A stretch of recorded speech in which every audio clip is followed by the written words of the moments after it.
as that is played, what I want us to identify, let me have a seat. What I want us to see in that video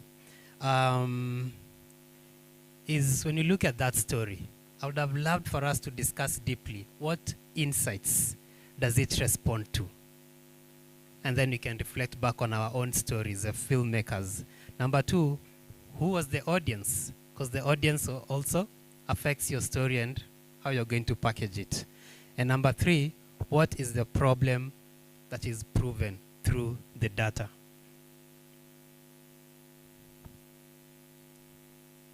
Or see you online. Just Google social dilemma trailer. That's the idea.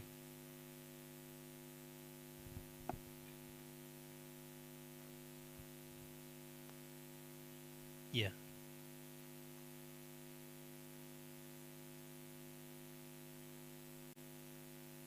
Trailer.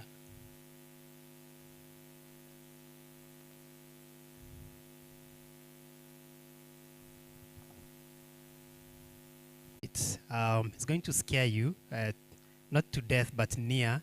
And it's a 2020 film. And what's happening with technology now is that the speed of enhancement, normally it would have been, you reflect 10 years ago, and then it was 5 years ago. With technology right now, it could be like 1 month ago. Because even how the algorithm changes, it's today, tomorrow. How many of you use ChatGPT? Let me digress a little bit. ChatGPT. Ni sawa, si mbaya, tumia tu. Okay. Have you noticed a change in the last 2 weeks? A very obvious change in how it's responding. And how it's trying to be human and friendly and calling you good names and telling you you're awesome. Even when you trick it, you can give it a very stupid prompt. Very stupid. It will tell you that's the best thing that it has ever had. So they're fixing that. That's what I mean by it's changing very fast. However, let me go back to my point. This film is a good example of a film or a story based on insights only, purely. Even the person who wrote the script was not creating anything new from their head, Cindy. They were just basing it on pure facts. Now, this is the extreme of using insights in storytelling. I would have loved for us to break it down. But after you watch it and after you've gone through the toolkit, you'll be able to relate and understand why. The good thing is a bit straightforward, Cindy. Now, the key thing I wanted us to focus on today is the formula of insights when it comes to storytelling. And the formula of insights, it's simple too. Insights is equals to something, something plus something. Number one, insight equals to data.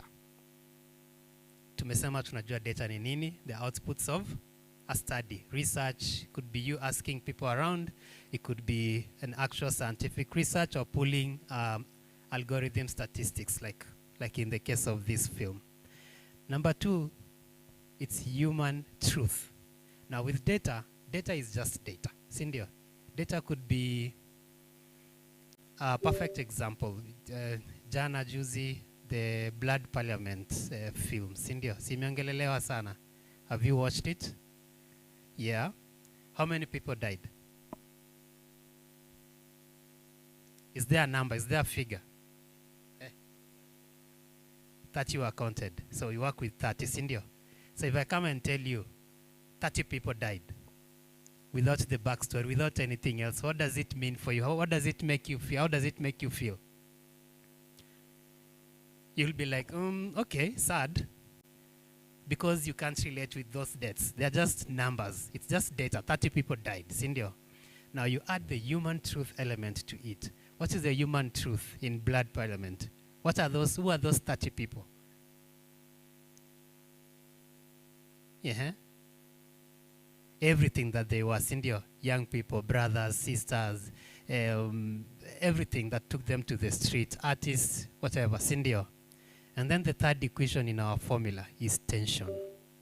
Now this goes back to US filmmakers. Si mnapenda tension. Your plot twists and all these things, so we can't leave that out, Cindy. So data is equals to, insights. Insight is equals to data plus human truth plus tension.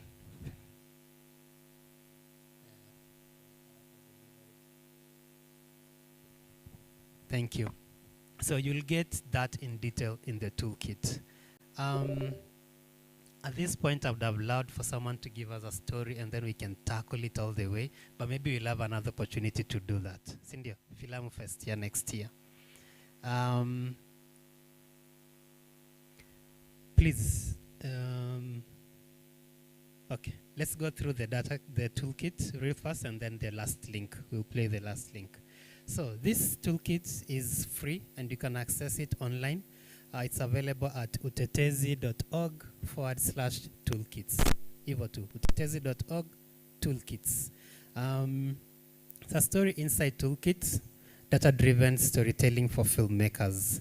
The first thing you'll notice is it will take you through, briefly, insight discovery. Now, how do you embark on that journey to discover insights to inform your story? How do you identify the insight? How do you identify the issue or phenomenon that you want to cover? What data exists? Because most times you'll find there's already existing research. Maybe you don't have to do much, just to access it. Or sometimes you find there's none, and then you have to go to the field yourself to do research. I was a bit nilishtuka kidogo when Wakio said some producers don't give you time to do research. They just throw you straight in. Well, research is important, and you will see why in the toolkit. What human truth can you observe, and what is the tension? So that is your journey of insight discovery as a filmmaker. Please do not confuse this with your normal filmmaking process. I know Iko, Cindy, this is just to add on to that, to infuse that. There are examples, and I'll read from the last one. The insight is, a generation is being betrayed by the very system that promised to uplift them. It would have been a good exercise to start looking at, so what is the data in there? What is the human truth, and what is the tension? But they're covered in the toolkit. Number 2, the toolkit, you'll see how to go into your key message, which is where you start in your journey of storytelling, and it's where you will end, because you'll have to make your point, in the film. Cindy. So here you're translating your insight into powerful takeaways. What do people see in your story?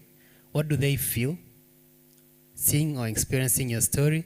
And what action are they compelled to take after that? So data and statistics will help you there. And then number 3, we are going to cover the problem. How do you approach the problem from that data and insights perspective? Who is the character or the community affected? That is answered by your research. Cindy, what system, belief, or situation is creating a struggle? How can you use data and real-world evidence to frame the problem insightfully? Number 4, we're going to cover, or rather you'll see stakes, and then stakes do what? This is where the tension comes in. Cindy, they deepen the insight by exploring consequences. What could be lost if nothing changes? What do characters stand to lose? What are the systemic or emotional consequences revealed by your insights? There's human tension and climax. What action does the character take, or actions? What risks do they face? They always face risks. What's the moment does? Because it's a toolkit, it should open up opportunities for you. Because it's a toolkit, it should open up opportunities for you to just think and explore. You could take one of these, just return to the message, and spend a week just exploring what that means. Again, use ChatGPT. It will be able to help you, and other sources of information. So I'll play the other trailer so that we can conclude. Yeah, the one on the next tab.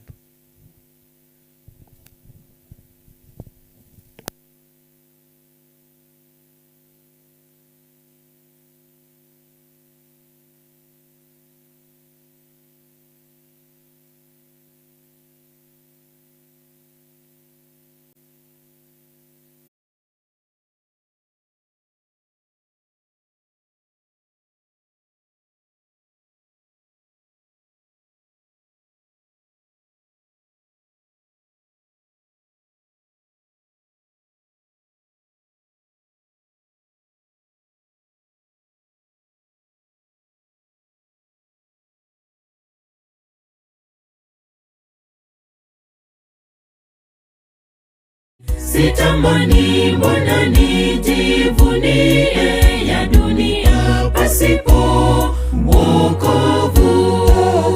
Heri furaha yangu na fahari kwamba namjua Bwana na kumpenda na kuhesabiwa haki. Haki yangu je mbinguni nahesabiwa, haki yako mbinguni juu wahesabiwa. Heri Bwana unijulishe kama kweli haki nimehesabiwa.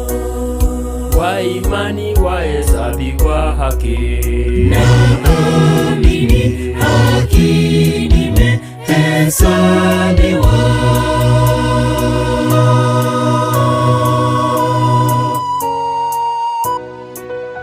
Dunia yapitana, mambo yake wa Kristo dia.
Because it's an advice. I don't want you to say you want to go buy the beer. But what did you see?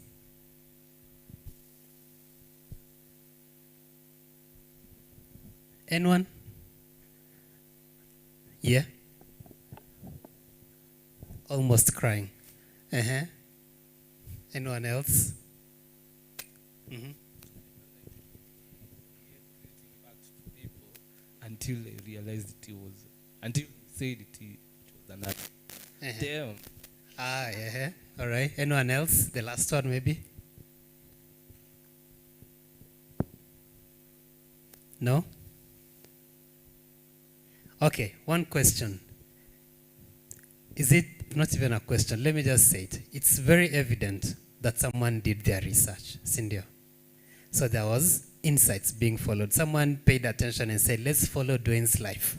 What has he done? Because throughout that script, you could see 10 people, 3 days, 5 something. There were numbers involved, Cindy. And then they are just not data because they have human truth and tension. That's what moving us this much, Cindy. Now, I want to end there, okay? But I want to ask Philip, the patron, if we can just have this session on another day, separate. It doesn't have to be during this festival, and we don't have to wait until next year. But I'd love for us to come and sit down and have this conversation on how we can really, really, really start telling our stories using data, using insights. Because what it does, it takes our stories from just meeting our characters and stories and our plot twists and our attention on the surface level, and it takes us deeper into real issues with human truth. Cindy, please access the toolkit. Yes, can get that. Access the toolkit.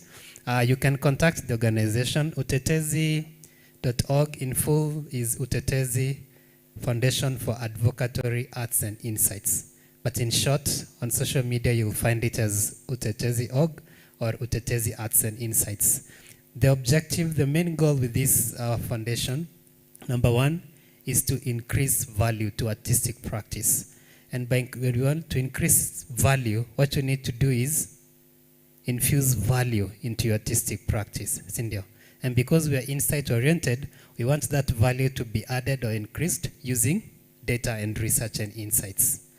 Number 2, we want to empower people like you. And I know empower in the NGO world is used to do a lot of harm, to be honest. But the kind of empowering I'm talking about is like having access to material and knowledge, like the toolkit you'll have access to today, and more, to be able to practice from an informed perspective or point of view, and also add value yourself. That's why you're being empowered.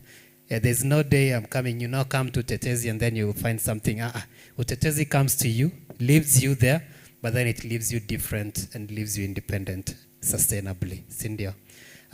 We are open to having more discussions. You can reach out, contact us, ask questions. If you need guidance on how to approach your research, or even just being pointed to the right direction, or even assistance in gathering some of those insights. Because some insights are paid, some are free, some are just difficult to find, or maybe some you need to speak to actual organizations who hold the data. Cindy.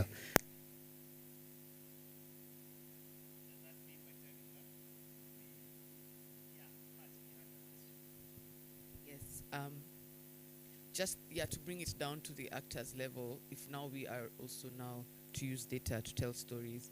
Earlier in the session, we had this character who was Maasai, an alcoholic, separated, at a dead-end sales job.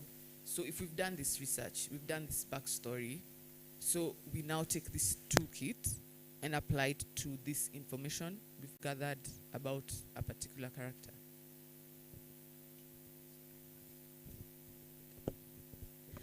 The toolkit gives you the process, including where to start from to find the data. And once you find the data, how does it transition into your story? That's the role of the toolkit. However, to answer your question, data by itself, that's why we said the formula insight is equals to data plus human truth plus tension. Data by itself is just numbers. It could be meaningless in that context, okay? Like we said, 30 people, let's go back to the Maasai. There is a man seated. That's a data set. One man is seated. It doesn't mean anything. But then when you give him the human truth that the man is Maasai and the man is all these other things, and then the data starts to make your story. And then all the way to the tension and to your point. Have I answered your question? Okay. Helps us build, so in this story of the alcoholic, this Maasai, this man who's just sitting on the couch and removing his sweater, where does my toolkit come in once I've got a script? The toolkit comes in before you have your script. Oh, okay. Yeah. Before you have the script. It could be before or after, really, because it's not like a rule that you have to follow. The toolkit could also be like a checkbox. What have I done compared to what is expected or the systemic way of doing it? It could start with the toolkit, say, okay, now I have my toolkit, I have Momo Kenya. What do I go? Number 1, let me go hunting for my insight, okay? Or you've done all that, and then go back to the toolkit and say, okay, but there I've created some work of art. Let me see, do I have my insight? Yes, I do. Do I have my human truth? I do. All the way. And then hopefully you find that you're on the right track. So the toolkit is really just a guide. It's not like a set of rules to follow. Yeah. Toolkit as a treasure hunt map. So it has clues that are going to lead you to this treasure. So it's basically just giving you hints of how you can be able to achieve the holistic character that we want to achieve at the end of it. So when you're doing your research, when you start doing your research, sometimes you don't know where to start, yeah? And you can say, okay, let me start with where they were born. Maybe it's too far off and does not really add anything to when you meet them at the script and how they go on with their lives until the end of the script. And so basically it's just to help you to spend your time wisely by going to the right places to get your information or your data that's going to allow you to bring this character to life.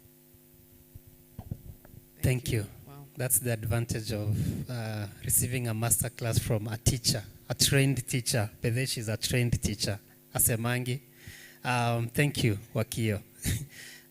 Any other question? I know this has not been as deeply as we hoped, but if you have a question, if something is lingering in your mind, usifungiwe. Just ask.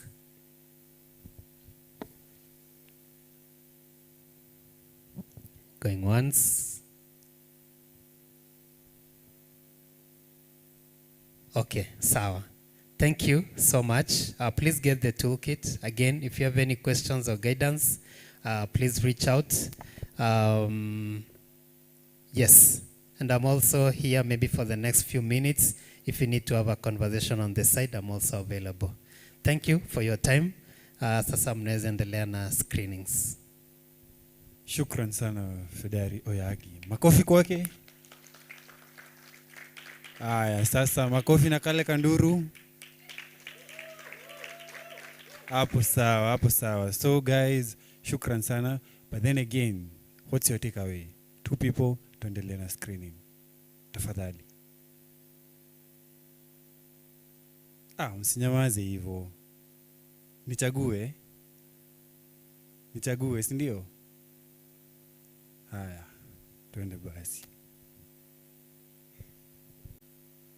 Okay, my takeaway is I still have a long way to go. I need to improve on my work with my directors and what the characters I'll be playing. I need my mind, body, and soul, and all of them to be in synchrony, and yeah, that will be perfect enough for me to depict whatever it is I'm acting. So, and I'm thankful about that. Hapo sawa, shukran sana. A lady this time, Sharon, tupe insights zako na takeaway. My takeaway is that I have a lot to do about my acting career and directing and producing. So I've learned a lot from Wakio and I forgot your name. Fedari Oyagi. Yeah, Fedari, yeah. So this utetezi, I haven't.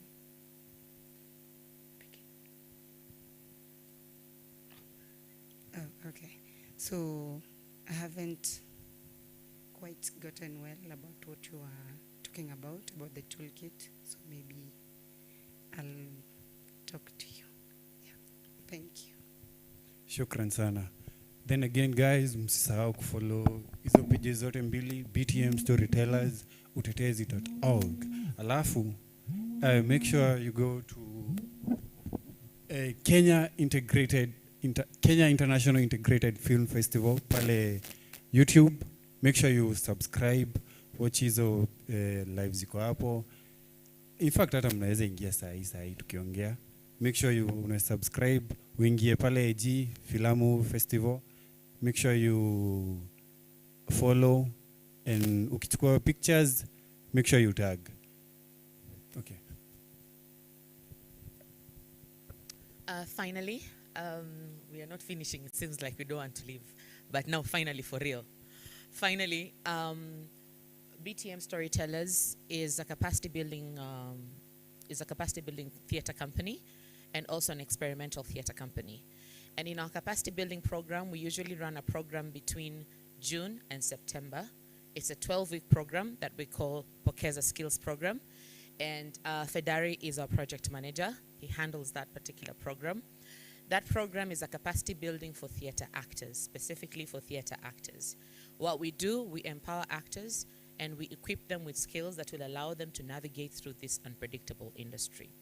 And we don't just offer performance skills, so we are training, of course, in acting, and we focus a lot on theater performance and utilization of stage, character development, not the other one, this one, the one that we are doing today, and understanding of the script and also interpretation of the scripts. But what is key for us is that we want you to be entrepreneurs by the time you're done with those 12 weeks. So what we also offer you are modules modules on understanding Sanaa na Sheria. So we have a legal aid who comes and supports us in training you in understanding your legal responsibilities within the creative sector. Then we do have Money Matters, where we help you to be financially aware and to understand how to protect your money and how to use your money well, where to invest and how to invest as a creative. We also have training on social media know-how and digital skills, where Fedari comes in. So we equip you with skills and understanding on how you can explore or leverage your social media and the digital space so that you can grow your industry. Something that we are adding this year is governance and leadership. So we're interested in you in understanding the policies that govern the industry that we work in and how you can be able to protect yourselves legally as well. And also we work in mindfulness and willfulness. So we do this actually in every of our sessions. This is one thing that cuts across all our sessions, mindfulness and well-being. We're interested in you being mentally stable. We're interested in you being able to tap into your mental body to be able to bring your characters to life. We also work on movement. We also work on monologues. So we're developing holistic individuals that once you're done with the program, you're able to actually get into the industry and share also this knowledge. We are founded in the philosophy of passing on the baton. So what we're doing is that we are interested in people who are already in motion. So we're not taking people who have just woken up and saying, maybe I can be an actor. How about? No, we're working with people who have done something about that dream. So whether you're in a theater company, whether you've enrolled in a school, those are the people we're looking forward to working with because we want to take you forward. With passing on the baton, if you've watched relay races, you know someone starts, then passes on the baton to somebody else. And so we want to pass those knowledge and skill sets to you as you keep moving. And hopefully we want to attach you somewhere so that you can be able to pass that knowledge elsewhere. So if you belong to a theater company, you're eligible. If you're an actor who's already in motion, you're eligible. This training is a 12-week training that needs your full commitment, and it is absolutely free for anyone who's interested. It's very competitive, and our applications will be up. We'll be sending a call in May. There'll be a call that will be sent out. We encourage you to apply. This will be our second cohort. Our first cohort, and maybe this is our point to brag a little bit, was so successful that we actually got a Mashujaa medal from the president. So guys, come for Pokeza Skills Program, all right? Thank you so much, and we are honored to have been part of this Filamu Festival. Shukran sana. I think tunaweza fungia hapo, but our final insights from our patron, Mr. Bronze Asiago. Karibu. Yeah, mine is just to appreciate our guests for coming and sharing quite a lot with us. You have really educated us, you have enlightened us. I picked quite a number of things from the acting and also on the storytelling. Yeah, so we are learning, and I hope we continue learning. And on the issue of creating time for a full day or 2-day training on that, I think we'll arrange for that maybe in the next semester. Though these guys are finishing, but we can invite them to come over and join the others who are their juniors, so that can take us through. Also, it's not a must that we do only for the students, but we can invite also others from other universities and other colleges to come over for the training. That will be quite okay. Yeah, I'll look into that. Maybe you tell us when you are free. We can always create time and space. Yeah, thank you. Thank you guys. Feel free, kuna bana pale nje ya kupiga picha na wao. Kisha make sure umetag. Thank you. Sugua mkono. Eka ka spice. Smile hata kidogo. Simepata knowledge. Knowledge is power. Haya, angusha tena. Shukran. Sasa tupange vitu venye zilikuwa, tuendelee kuwatch filamu na filamu itambe. Shukran. Lamak, Malak. Malak, are you tired? Yes, it's calm down, guys. It's going somewhere. It's going somewhere. So we're good. Okay. From the discussion, you said it's tired. I would have said it's fat, but it's tall. You don't see a lot of tall fat. Yeah. Not that it's fat, it's the same. Yeah. The description. So that obviously tells me that this is someone who's that, because if you're struggling to remove your sweater, so that means it's been for a lot, or there's some pain somewhere. Because if you're uncomfortable, just remove the sweater. Okay. Question. Is it easier to remove the sweater while standing or while seated? So our question begins, why did he not remove his sweater while he was standing? He wanted to do what?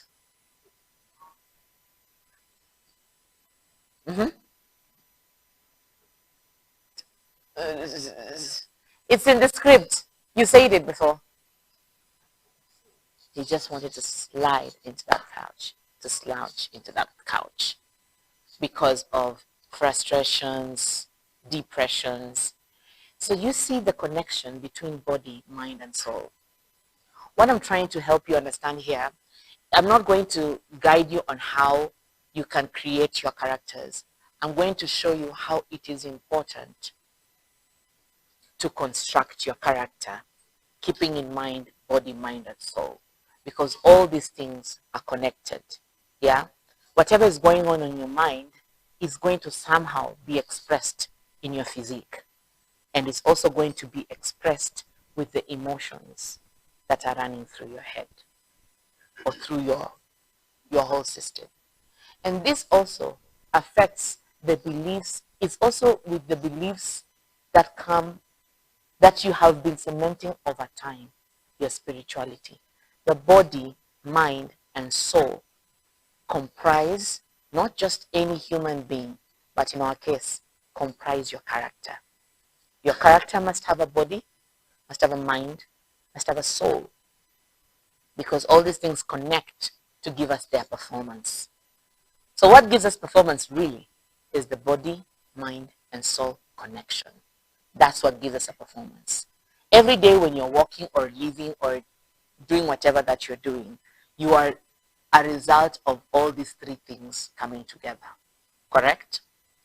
So when we're constructing our characters, let's think about it.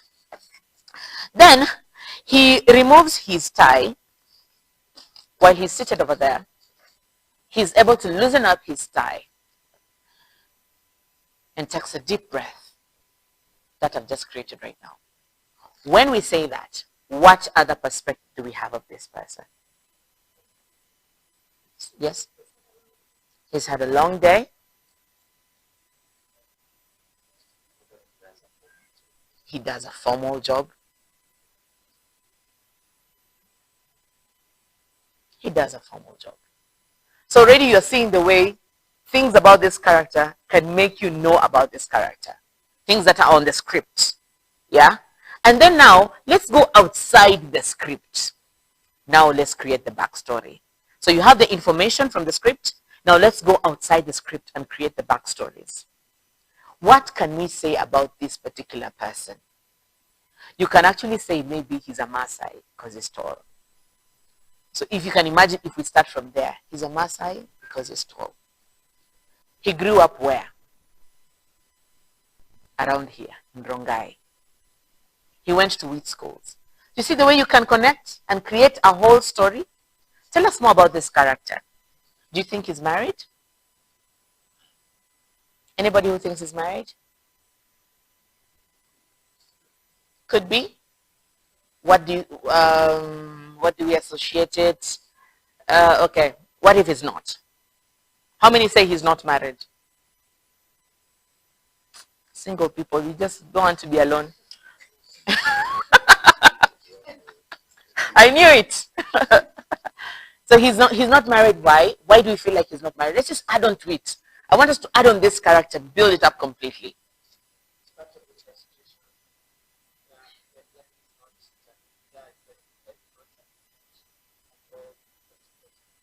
let's say he's separated. Let's even make it worse. He's separated, he's going through a divorce.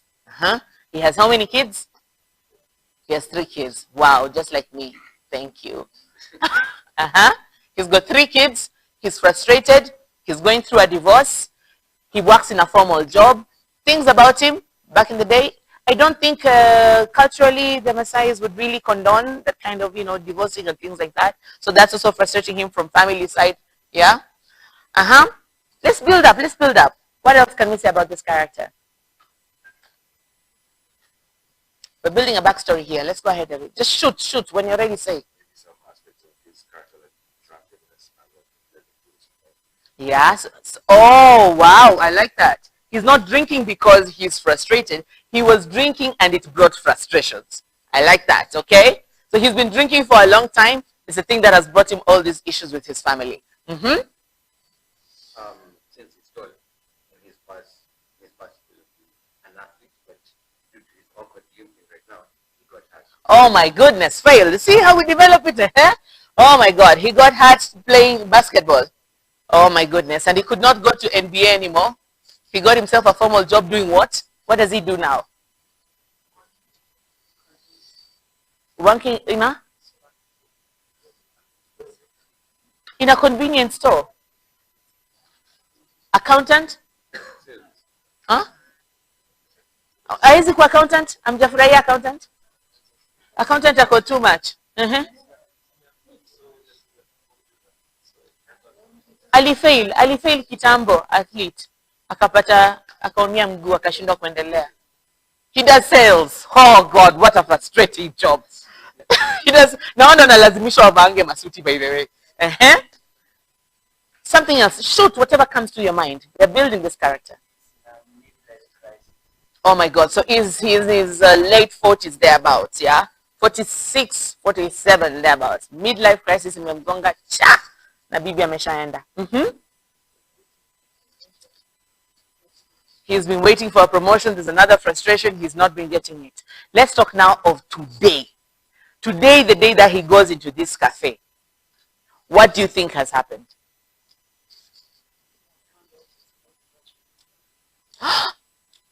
His wife got remarried. So he was hoping to reconnect with his wife.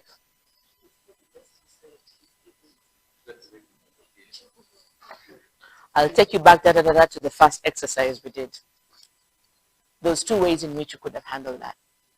We could have moved that first stick, or we could have moved the other stick, correct? And we still got the correct answer and the right question. There are so many ways. And you are this man. We're now at AA, Alcoholics Anonymous. And the guy has come in. Who wants to be that guy?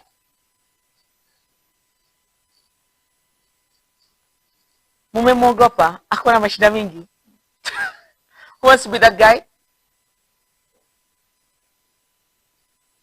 Anybody, or even a chick can be that guy. And introduce yourself. Okay, I said I'll point people. Please be that guy. Let's go.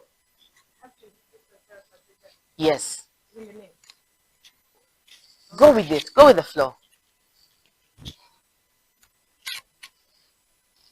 Good morning. My name is Joseph Mourinho. I was an athlete. As you can see, my leg is broken. And after I quit working out and playing for the team, I found myself a job. And I've been working, it's not been easy. And at the same time, I've been dealing with addiction. I'll stop you. And I'll ask you to sit down. And she's telling us the story. Is she introducing herself? None of you here, when you were introducing yourself, stood up and said, my name is Wakio Mzenge. When I was 4 years old, I was hurt. And then I did an operation on my throat. That's why my voice is deep. And then we did not tell a story about ourselves. We talked about things about ourselves, yeah, with so much confidence and not remember. We were not even thinking about what happened to get us there. It was very natural. So now I task you. CEO assistant, introduce this man to us.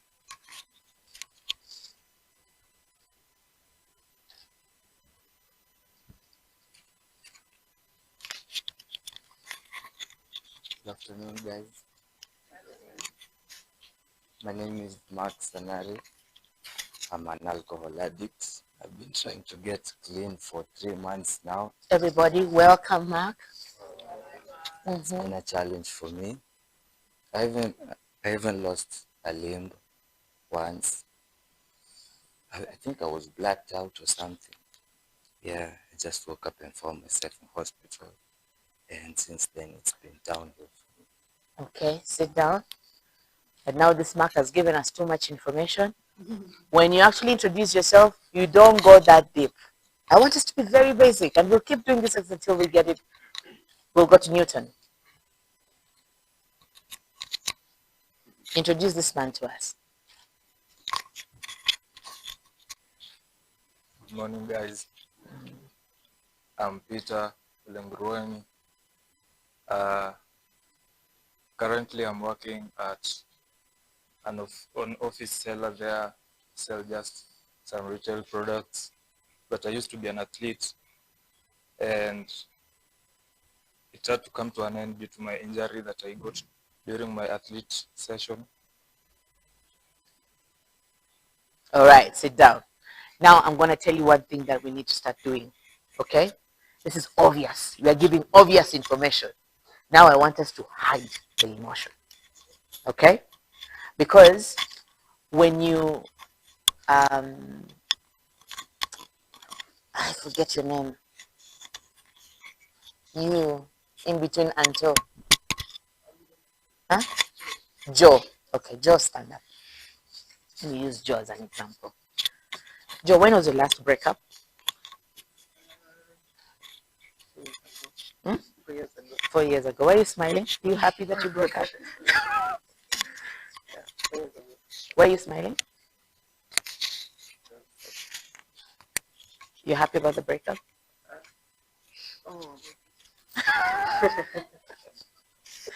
That is a classic example of hiding emotions. When you ask something that you know you are not frustrated about, the natural thing that human beings would do would pretend it wasn't a big deal. But in acting, you're told, express, express, express. But just imagine if you were subtle with those emotions and you don't let it out. What that does to your audiences is that it creates a curiosity. So become curious, like, what's going on with that person? They invest more in you because they want to discover you. But when you give them everything, there's nothing to discover. Yeah? It's like, back, it does not apply in this age and time, but when I was growing up, we were always being told, you don't wear a mini skirt. You wear one that is just about to be a mini skirt. Just about to be a mini skirt to raise curiosity. But you don't, if you wear a mini skirt, I've already seen her thighs. But then when it's just here, it's like, you know, those back in our day, I don't know about now, but back in our day, they would do that, yeah, to raise that curiosity. And when the audiences invest in you and they're curious about you, then they're able to stay with you throughout the show. And they're able to look at it. That's why they'll be frustrated when they discover things about you. Feel that pain on their behalf because sadly, they were creating curiosity inside of you. So, character by thinking, have feelings going on inside of you. Should you always express them? Should you always express them? The answer to that is no. The answer to that is no. You don't always express your feelings because naturally, even as human beings, we always try to hide our feelings. And when you hide your feelings, what you do in turn is that you create curiosity around yourself, and then the audiences start investing in you more. And that's what you want. You want your audiences to invest in you and follow you through from beginning to end. Okay? So this guy says something. I'm going to give these papers to some of you. Some of you who've not papers to some of you. Some of you who've not spoken at all. Not spoken at all.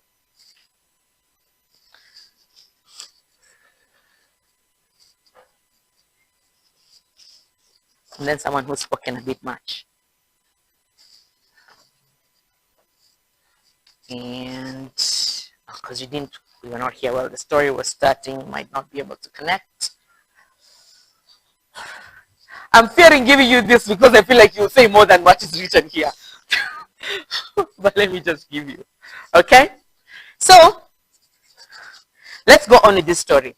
For those who've just come. So, let's go on with this story. For those who've just come in, this is the story. A tall man with a rather awkward walking style sank into the couch, struggled to remove his sweater while seated, and finally decided to keep it on, regardless of the scorching sun that hit him through the window. Yeah. He then loosened his tie, and I don't remember what else he did after he loosened his tie. And then he loosened his tie. Okay. He said, "Just a water, please," pulling the sleeves of his sweater to wipe sweat off his face. What does he do next? So a waiter has come to him. He's in a restaurant. A waiter comes to him and says, "Just a water, please." He pulls the sleeves of his sweater and wipes the sweat off his face. We've already said that he was sweating or whatever. And then he says, "Cold," he shouted at the waitress. It means that he only remembered he needed a cold drink after the waitress had left. So that's where we are at this point. This guy walks into a restaurant. He is tall, walking awkwardly. He slouches into a couch, and then he tries to remove his sweater while he's seated. It's difficult. He lets it go. The sun is scorching him. He loosens his tie, and then the waitress comes. Then he says, "A water, please." And then for some reason, he's pulling his sweaters and he's wiping the sweat. Then he remembers cold when the waiter has already left. What can we think about that scenario? What comes to our mind? If it were you and you're asking for a water, please, what would you ask for?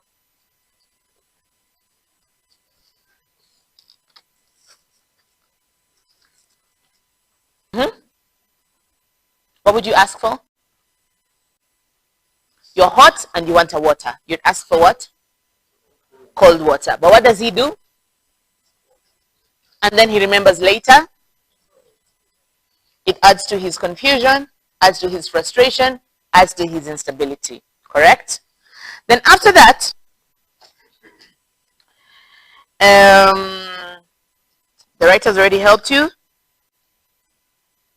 When the waiter brings a bottle of water,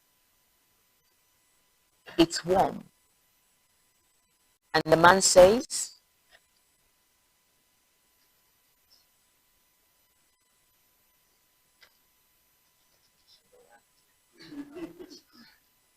I will go to the next one till you're ready. The man says, "Bloody hell, I literally asked for a cold water." Though when the waiter brings the bottle of water, it's warm. And the man says, "Bloody hell, I literally asked for cold water." when the waiter brings the bottle of water, it's lukewarm. The man says, "Bloody hell, I asked for a cup of cold water." who else says?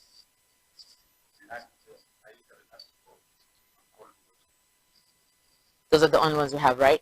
Anybody have not? "Bloody hell, I literally asked for cold water." Okay, let's think about this character from the time they got in.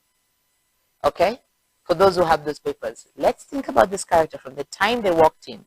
They are tall, walking awkwardly, they are tired. We've already described they're frustrated, they're depressed. We've talked about they have been left by their wives. They are going through a divorce. They have kids. They don't have a proper job. They lost their dream and now they're doing sales. And he's seated on that couch. He's just lost the promotion that he was looking for. And now he's coming to that restaurant. And he asked for a cold water. He literally shouted because he said, "I want a water." The waitress moved and he said, "Ah, a cold one." And she left. And this woman comes back. The waitress, oh, I don't know why I'm saying it's a woman, but the waitress, a waitress. The waitress comes back and brings a warm water.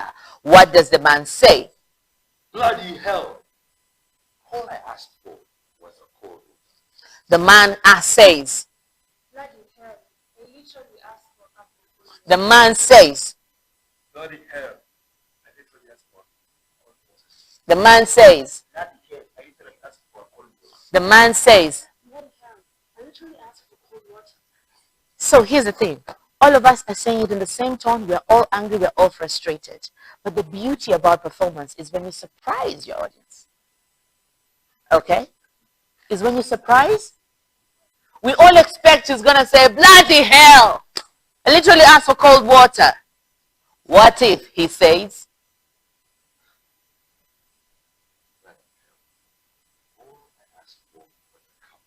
which adds to his frustration? This or the shout?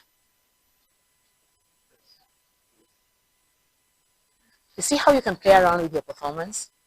Don't be obvious. Don't be the kind of person that will say, this is so predictable. We expect them to do this, we expect them to do that. Surprise us with your interpretation. Because this interpretation is coming out of the backstory. It's coming out of the frustrations that we've been describing with his marriage and everything. Oh my God, another person. It was my wife. It was my boss. This woman, and I'm the one who's paying. You get what I mean? So that's why it was important to go through that journey and not just discover the character from the point we meet them, but from where they actually come from. This build-up is so important because it shapes the character and how the character behaves at the present time when we meet them on the script. So they could shout, they could not shout, but he's the only one who understands that frustration that he's been going through. And when he says it like that, we're all like, what is really going on with this person? When he shouts it, we are like, nilijua tu, alikuwa tu na mapepo zake. Toka ingie, tulikuwa tushamuona, huyu mtu alikuwa tu alikuja kutusumbua. You get what I mean? But it needs to get to the point until that waitress can sympathize with him.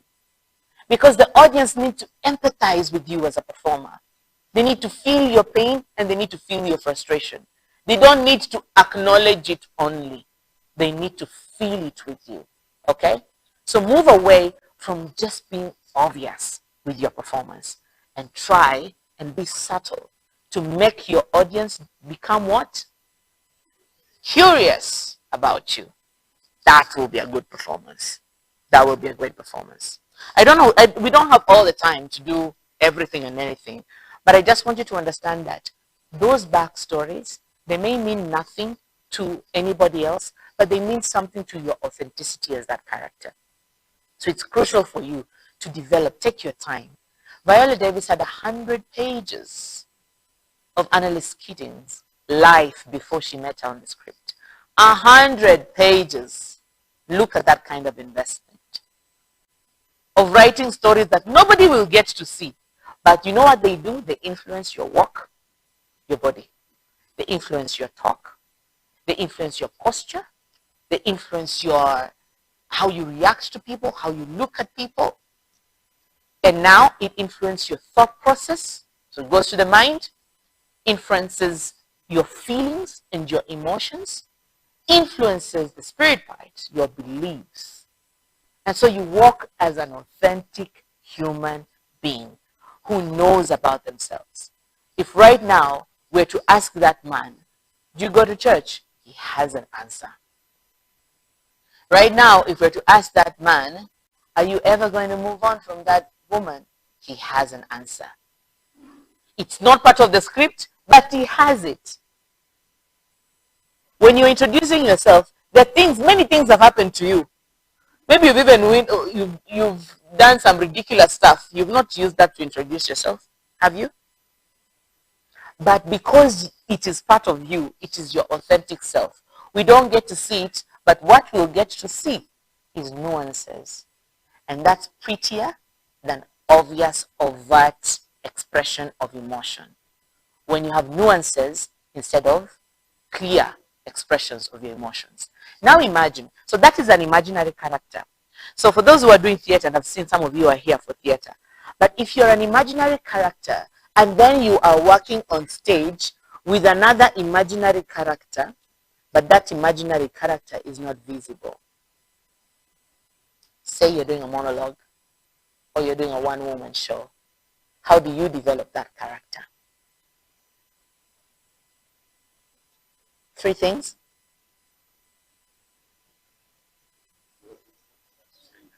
Body, mind, and soul. It applies to anyone and everyone, whether the audiences are going to see them or they're not going to see them. Now, when you are acting with an invisible character and if they have a body, it means they have a height.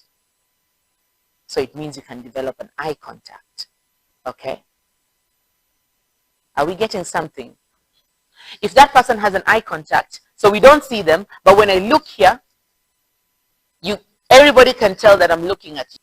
So this person is definitely standing, or this person is definitely very short. Standing still, but very short. Okay? So you develop the eye contact with whoever that you're trying to create. And I've seen there's some directors in here. For directors now, your task is to create that illusion and convince the audience, suspend that disbelief, convince your audiences that that person actually exists. I'm going to read you something from John C.B. Okumu's book. Did I come with Elements? Elements is a one-woman show. And this character gets to relate with so many other characters on stage and transforms into other characters as well. And what I've seen a lot happening, and even during festivals, is what students do is that they become mother, then they become father, and then they stretch and become child, and then they do something else and become, so they're just changing positions. There's more ways to create these characters for us to see them other than in your positions, okay? And once it brings that, I'm going to show you how we're able to do it. So this character has body, mind, and soul. That means that this character has a physique, this character has feelings and emotions, and this character does have beliefs. And when you're interacting with them, we need to be able to express those feelings on their behalf to be able to see them visually. Another thing that you can use is props. So if I'm wearing a jacket as the man, and then I remove the jacket, then I turn into the woman. Then I pick up the jacket as if it's the child, and I throw him out. So I've thrown out the child. So I didn't have to be the child, but I placed something else to be the child. Okay? If I'm having a conversation, thank you. So if I'm having a conversation with, there's a scene in this play where the character Dana, who's a writer, is having a conversation with her husband, her ex-husband. I'll read it for you so that we can have an idea of what we're talking about. Elements is a show by John C.B. Okumu.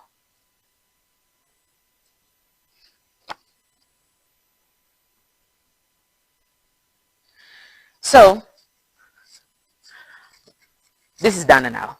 Bilan realized that there were no black people in love scenes on television. The white couples were extraordinarily good looking. When the man got back home, he always gave the woman a kiss. There was always a bedroom scene. The lights were left on. The man and the woman caressed each other and spoke to each other softly, looking each other in the eye, saying silly things. They kept on saying to each other, I love you, oh, too madly. And when they got down to the act, it lasted. More hugs, more kisses. And then there was a cut to when it was all over. Their faces were aglow with satisfaction. And when they woke up in the morning, everything was just so. There wasn't even a speck of mucus on their faces. That was unbelievable. Everybody has mucus on their faces in the morning. I don't know why John said that, because I don't get it. But everybody has mucus on their faces in the morning.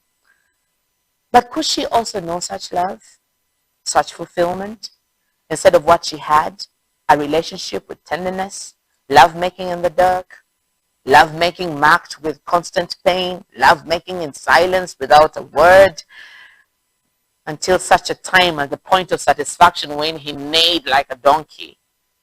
lovemaking which ended almost as soon as it had begun. My first husband didn't like that passage. What inspired you to write this description? He asked me. What description? There are several in the novel.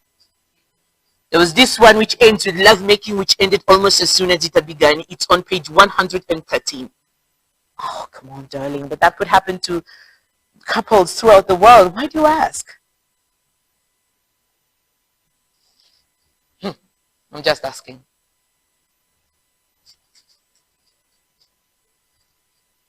That was the beginning to the end. What we're doing is creating the character of the husband. Where did we place our husband? What's your name? Jasper. Where did we place our husband? On the chair. Did you see the husband? Did you imagine the husband was seated here? Yeah? That's the investment we're looking for. So you imagine the husband is here because the character Dana did what?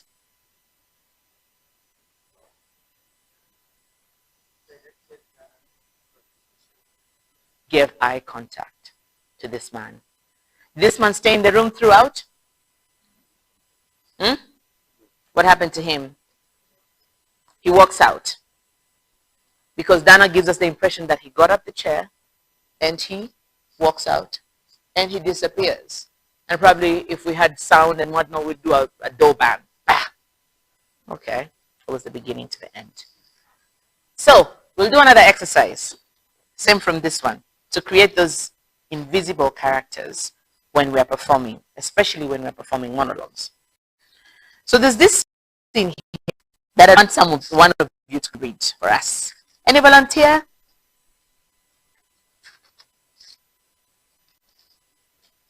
Jasper, thank you for coming through.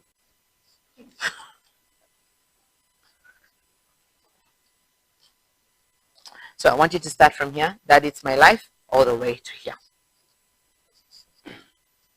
So I'm just reading. Just read for now. Yeah. Dad, it's my life. You think you're a man already, eh?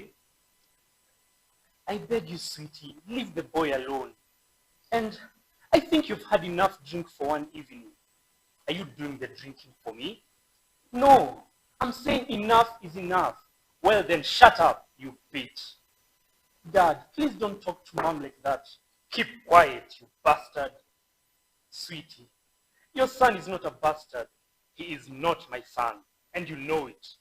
Do I have straight hair like that? No, and neither do you. Sweetie, we've been through this before. You know I have white blood in me. Oh, there you go again.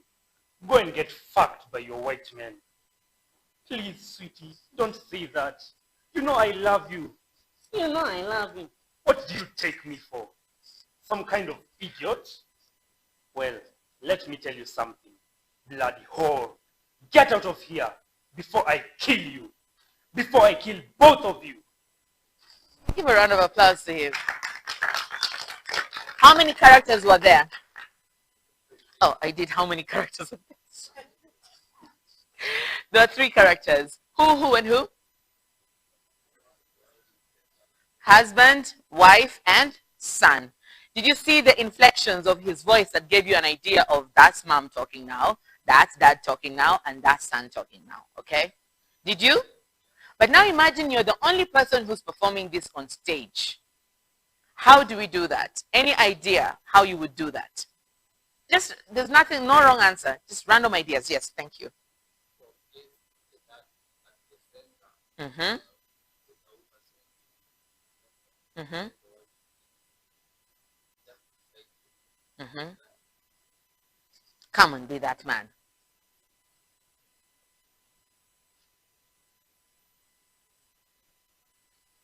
Okay, so now that you're the man, and we do not have the woman, and we do not have the child, you are a one-man show.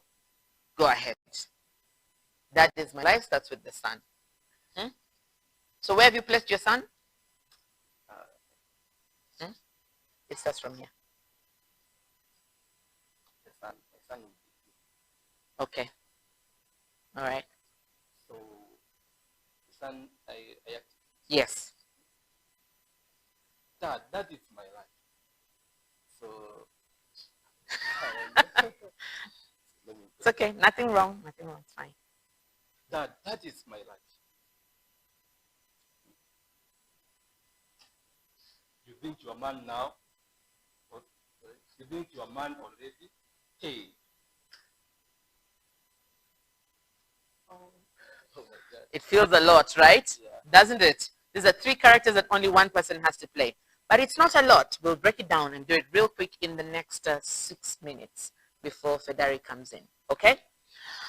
So, if we have these 3 characters, and I love the way you already placed them because you already know that you have to place them. These are people who are occupying space. Okay? But because he says, and I told you the writer gives you hints of what the character is doing. So he says, you think you're already a man? Hey! Because he says, hey, it almost gives the impression that the boy was walking away from him. When he said, Dad, it's my life, the dad says, you think you're a man already? Hey! That gives an impression that the boy was walking away. So, let's keep that boy walking away. Let's imagine that's the boy, okay? We'll use you, Jasper. Come here, Jasper. You're the boy. And I want you to walk saying, Dad, it's my life. Umekorofisha na babako hapa hivi, and now let's have you walk. Dad, it's my life. You're living the whole room. Dad, it's my life. Dad, it's my life. You think you're a man now? Hey! All right. You see what he did? He turns to look at, hey. So if he's a solo actor, and he's decided he's going to start with being the son, let's have him just walk by himself, and he will say this line, Dad, it's my life. You think you're a man now? Hey! Where does he place the dad? There. But who are we seeing? The son. Okay? We'll go step by step. So we've seen the son, the dad, we've seen the son. And the mom comes in. The mom says, I beg you, sweetie, leave the boy alone, and I think you've had enough to drink for one evening. Okay? So where's the mom? Where would a mom come in? This is the dad. This is a dad, and this is a son. They're about to get into a brawl. Where would the mom come in? In the middle of them. Okay? Would the son notice the mom? Would the dad notice the man? They would both notice her. But because he's the character we are seeing, he needs to notice her bigger. Okay? So let's have him come back. Dad, it's my life. Dad, it's my life. Oh, you think you're a man now? Hey! So he stopped over there. We'll give him the task to become the mom. This is the dad here, and this is the son. And then he becomes a mom. If he notices the mom, if he notices the mom come in and then transforms into the mom, sweetie. So what the mom would do is to show us where the boy and the son and the dad are. So if he turns and becomes the mom and says, sweetie, gives us a height level of the dad is a taller man. Your son. Okay? So now we see the mom has come in and says, sweetie, your son, don't do this to your son. I don't know what she says. She says, sweetie, I beg you, leave the boy alone, and I think you've had enough to drink for one evening. Okay? Then the dad says, are you doing the drinking for me? Okay? You can sit down. Continue from there. So now we're here with the mom. Sweetie, your son, just be calm with your son, and I think you've had enough to drink for a day. Are you doing the drinking for me? But the mom maintains the position, but turns her voice to give the impression of the dad. Directors, we don't have to turn into the human being. We need to create an image of that human being where they are and place them. Are you doing the drinking for me? No. I'm just saying that I think it's just enough. Well, shut up, you bitch. What does he do? So let's give him action. Okay? let's elevate this action by saying, when he says, I beg you, sweetie, leave the boy alone. I think you've had enough to drink. And then the dad says, are you doing the drinking for me? What if the dad grabs her and asks her, are you doing the drinking for me? So then we see the dad's actions on the woman, okay? So the woman says, sweetie, your son, don't interfere with your son, please. And I think you've had enough to drink. Oh, you doing the drinking? No, sweetie, no. I'm just saying. So what have we created? A relationship between an invisible character with a visible character.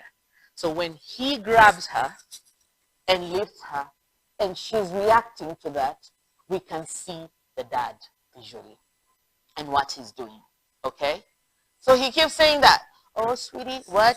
So let's use, I've already told you we can use props, so let's use props.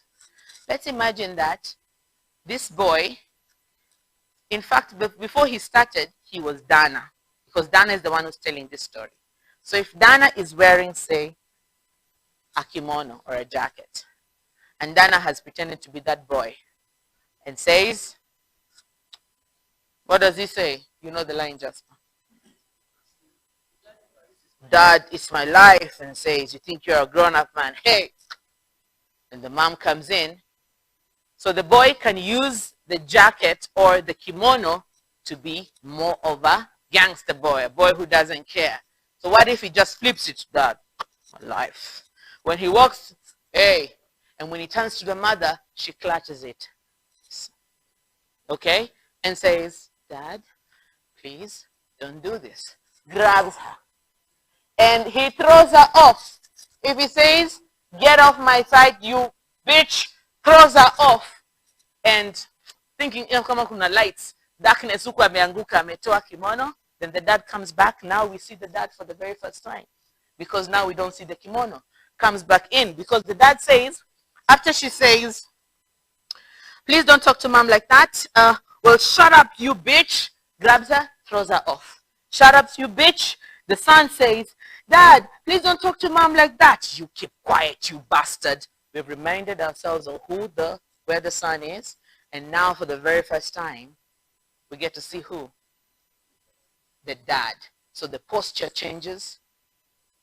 And now we see the farm dad is now alive on stage with that one actor. Okay? Shut up, you bitch. This, no, he says, well, you keep quiet, you bastard. Sweetie, your son is not a bastard. I'm still dad, but sweetie, your son is not a bastard. I'm making the eye contact with the mom where I threw. Okay? I'm reminding you guys that I'm not alone. I got this woman lying over there. I got this son over here. This one is a bastard. Sweetie, your son is not a bastard. He's a bastard. Do I have white hair like that? You fucking whore. Do I have what does he say? He's not my son. And you know it. Do I have straight hair like that? And neither do you. Sweetie, you've been through this before. You know I have white blood. Ah, there you go again. You know I go, fuck those white men of yours. I want you out of my house. If I grab this kimono and if I throw it out, sorry, if I throw it out, I've thrown the mom out. And if I do this action, I've pushed them all out. Creating those invisible characters with the power of the imagination. And not just for us, but also for our audiences to be able to imagine where they are and place them. I'll take only 2 questions and then we'll wrap it up. Just 2 questions. Going once? Yes, David.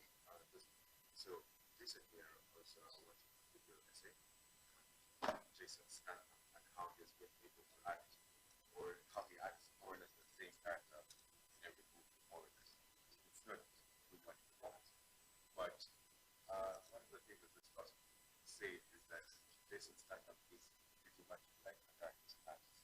He's very quiet and kind of about him.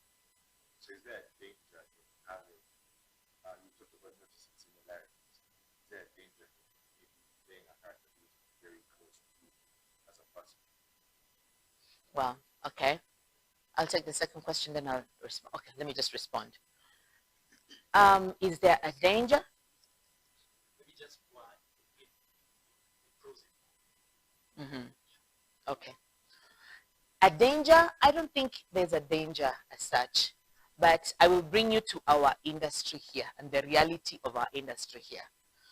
You see, when you talk about Hollywood, it's been there for hundreds of years.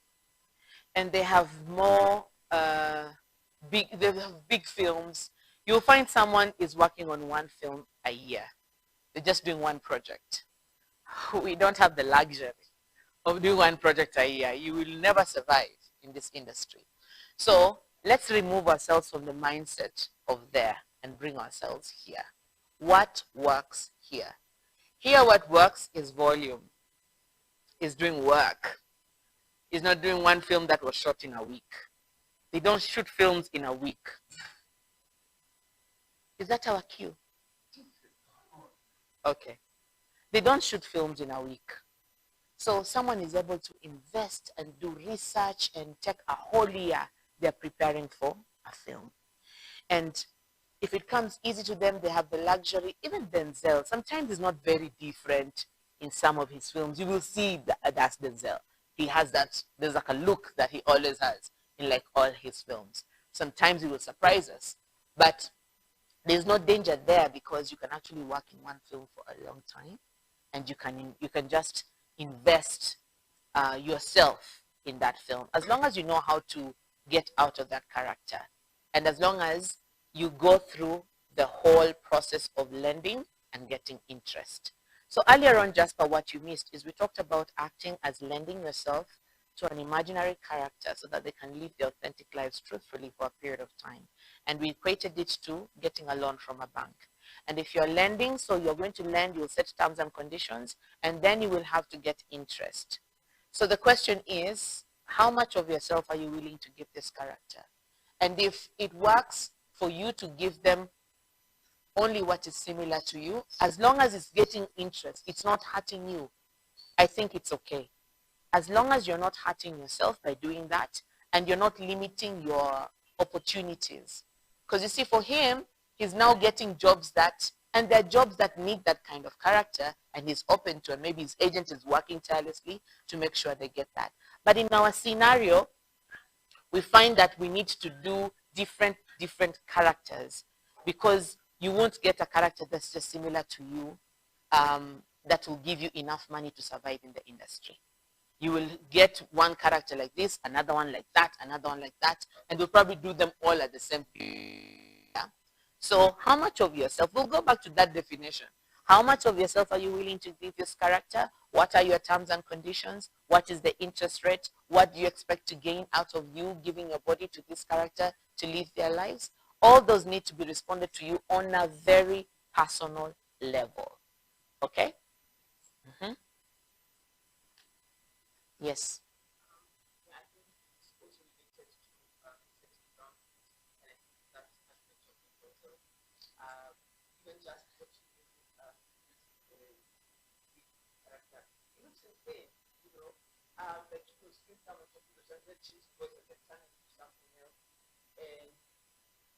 And you've been goes that way as even running like, and for me, especially like, yeah, the line between our big life and actually the car. And so it's so interesting because I've not had this before, like, you know, deciding how much you want to give, what's your interest rate, you know, and find ourselves just throwing ourselves into projects that we're so excited, and it ends up like that. So yeah, I guess my question is, yeah, how do we protect our space as actors, whether we're informed or otherwise? It's a good thing to protect yourself, because as I said earlier, and that's what's going to get you to retirement. If you keep on opening up your old wounds, you're going to hurt yourself. At some point you will not get to achieve the things that you want to achieve. And it's doing acting differently. That is the answer. Doing acting differently. I know there are acting methods that urge you to tap into those similarities, especially those traumatic similarities, so that you're able to express emotion of the character. But this is my personal, and you can quote me, it is mine it is how I work, that I deny my characters any personal traumatic experience because I do not want to relive it. That is a personal choice. And that's why I said all these decisions are very personal to you. Some people actually use characters to heal. They will give them those traumatic experiences, and then when they're derolling, they leave them with those traumatic experiences and heal. It depends with your process. But what needs to happen is that you need to be in a position to go another role and another role and another role and achieve success in a career and not just 2-3 shows or something. Longevity of your career is dependent on your process. So your process has to be very healthy. It has to be for you and not against you. Yeah.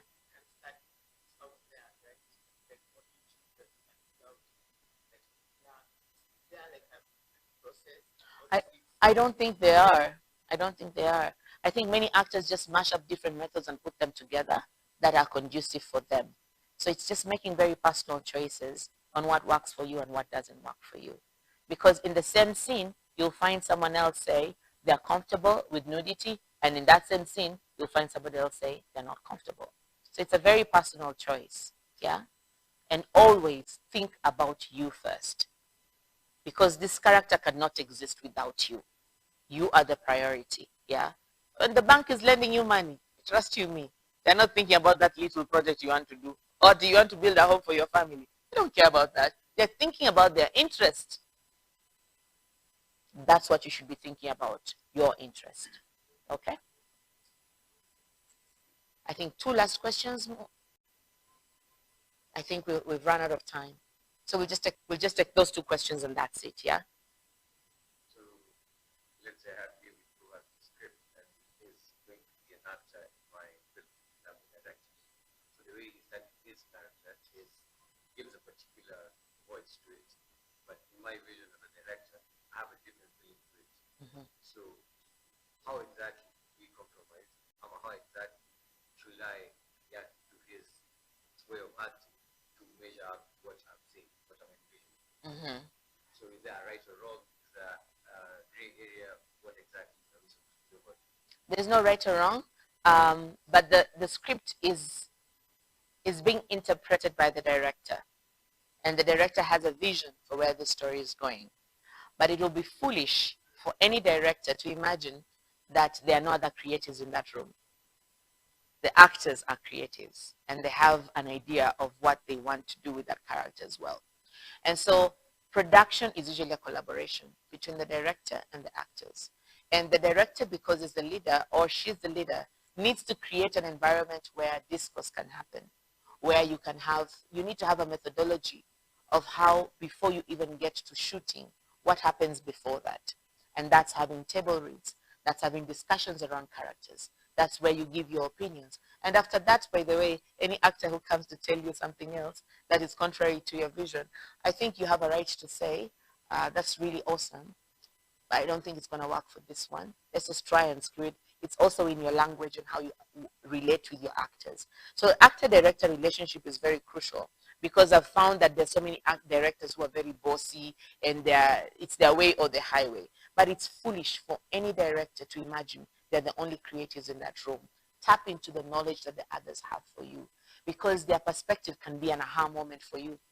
They could tell you something and be like, oh, I never thought about it that way. Like what she said, she's never heard about, she would have never heard it if she didn't come for this masterclass. Sit around creators and hear different opinions. So create an environment as a director of where your actors are able to actually share their thoughts, because they have put in the work. They're also building their characters back at home, and then guide them on how they can be able to achieve your vision with their understanding. There's always, and it's how you start your relationship with your actors that will allow you to either be able to do it well, or or you will struggle through it. There's also something else that I'll tell you on the side.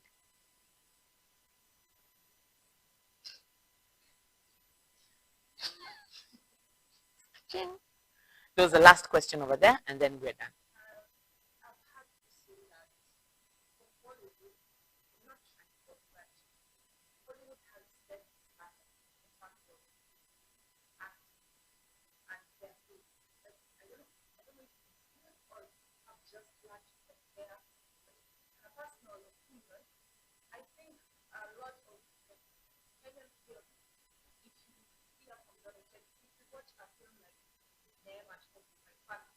It's a series.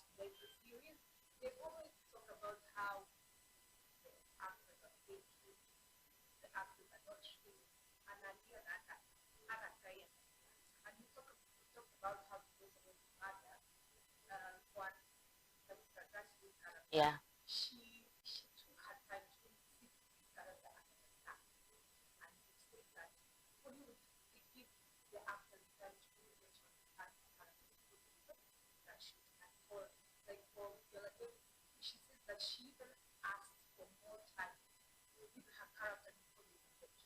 Yeah.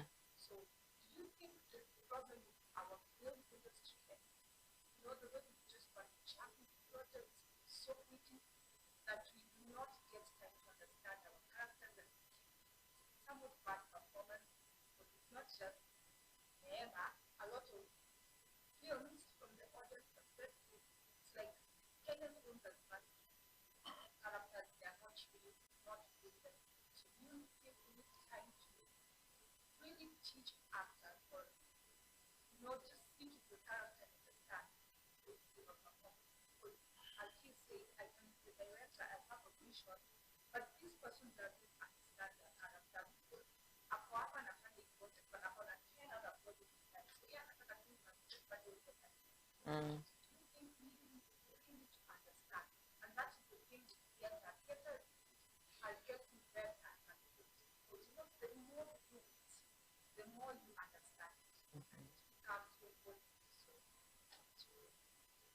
Thank you. First, there are two perspectives to it. One is mtu hatuzwi kwao.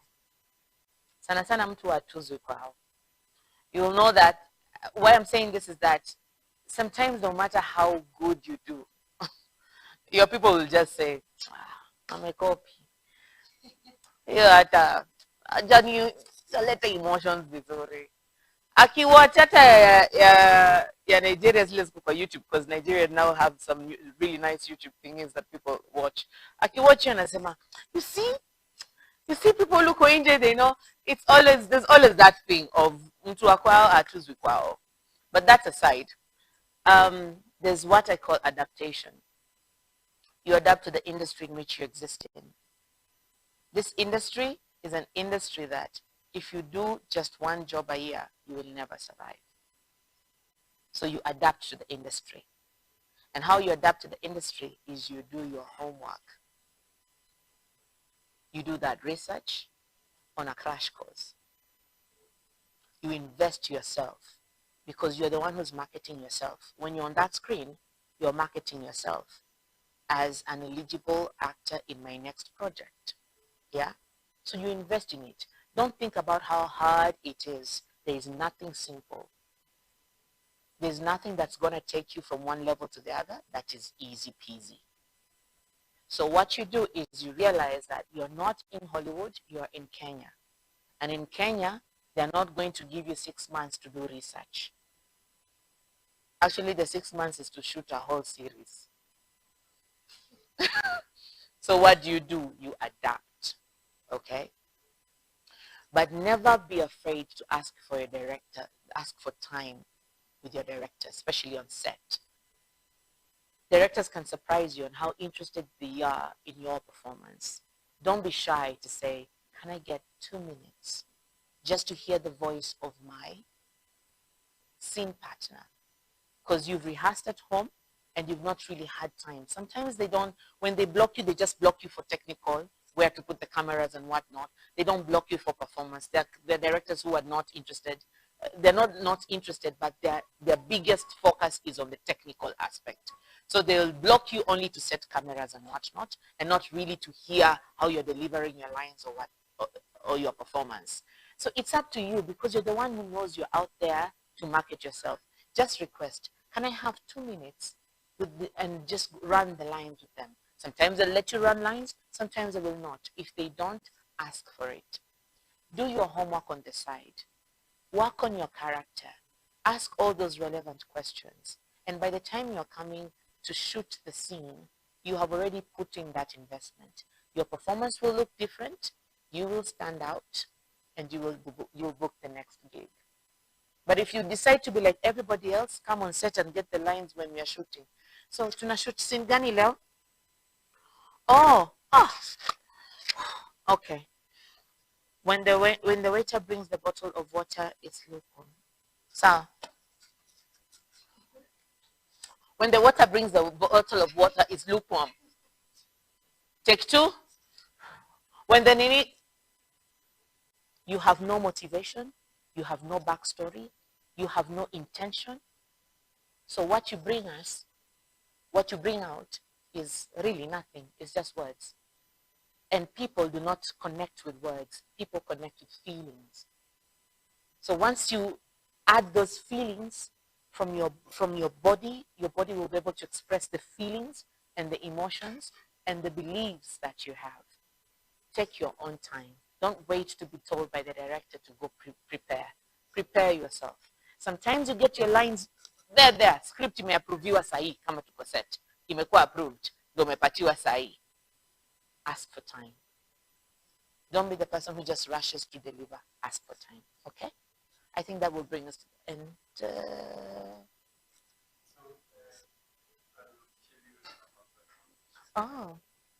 Patron.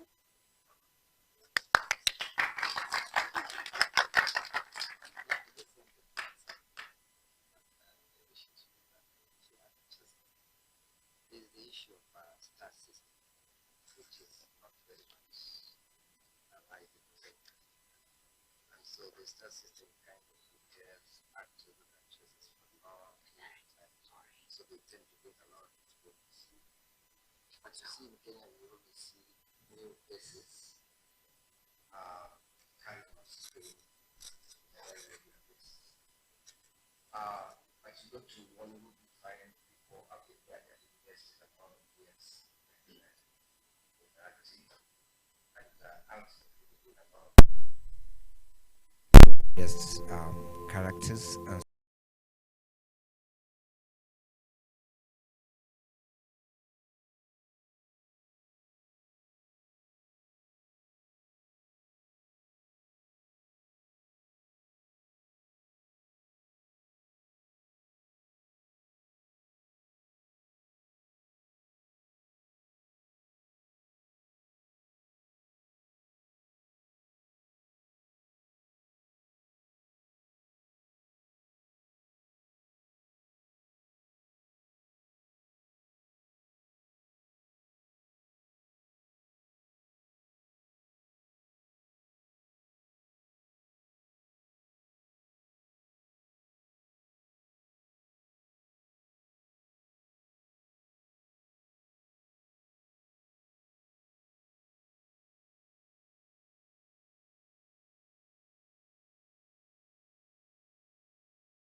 Mirrorless. I've just explained a bit of it, but like you can see from my notes, if you have somewhere you're writing, you can also scribble down a bit. Moving from DSLR isn't about chasing trends. It's about equipping yourself with the tools that free your creativity, keep you agile, and open doors to future opportunities. Now, this next question is, maybe this is the question I'll give this. I have a question for, how many of you here are filmmakers? That's good, that's good. I have a question, yeah? Name a DSLR camera that shoots flat. By flat, I mean that shoots raw, that shoots filmmakers know what I mean by flat. Name a camera, name a DSLR camera that shoots in flat. I'm giving away this. Let me come there so I can see. I want a new face. If you've answered, the jacket is out of reach so far. Yes. Hi. How are you? I'm Nancy Washera, Canon 5D Mark IV. It's very simple. It's a very simple exercise.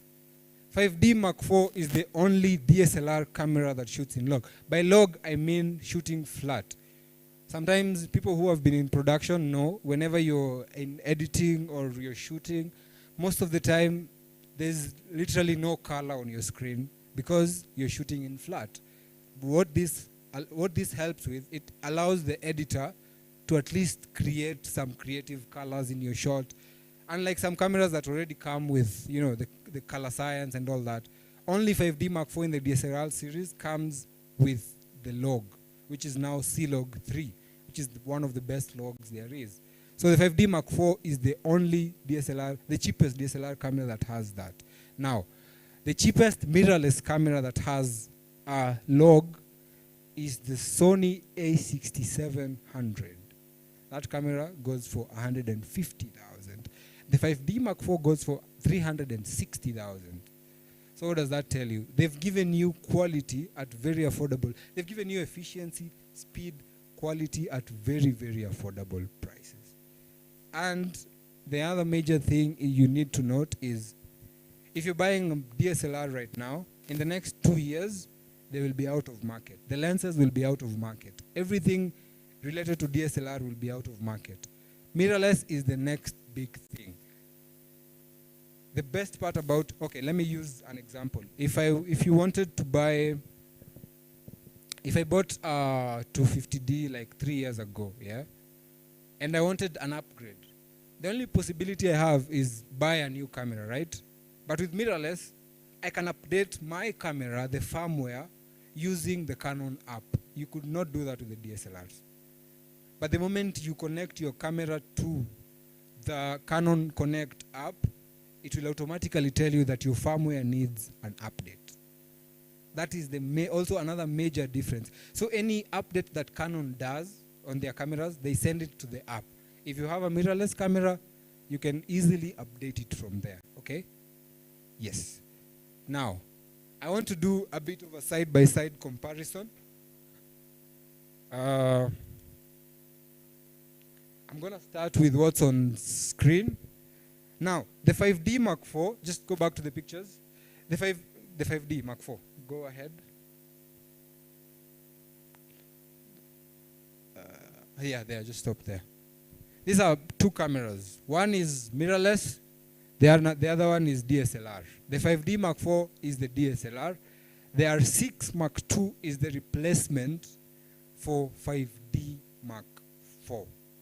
So in the next 3 years, there will no longer be a 5D Mark IV. The only camera you will get that gives you the same qualities, a bit better than the 5D Mark IV, of course, is the Canon R6 Mark II.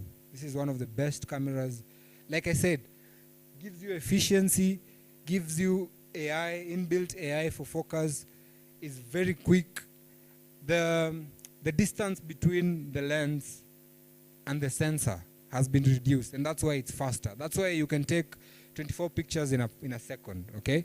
That is something very important for you to understand. 5D Mark IVs were once very good cameras before Canon released mirrorless. Also, you're going to notice in this presentation, there is no Sony. Who can tell me why? I've not inputted Sony in this. The theme, the topic is the shift from DSLR to mirrorless, right? Mirrorless, right? Why haven't I put Sony here? Anyone? Yes. Close. Sony has DSLR, but the last DSLR Sony released was how long ago is 7 years ago? 2019. That was the last time we had a Sony DSLR. The reason why you've never heard of it is because it has never been, that camera stayed in the market for 2 months. Then they released mirrorless. So the reason why Sony is not here is because Sony has been doing mirrorless before Canon for almost 7 years. Canon has just come, Canon released mirrorless August last year, 2024. Sony has had mirrorless for 7 years. Okay? Another advantage why Sony is a very good camera is they've had 7 years to perfect their mirrorless. They've had 7 years to perfect their gears. When Sony was launching mirrorless, Canon was still struggling to release 250D. So, if you're a filmmaker, you do music videos, you do high-end, you deal with high-end clients, I'd suggest getting a Sony, especially filmmakers. I'd suggest getting a Sony. Why? Because they've had 7 years to perfect something that Canon is testing right at the moment. They've released a new flagship. Sony has released a new flagship called the Sony A1 Mark II. That camera goes for 800,000. Why? It has a 60.1 megapixel sensor, meaning it can do 60 pictures in a second. Okay? That camera is one of the best cameras there is. Actually, it is the best camera there is at the moment. Okay, let me tone it down a bit. How many brands of cameras do you know? Don't mention Canon, don't mention Sony, don't mention Nikon. I have another t-shirt here. I'm not bribing you. I'm not bribing you.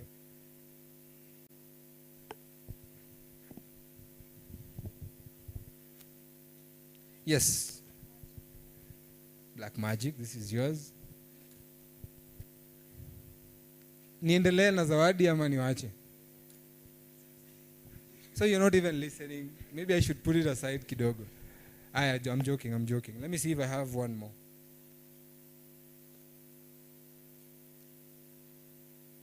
I'll give the others later. I have a few key holders here as well. If you're interested, I'll definitely give them to you.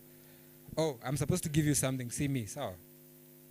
Oh, t-shirt. And you're saying, I was testing you, see? All right, so yeah, we can maybe continue a bit. If you have any question, I don't usually wait till the end. You can ask me because I fear you might forget. So if you have a question, please just raise your hand and I will answer your question, okay? Any questions so far?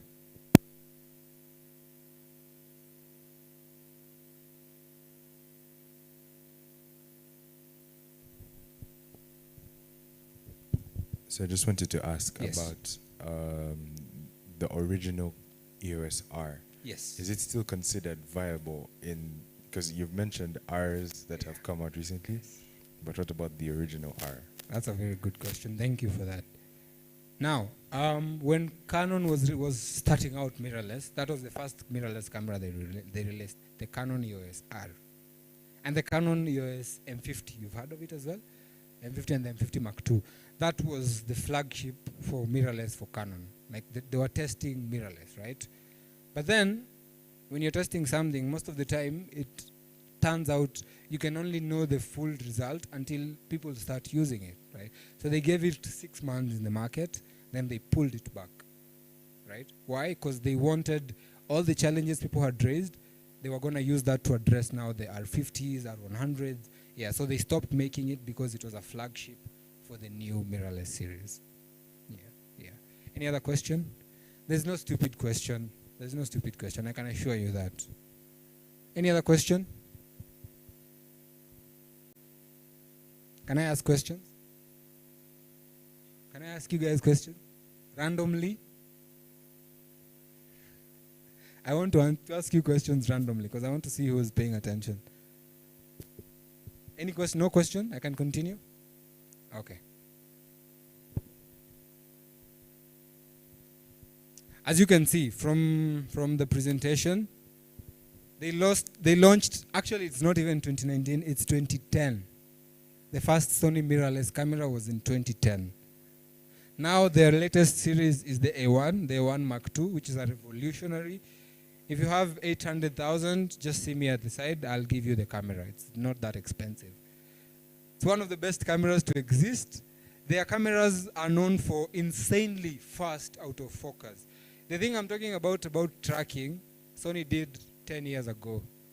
what Canon is doing now. So if you're a Canon fan, I'm sorry, but Sony did whatever you guys did 10 years ago.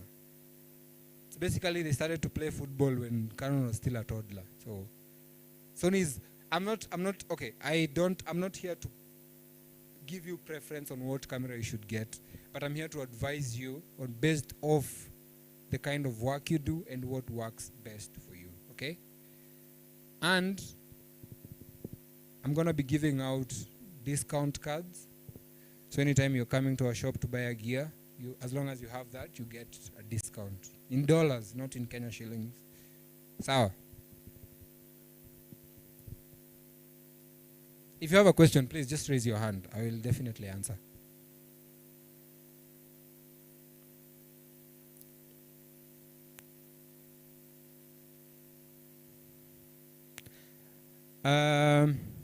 We were mentioning cameras. You said Blackmagic, yeah? Any other camera? Yes. Who said Fuji? Any other camera? Yeah. We've mentioned Canon, Nikon, Sony, Fuji, Blackmagic. Any other camera? The guy at the back.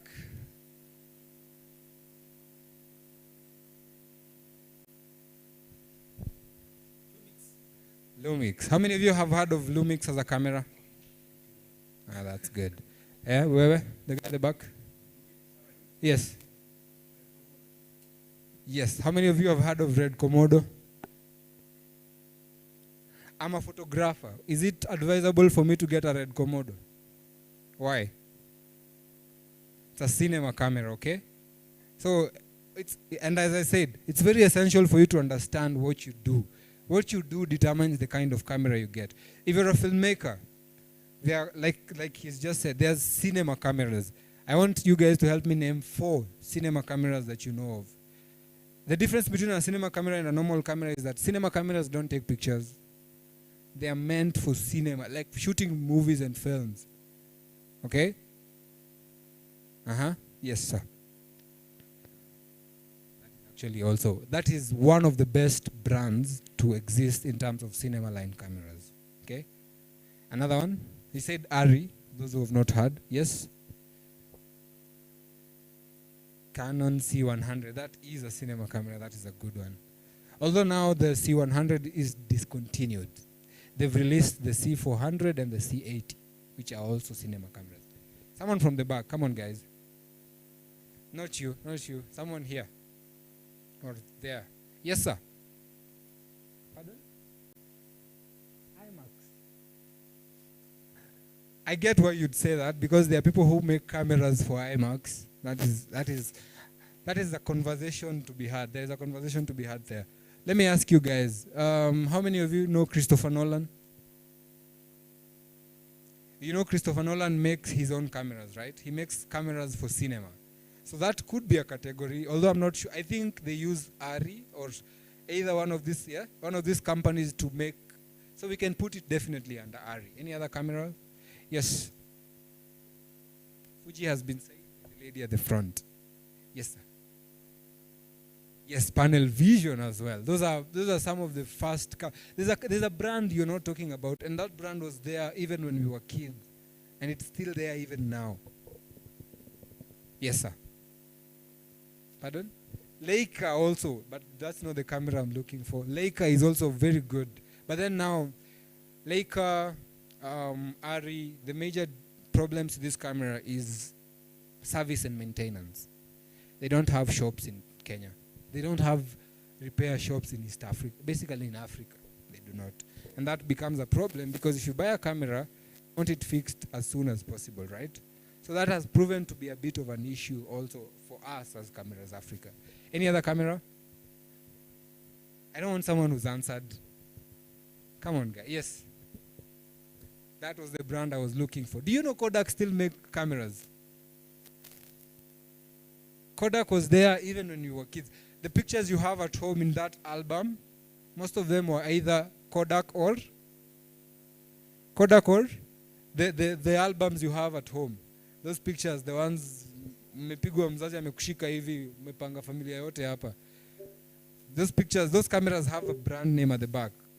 Kodak and? Yes, sir. Pardon? Not Fuji. It's a brand that's still there until now. It's Kodak and we've just mentioned it.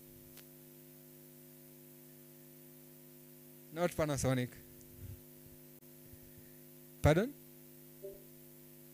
Oh my God. It is a brand that you guys know so much. It is iko kwa fingertips hivi labda ni swali imewa confuse. Let me repeat the question. Those albums at home zilikuwa zinachukuliwa na two main cameras, Kodak and one other. Not Sony. Sony, yes, but Sony was not okay. A lot of photographers were hizo siku, they didn't have Sony, but it was there. Yes, that is the camera I'm looking for, guys. Nikon has been there since Kodak, and gladly they've maintained their reputation in photography until now. Okay, if you've answered, make sure you see me for some key holders and the voucher. Okay, I remember the faces, so msi sawa.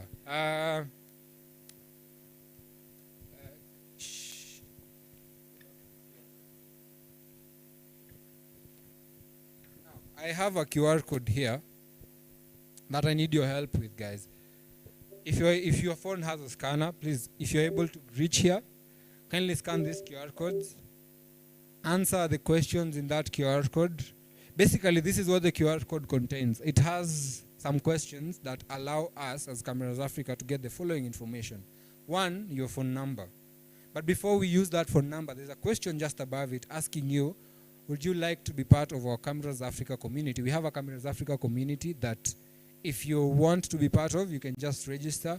I run it, so I'll be able to put all of you inside if you're interested. Basically, what you get there is first-hand exclusive deals. When workshops are being announced, when we have any sort of anything that's happening, we usually post there. So you get that first-hand knowledge of products and when they are released and all that, okay? Just take your time, answer that.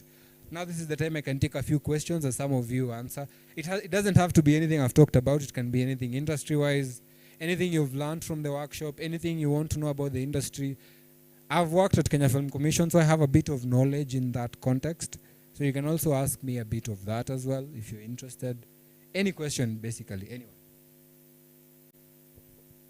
And like I said, Kierere ndo inatuma watu mbali. Yes, sir. Hello. Okay, my name is Robert. My question is, while you're talking of cameras, you basically measured on Canon and Sony, but you didn't mention more about Nikon. So, as in what perspective do you prefer Nikon, or is it much lesser than when compared to these other cameras? That is a very good question. Nikon was in, after this QR code, there's a section where I'm going to compare, but you've said a very interesting question. We are at a very interesting stage in the industry, even in the cinema world, in the camera world. You've asked me about where Nikon is best used for. I want to say this, and this is my personal opinion from what I know. Nikon is one of the best cameras when it comes to photography. There's no camera that can beat Nikon in photography. I can assure you of that. Nikon has one of the best features when it comes to photography. Yes? You have a question? Okay. It has one of the best features when it comes to photography, meaning they were making their cameras for photography.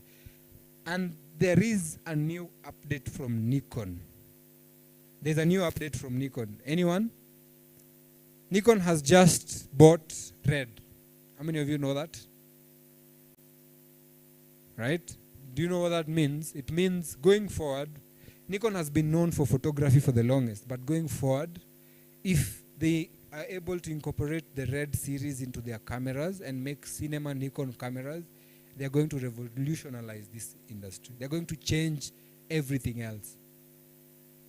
So it's very important for you also, as a filmmaker, as a content, be aware of what's happening in the industry. Sometimes I see a lot of content out here. And one thing I'd like to say, I don't do content, but I consume a lot of content. One thing I'd like to say is, the one thing that makes a lot of people stand out is doing what no one else is. Doing what you believe is going to make you successful. If I decide to ask all of you, very blunt question. Let me start.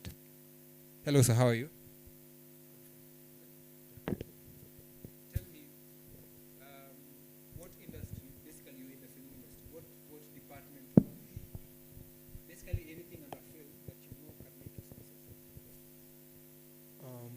I'll consider editing.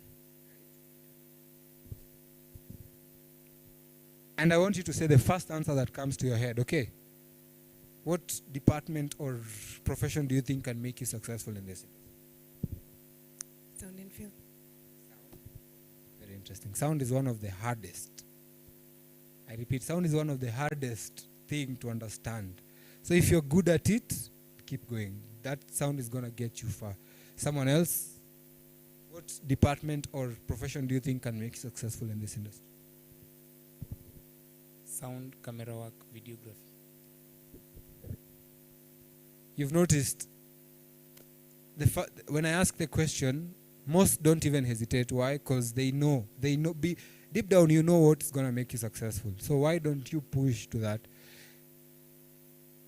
I've come to learn one thing, and I'm not an atheist, guys. Don't take it as me being an atheist. But whatever you say to the universe actually happens. If you say,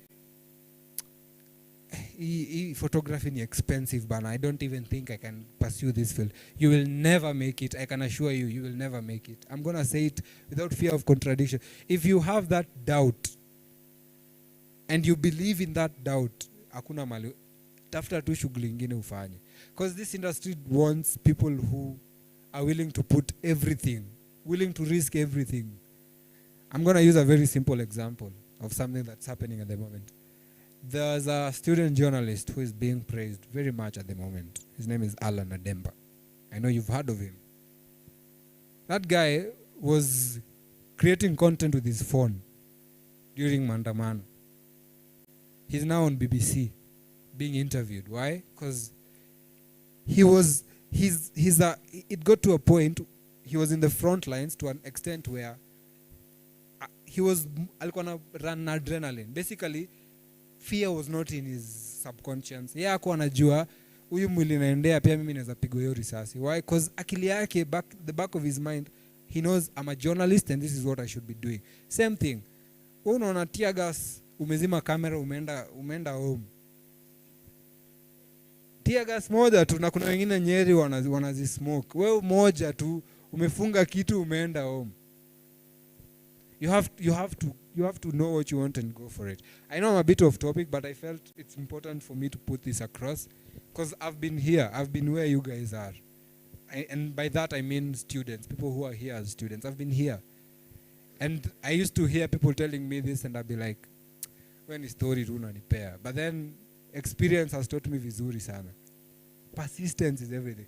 Hiyo content yenye unatengeneza TikTok inapata 3 views. Kesho haitapata 3 views, itapata 6 views. Next 12. By the time you're noticing it, you're at 1 million views in a second. Who is the one content creator on TikTok who is making waves at the moment? I want a unison answer. Just mention the one who comes in your head. I want to see if there is similarities. Name one content creator on TikTok you know is being successful at doing what they're doing on TikTok.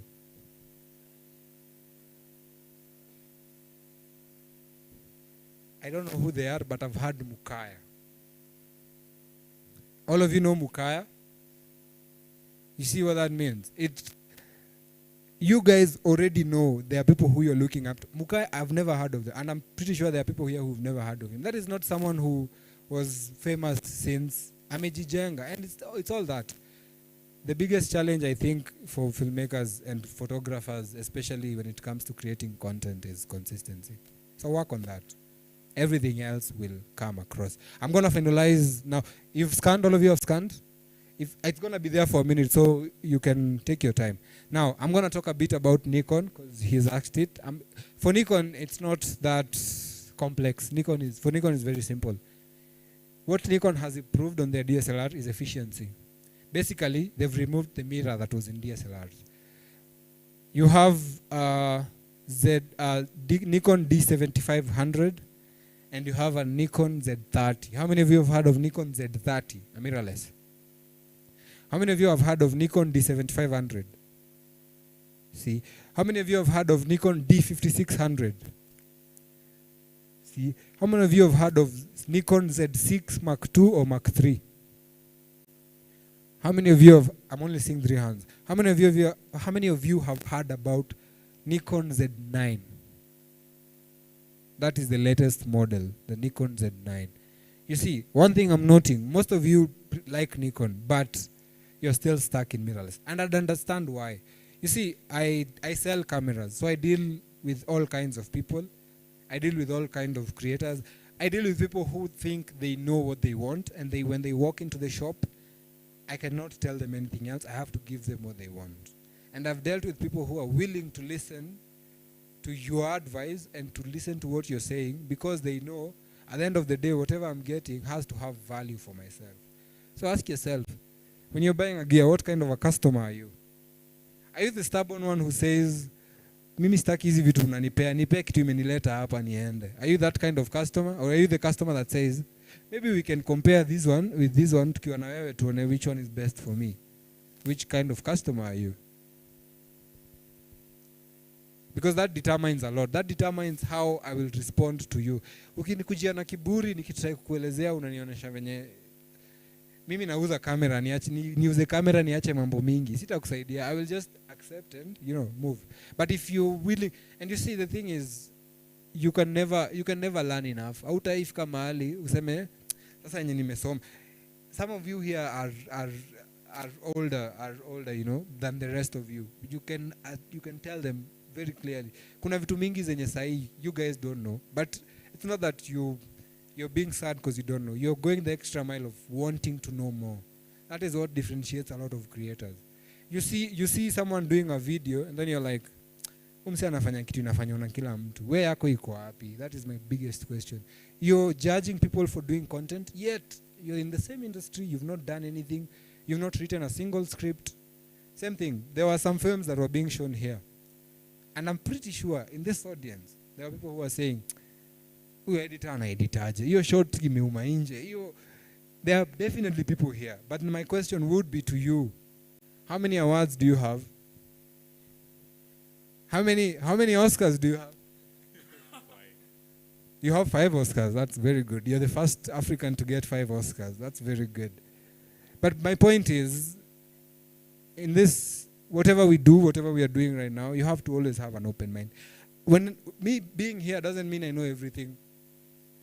I can be wrong. I can tell you something and you're like, I don't think that's how it should be. I think I will not tell you wendo unafunza ama ni mimi ama wendo unaongea ama ni mimi. No, I will listen to you.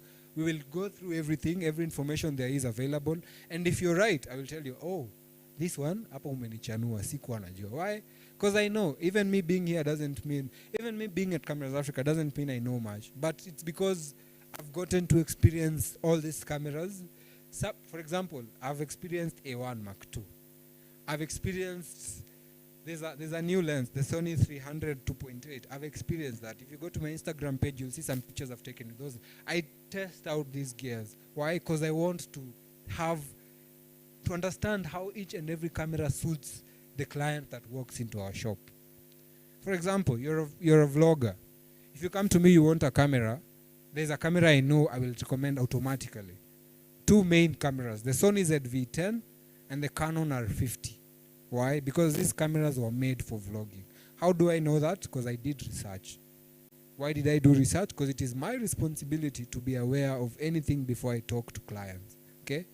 So, you will always, hata ukizeeka, bado utakuwa unasoma. Life will always teach you. Life will always, sawa. I am a bit, again, off topic, but I don't think there's much I can say in regards to what I've explained. It was very simple. I don't want to overdo it by getting deep into the features, but then I want you to take this initiative. If you have a 250D, go compare that 250D with the R50. Just go back to the slide where the 250D and the R50 is.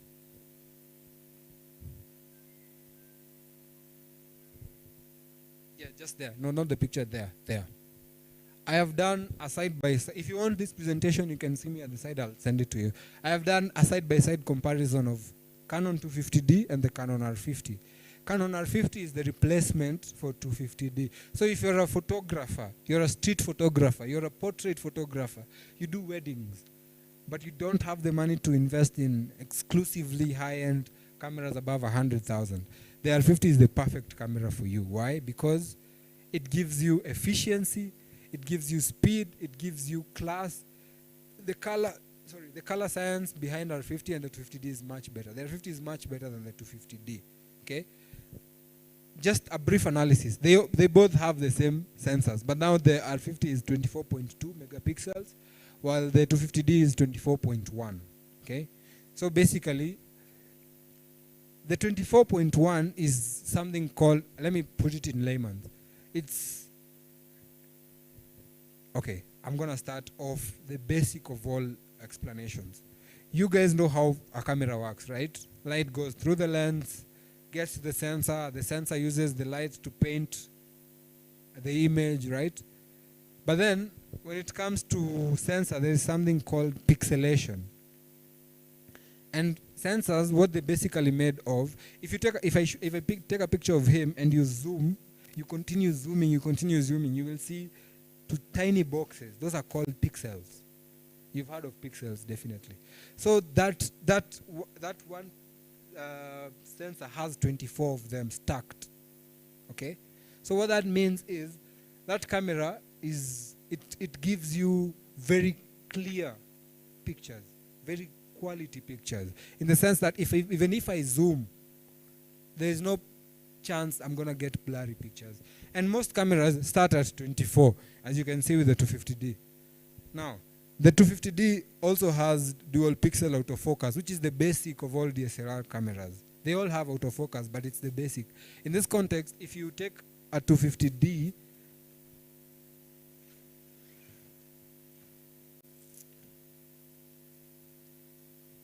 I have a camera here.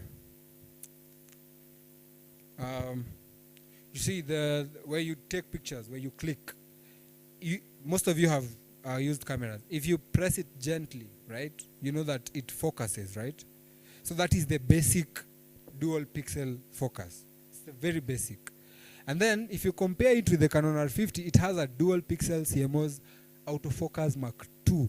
Basically, it's advanced in the context of, apart from focusing, it has advanced subject tracking. Means, like I was saying, if I walk into the frame like this, and the camera is pointing at me, it will look for my eye, and it will focus on my pupil until I walk out of that frame. So even if I was walking and you were in a hurry to take a picture, even if I'll be at the corner of the picture, I will still be in focus. Why? Because it has an advanced tracking autofocus, which is what I meant by artificial intelligence, okay? And now, the more expensive the camera is, or the more advanced the camera is, the more features it gives you with autofocus. For example, the R6 Mark II allows me to lock onto a subject. For example, if I do photography for politicians or CEOs, and I'm going at an event where there's a lot of CEOs and there's a lot of politicians, I can lock onto him as my subject. So when there's a group photo, the camera will only focus on him. Everyone else will be, yes, in the picture, but if you zoom in, he'll be in focus. If you zoom in and crop, yeye peke yake ndo atakuwa in focus, okay? That is what I mean by advanced. It's that advanced, but now the more expensive it is, the more it goes, okay? Yes, and then there's something called IBIS. Who can tell me what IBIS means? It's very simple. IBIS. The 250D does not have IBIS. The R50 does. Who can tell me what IBIS means? It's very simple.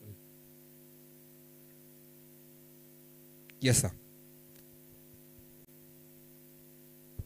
IBIS is in-body image stabilization.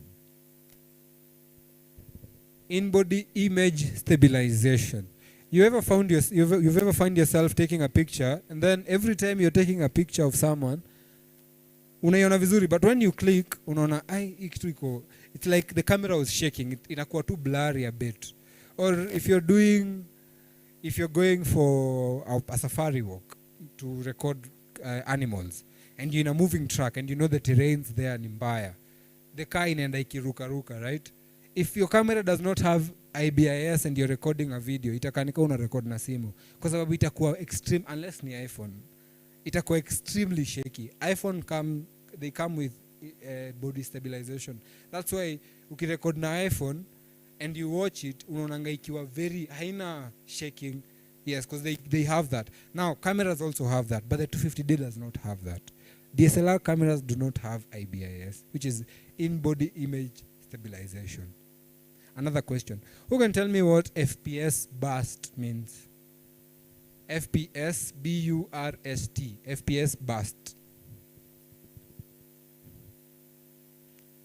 I'll give you a clue. This is mostly essential for wildlife photographers, safari rally photographers, F1 photographers. FPS burst.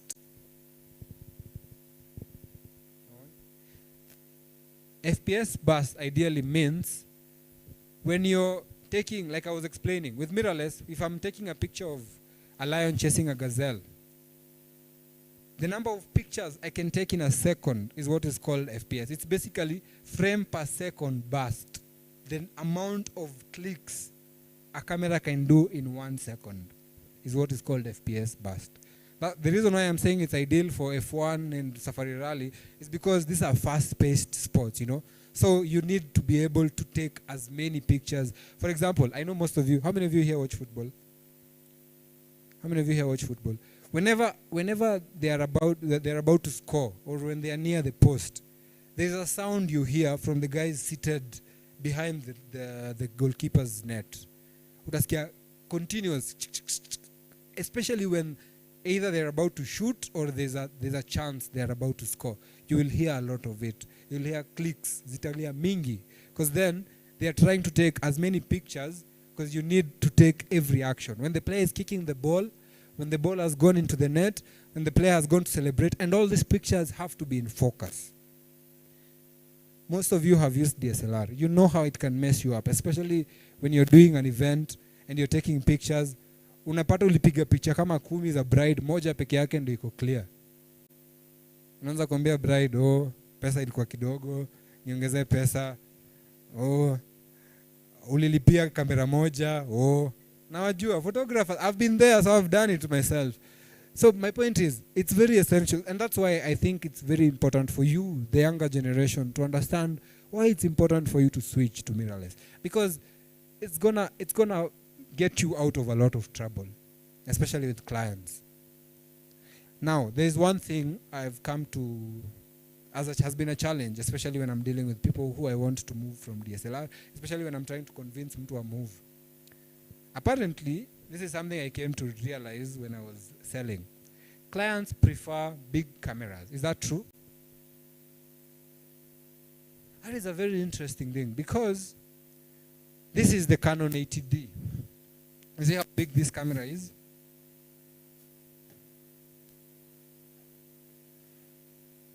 This is the Canon RP. It's a mirrorless camera. See how small that camera is? Let me remove the lens.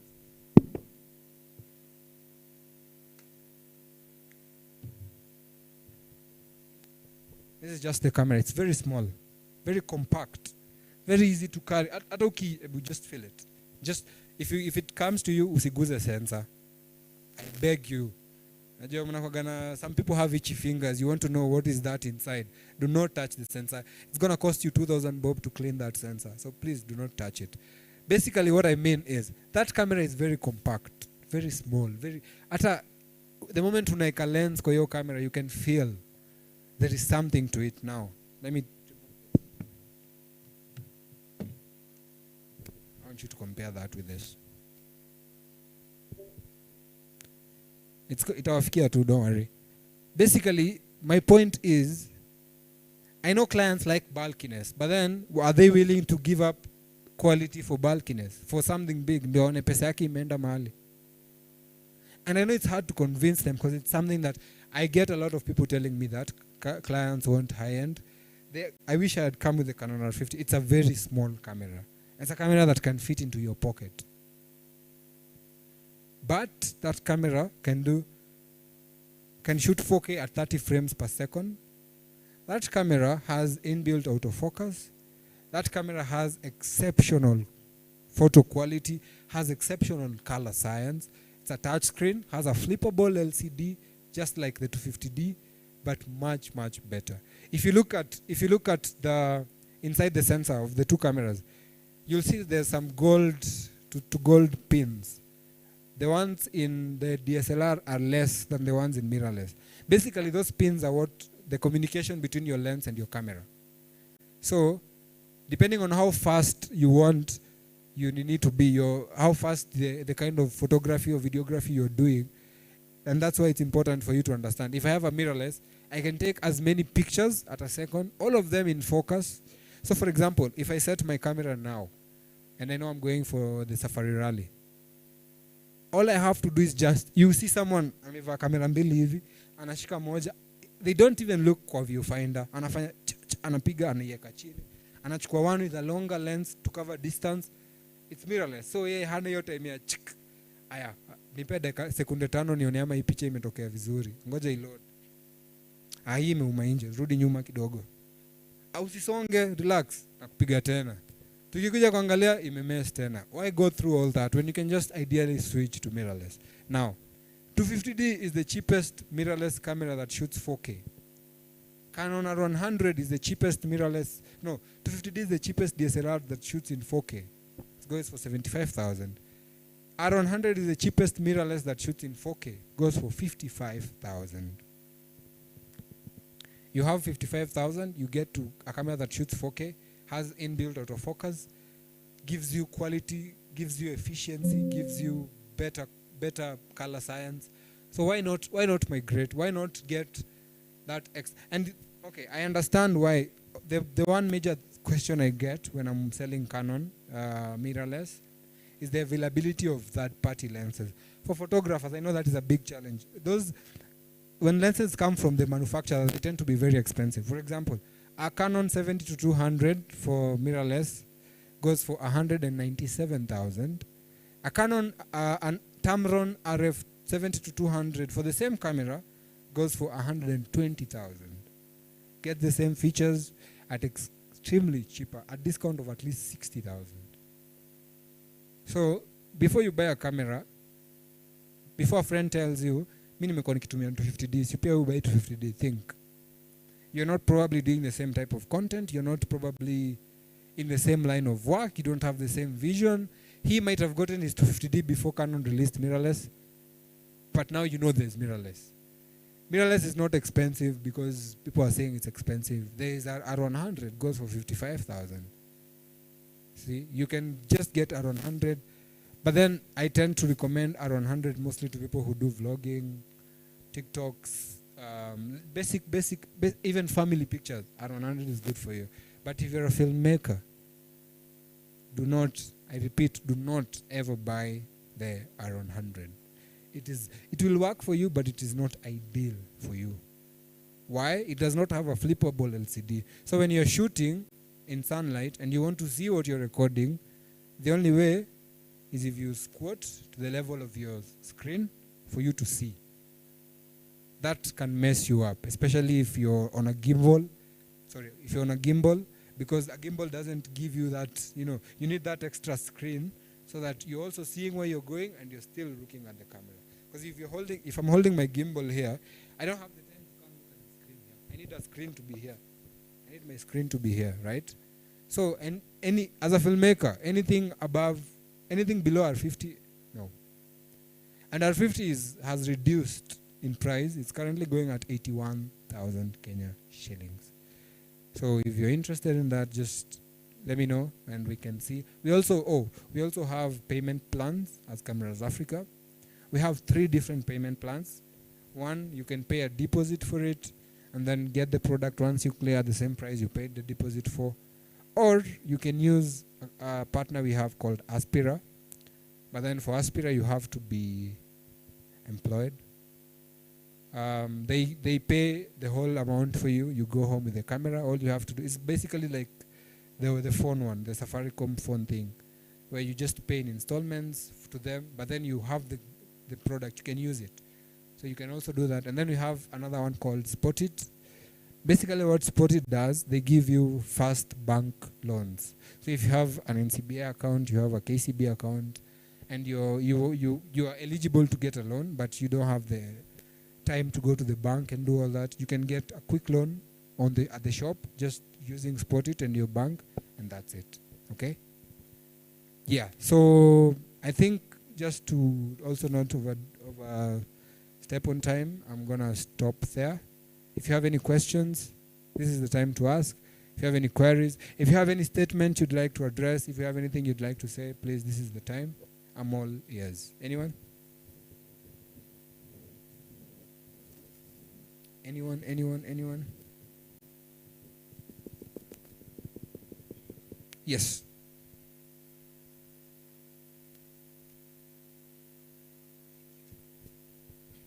Good afternoon. My name is Jay Tariq. Let me say that your workshop is absolutely amazing. I am a digital marketer and content creator / creative as well. So it's very insightful to learn about which type of cameras you should get depending on the category of content you're putting out.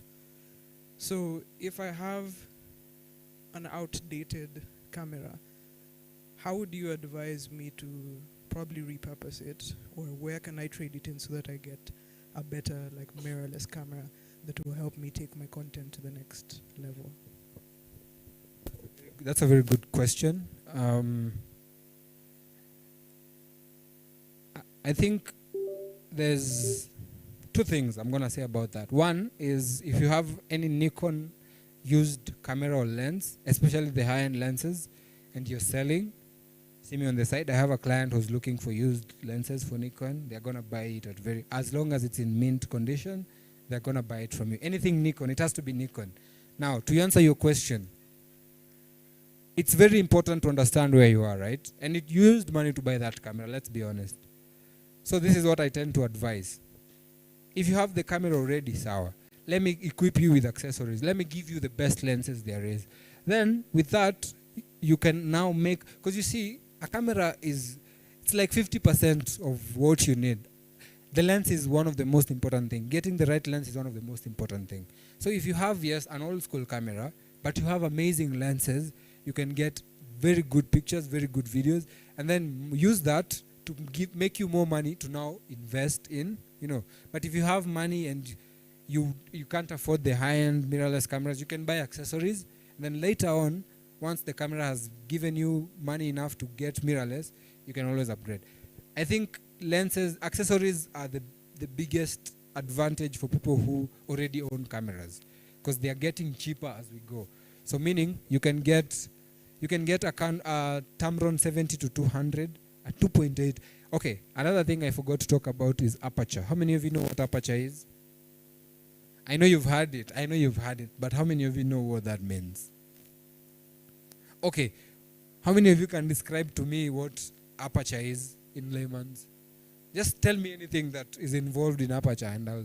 Yes. Yes, that is what we learned in school. But now, practically, tell me one thing about aperture that... Yes. The more you open the aperture, the more light enters the lens, and the more you close it, the less light enters. That's actually a very good answer. Now, what does that affect, or how does that affect your picture? The opening and closing of the lens. For example, let me give an example. I have a 24-105 here. That's an f4 to 7.1. Okay. So an opening, like she said, is, you see, it has 4 to 7.1. That is an f-stop. It's called an f-stop. Basically, an f-stop is how wide or how much can your lens open to allow more light in. And it works like this. It works vice versa.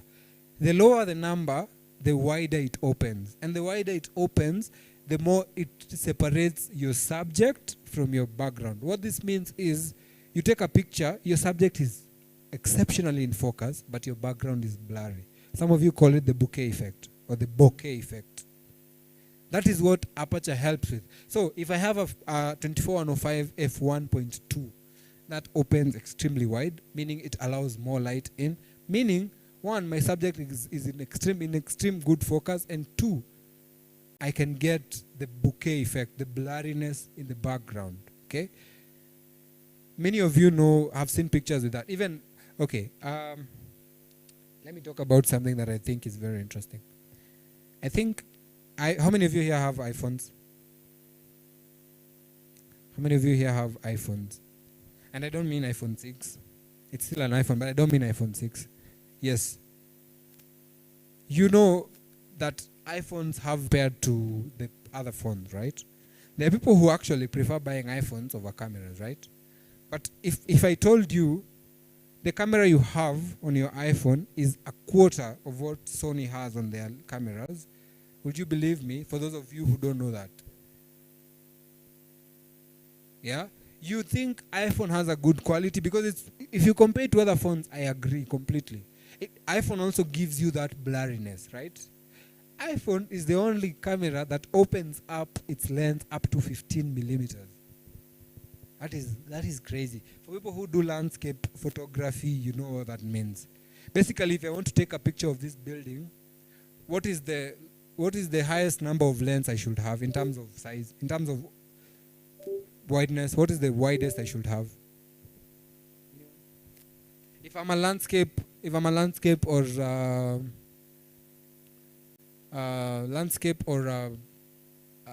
architecture photographer, recommend for me 2 major lenses. Anyone?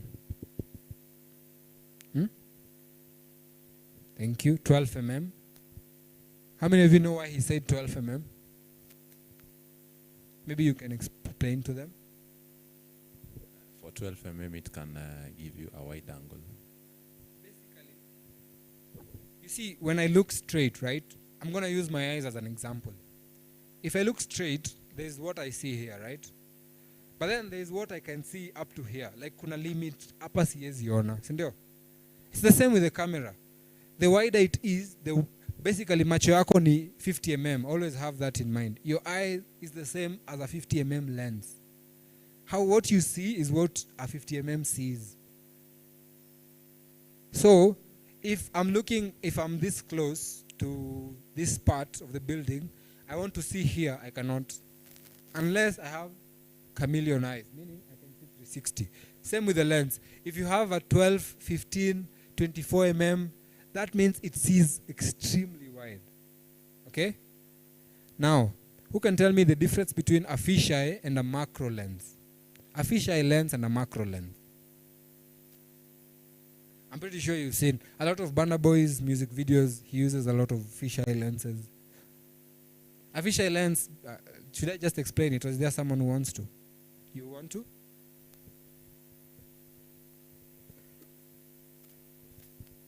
A fisheye lens, it exaggerates the subject's like face. For example, if you watch Burna Boy's music, you see his face is, and then for the macro lens, it sees small subjects like insects.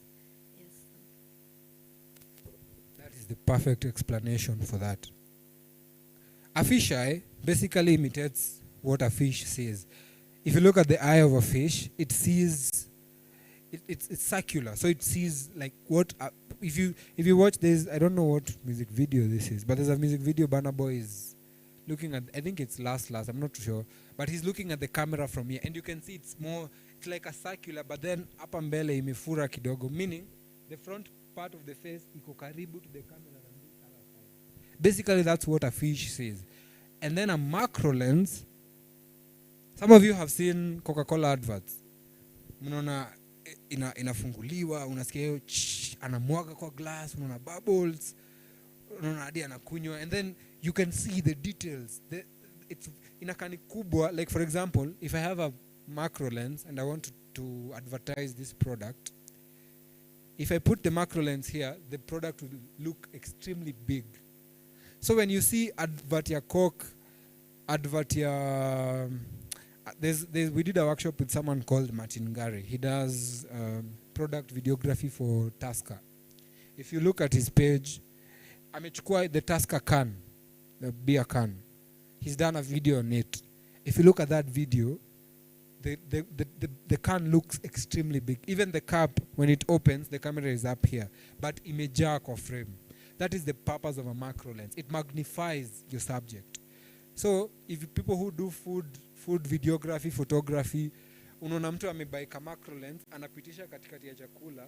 If you see the end result, you might think he's walking between two buildings because the food is bigger than, it looks big. That's the purpose of a macro lens. So you see, that's what I mean. If you have to understand what you're trying to achieve. But then, one thing I'll say is, from personal experience, you can never learn how to do something until you practice it. This is what I mean. You will never know how to use a camera until you buy one. It doesn't matter what camera you buy. It doesn't matter if you buy a 55,000 camera or you buy a 300,000 camera, as long as you have a camera. It means you're perfecting an art. It's like the way when you were kids, ulikuwa unafunzwa kuandika. Do you still write the same way you used to write as a kid? No. Why? Because you've been doing it often and often and often. I keep saying this. Something I got from one of my mentors. Most of you know him. He told me this. The one thing that has made them stand out to where they are is they've been consistent enough even when things were not working out. Even when TV stations were not taking their content, they were still consistent. They were shooting for YouTube. They were shooting adverts.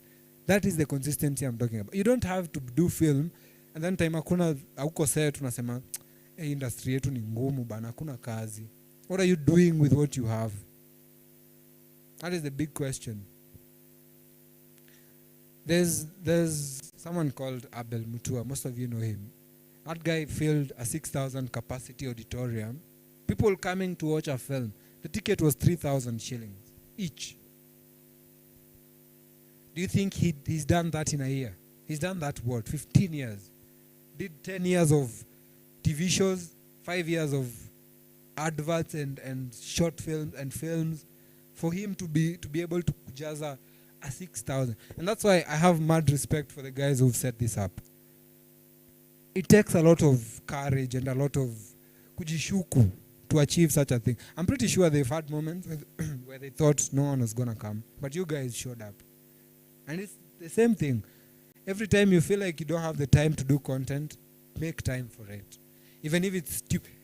I can assure you this. Even Kadush is a witness. Njoro there is a witness. When I started out, when I was doing, there's a YouTube channel I have. You'll see videos 5 years ago. I watch those things now and I cringe. I literally cannot watch my own content. Why? At that moment, you would have told me this is shit. But at that point, this is all I knew. I remember I was even uploading that video using Wi-Fi at church. I will never forget. At that point, I was like, I have to get this out, push it, and then be consistent. If I knew I was gonna be 5 years down the line, I was gonna be here, gone through all I've gone through, I wouldn't have believed you. But because I started, someone saw it, decided to push me, and that's the result of where I am right now. Me working for Kenya Film Commission was not a coincidence. It was not luck. It was luck, but it found me prepared. I was not prepared. I did not go to KFC because I wanted to be part of government. No, I went to KFC because I needed to understand the policy side of filmmaking. You cannot be a filmmaker na wewe ni editor peke yake na unajiita filmmaker. You cannot be a filmmaker na wewe ni videographer peke yake na unajiita. A filmmaker is anyone who can do all the aspects of production. If I decide to do sound today, I'm shitty at sound, but I accept that and I train myself to be good at it. But I'm pretty standard in everything else. I'm exceptionally good in editing. I'm a bit good in camera work. But I'm shitty in editing. I know that and I accept that. And that's why when she said sound, I was a bit, because when I did my exam, I almost got 0 in sound. I was not that good, but then I accepted it. I did something better, but that does not mean I pushed sound aside. No. If I'm a producer, I need to know, if I'm a writer, I need to know what music goes with this scene. It's not the sound of the sound technician to do this. As a director, you need to understand such things. So, to close it, a filmmaker, for you to be a filmmaker, you have to know, not even understand. You have to have a bit of knowledge in every aspect of production. Be it, yesterday you had a good friend of mine here talk to you about marketing and distribution, Fabric Dress. She's exceptional at it. She runs Anga Cinema. Filmmakers, you make films. Do you look for such people to get those spaces? We assume it's expensive. We assume getting your film at Anga is expensive. But they don't charge you. Do you know that? They only charge you after you've sold. Munagawana after. But no, we cannot screen in cinema. It's too expensive. How do you expect to build an audience? Let me say this without fear of contradiction. This is the next generation of filmmakers. Everyone you know in the industry with your age is the next big thing. So if kama nyi wote mnajua hivyo, what is stopping you guys from doing it? Yes.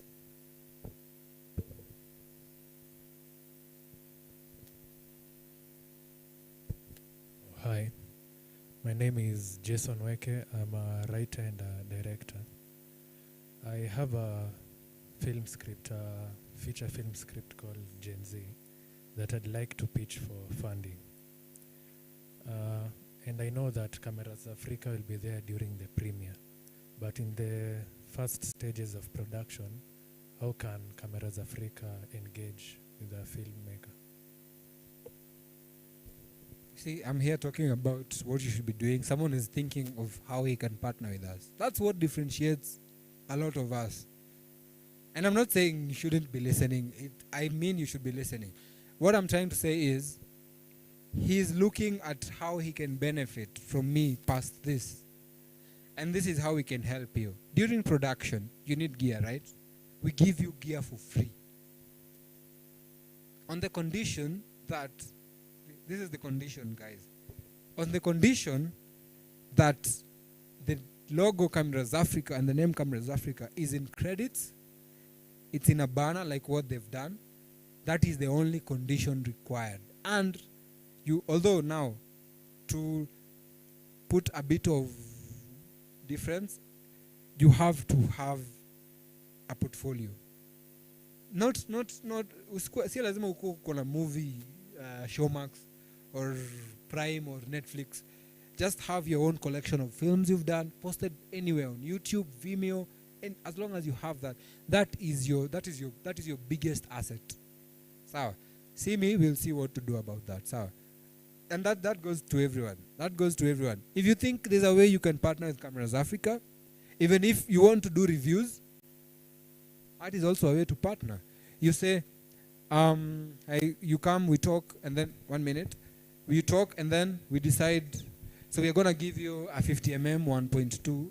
Go try it, and then once you're done, do a bit of a small video talking about why you think this is a very good lens, and why you recommend people to get it, and where they can get it. That's it. How many of you here know Capedo photography? Right? If I told you most of the gears he gets from us. Actually, we have a workshop. This is exclusive. We have a Canon workshop coming up in May by him. He's going to be teaching us about wedding photography and a bit of videography. Okay? So stay on the lookout. And that's why it's important for you to scan this. Give me your contact. So, because the first place our information goes is the community. Because it's a community. Basically, these are our priority. Nyinyi ndo priority yetu ya kwanza. Any offers, first place. Anything we are giving out, community first place. Okay? Now, if you buy anything from Cameras Africa worth 100K, you get that jacket, you get a filter, and this is for people who are here. Okay? You get a filter, you get a cleaning kit, and the last thing you get is a Boya wired mic. That is the offer I'm giving to anyone here. Buy anything above 100K, you get those things. The lens, the filter goes for 6,000, the one I'm giving you for free. The cleaning kit goes for 2,500, the one I'm giving you for free. The jacket is definitely exclusive. Let me show you what the jacket looks. Can I borrow your jacket for a minute? Or introduction. This is the jacket. And I know most of you, hata makanga wanavaa uniform. Mbona wewe usivaa uniform bana? So this is the jacket.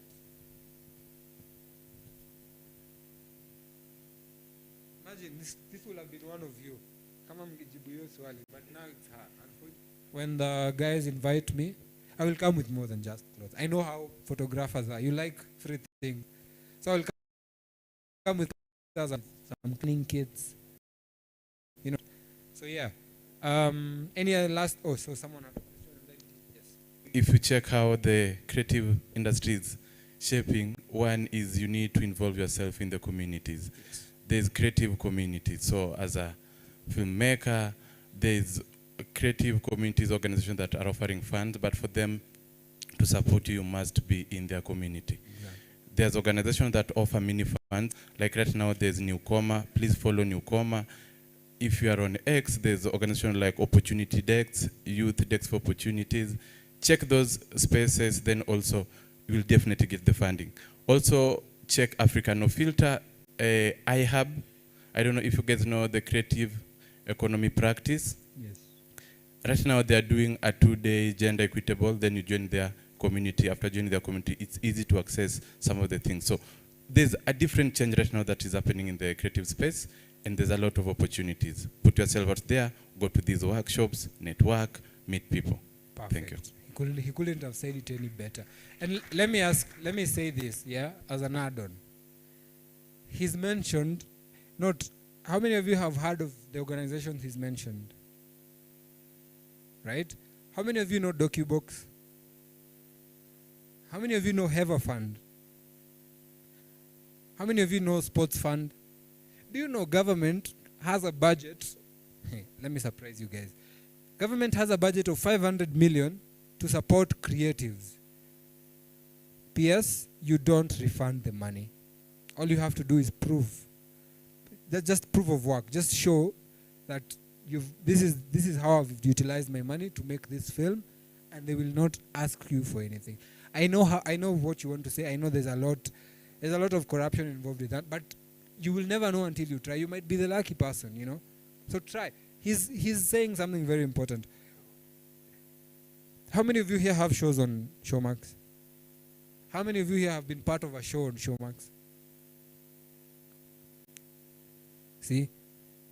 You cannot one thing, let me be honest, and he can attest to this. Most of these streaming platforms have there's a lot of gatekeeping going on. People, you have to go through specific. For example, I'm going to ask this question. If you want to pitch to Netflix, do you know who you're supposed to meet? Do you know who you're supposed to look for? A name. There's a name you're supposed to look for. Do you know? See? How many of you have heard of Media Pros Africa? How many of you have heard of Wangeshi Murage? Wangeshi Murage is a certified Netflix content supplier. What does that mean? Her role is to put creatives in the table where Netflix is. But we don't know that. If we did, she was at Kalasha, she had a booth. She was there the whole day. See, lack of information. People are not aware about these things. So the question now goes, what are you doing that extra to get that extra information? And I know, I've been here before, so I'm going to say this. You cannot know what you don't have if you don't know what it is, right? You cannot know what information you lack if you don't know what it is. You cannot know how to use a camera if you don't know what a camera is. So I understand that sometimes, for example, when I was learning Blender, when I was learning how to animate, I never used to, when I was starting out basically, I never used to understand where am I supposed to start. Like, this is the software, sawa, but nafani anze wapi? Until I went on YouTube, and the first, and if people here know how to use Blender, you'll relate to this. The first tutorial I ever did on Blender was creating a donut. That was the first ever tutorial I've ever done. And it was on YouTube. It has at least 100 million views, I think, on YouTube. You see, I had not known that until I decided to go on YouTube and research. So it's just that. It's extra effort. Extra effort is what makes a lot of people stand. Ata hapa, venye nawaambia shift of DSLR to mirrorless. I'm pretty sure most of you will still prefer to 50D. Why? It's familiar. It's what you're used to. But for people who have iPhones, when they release iPhone 16, because I know you guys and Samsung guys, when they release iPhone 16 and Samsung S25, and Samsung S25, you're always there buying. You have what you're familiar with, yes, but you're always going for that extra. Same with cameras. And the thing I keep saying, it is better to have, this is personal opinion again, it is better to have an expensive lens than an expensive camera. I'm going to say it without fear of contradiction. It is better to have an expensive lens than an expensive camera. So, to the lady who was asking me about that, you have the camera, yes. Do not think about it. Because you see, if you buy mirrorless right now, if you decide to buy Canon R8, which is one of the best mirrorless cameras for filmmakers, I have one myself. Because it's a full frame camera, has 26 megapixel sensor, inbuilt autofocus, has in-body image stabilization, one of the best cameras. If you're a filmmaker and you want a mid-level camera, it only goes, it's on offer, but the offer ends, I think today is the end month. Yeah, it ends today, goes at 143, but the initial price is 170. One of the best cameras you can ever get. You see, that is what I mean. If you buy a rate now and she already has a camera, a rate is 140,000, 170,000 without the offer. That 170,000 is a 70 to 200 Tamron for the camera she already has. Meaning, with the old camera she has, she can get the bokeh effect from the lens. There are lenses that have stabilization. You can have a camera that does not have in-body stabilization, but the lens you buy has. So it substitutes or helps you where the camera could not. So it's just that. Someone here had a question or something to say. The guy in.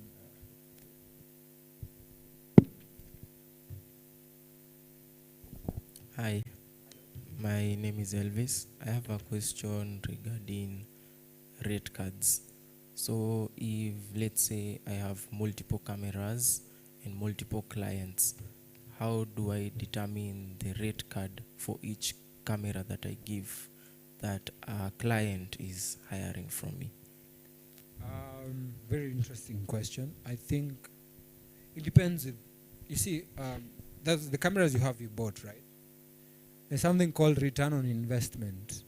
When you're buying a camera, you expect that camera will get you back your money within what, 6 months, a year, right? So before you even think about the rate card, have that in mind. No, even if I'm hiring out this camera, yes, I'm trying to refund my money and make more out of this camera. So your rate card should not be about your client, should never be about, should be you, should be about you. You're trying to return something, like it's like taking money from this pocket and putting it to this other pocket with more interest. It's like a loan. You've taken a loan, you have to repay the loan. How do you repay the loan? Hire out the gears. And you see, for example, if I buy, this camera was discontinued, by the way. 80D is no longer in the market. But if I have 80D, it was one of the best cameras also to ever exist. If I have 80D, I bought this camera, at that time it was around 140,000, right? I want to make back that money in 6 months' time. And I have someone who wants to hire this. I'll do the maths, see how much would I be willing to give it out for, to a point where within 6 months' time, if I'm hiring it out every day, it's going to refund my money within 6 months. Or if you've put yourself a limit of an year, how much will it refund within a year? Do that math and then see. Clients will always complain your gears are expensive, but hataenda kwa Faris, I can assure you of that. Faris, if you go to Faris, you have to already have a reputation. Na huko, I'm not trying to karibia mtu biashara, but people who have gone to Faris know how the experience is. You are providing a better solution, right? You're providing, I'm going to give you this camera. Yes, you're saying it's a high price, but is it higher than where you can get? And then one thing I've come to realize, even selling cameras, you have to be confident about what you're saying. For example, if you come to the shop and you tell me, I want this camera, Canon RP. RP is going at 135,000. The purpose was to just, even my role tells it all. I don't just sell. My point is to provide the client with the necessary information for them to understand you're giving me your money. So it is up to me to go the extra mile and educate you and inform you of the latest. You might not have the time to go on Tandao and look for them, but I have access to the gears as they come. Sometimes I don't even know Sony. For example, I didn't know Sony have released a one until I saw it. Niliona hapa and go like, oh, they've released this camera. You see, same thing. So understand what you have, what you're trying to get back, and where you're headed. For example, if You want to buy a mirrorless camera, right? You've said you have a camera, you want to buy a mirrorless. You have to, of course, you're going to put a time frame of when you expect to buy the camera. If I'm hiring out my ATD to get this camera, I need to calculate how much I need to be earning for me to get this camera within 6 months. So it's a very broad perspective, and there's a lot of things at play, but your return on investment is the basis of everything. Okay? Yeah, that is, I hope I've answered. That is the basis of everything. Any other question? Yes. I think because of time, I'll open a forum, and I think Maina will be here for some time. Yes, I'll definitely. That desk there. Yes. You can go there and consult with him. Yes. And thank you so much for coming, Maina. Thank you so for educating us, for giving us details about cameras, and also to opening insights about to understand more about cameras in Cameras Africa. Thank you so much. We appreciate it. Thank you so much for the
silos. It's my time.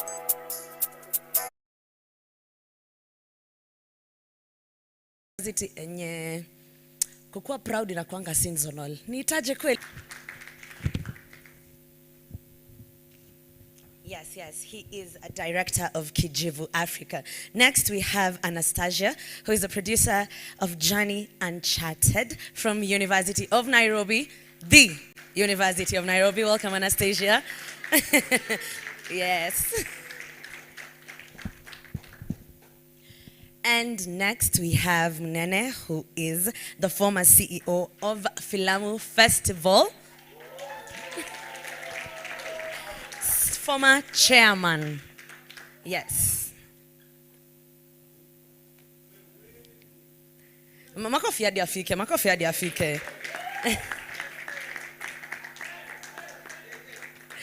Welcome. Nene is also the head of C35 Films. And lastly, we have the current chairman of Filamu Fest, the head of the team that has made this past today possible. Tumpigie makofi. Welcome, Mukundi Mwangi.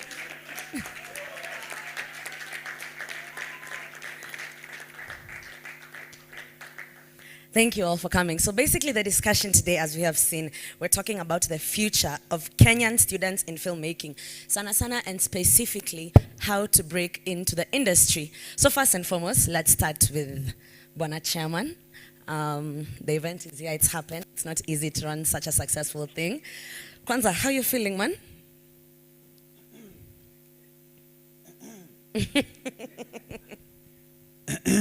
Once again, evening guys.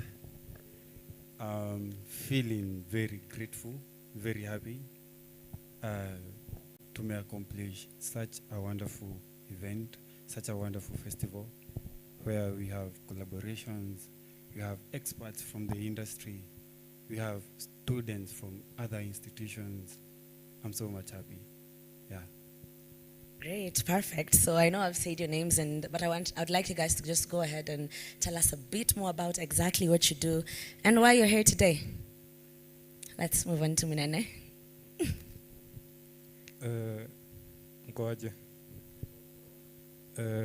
My name is Munene Mburu.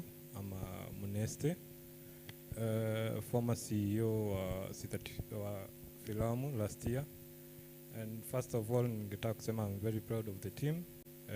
Kuna kazi wenye wamefanya hapa. So when walikuwa hapa last year on the Filamu Fest, they know we set a bar very high. And nimeona wame break that bar. It's very nice. Hi guys. So my name is Anastasia Kiragu, as you've been told. So I'm a 21-year-old documentary producer. I have produced over thank you so much. I have produced over 15 documentaries. Yes, thank you so much. That's my team. So, yeah, and I'm happy to be here. And yeah, can't wait to learn and give you knowledge.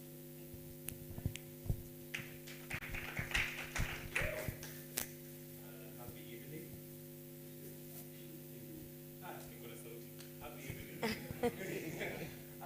My name is Grayson Nixon, and I am the director for Kijivu Africa. I come all the way from Kisumu to be here with you today. As you've heard, we come from Moi University. I'm an alumni of Moi University, and I teach acting classes to students as young as 8 years old, and I'm also an advocate for mental health. And I'm also part of the African Narrative Collective, which is a collective that helps youth all the way from Nigeria, Kenya, and South Africa. So I can't wait to share knowledge with you guys, and I also can't wait to learn from you. Thank you.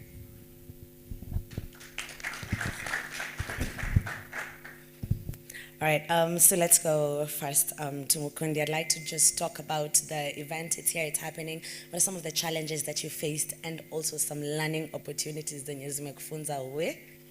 This I will definitely take somewhere else. Nianzie wapi? Where do I start about the challenges? But you know what? You never fail, you only learn. So first and foremost, the biggest challenge we have had is raising funds for the event. We have had to go into our pockets, which sometimes it says, this is what you have. Instead ya kushinda kila wakati umelia, tupati sponsorship, tupati nini. Then again, find ways to collaborate. So at this point, even if I'm talking about the challenges, let me talk about partnership. We want to thank our partners, Sana Post, BTM Storytellers, Utetezi, the Multimedia University itself for the location, and Kenya Actors Guild. So, and other challenges I think we have not faced other than that. And the lessons we have learned is how do you put such an event? How do you make it to be successful for both days? Yeah. Very good, very good. I'd like to also take it to Mnene. What can you say have you felt is like a big difference? Have you said it has grown and it's definitely growing?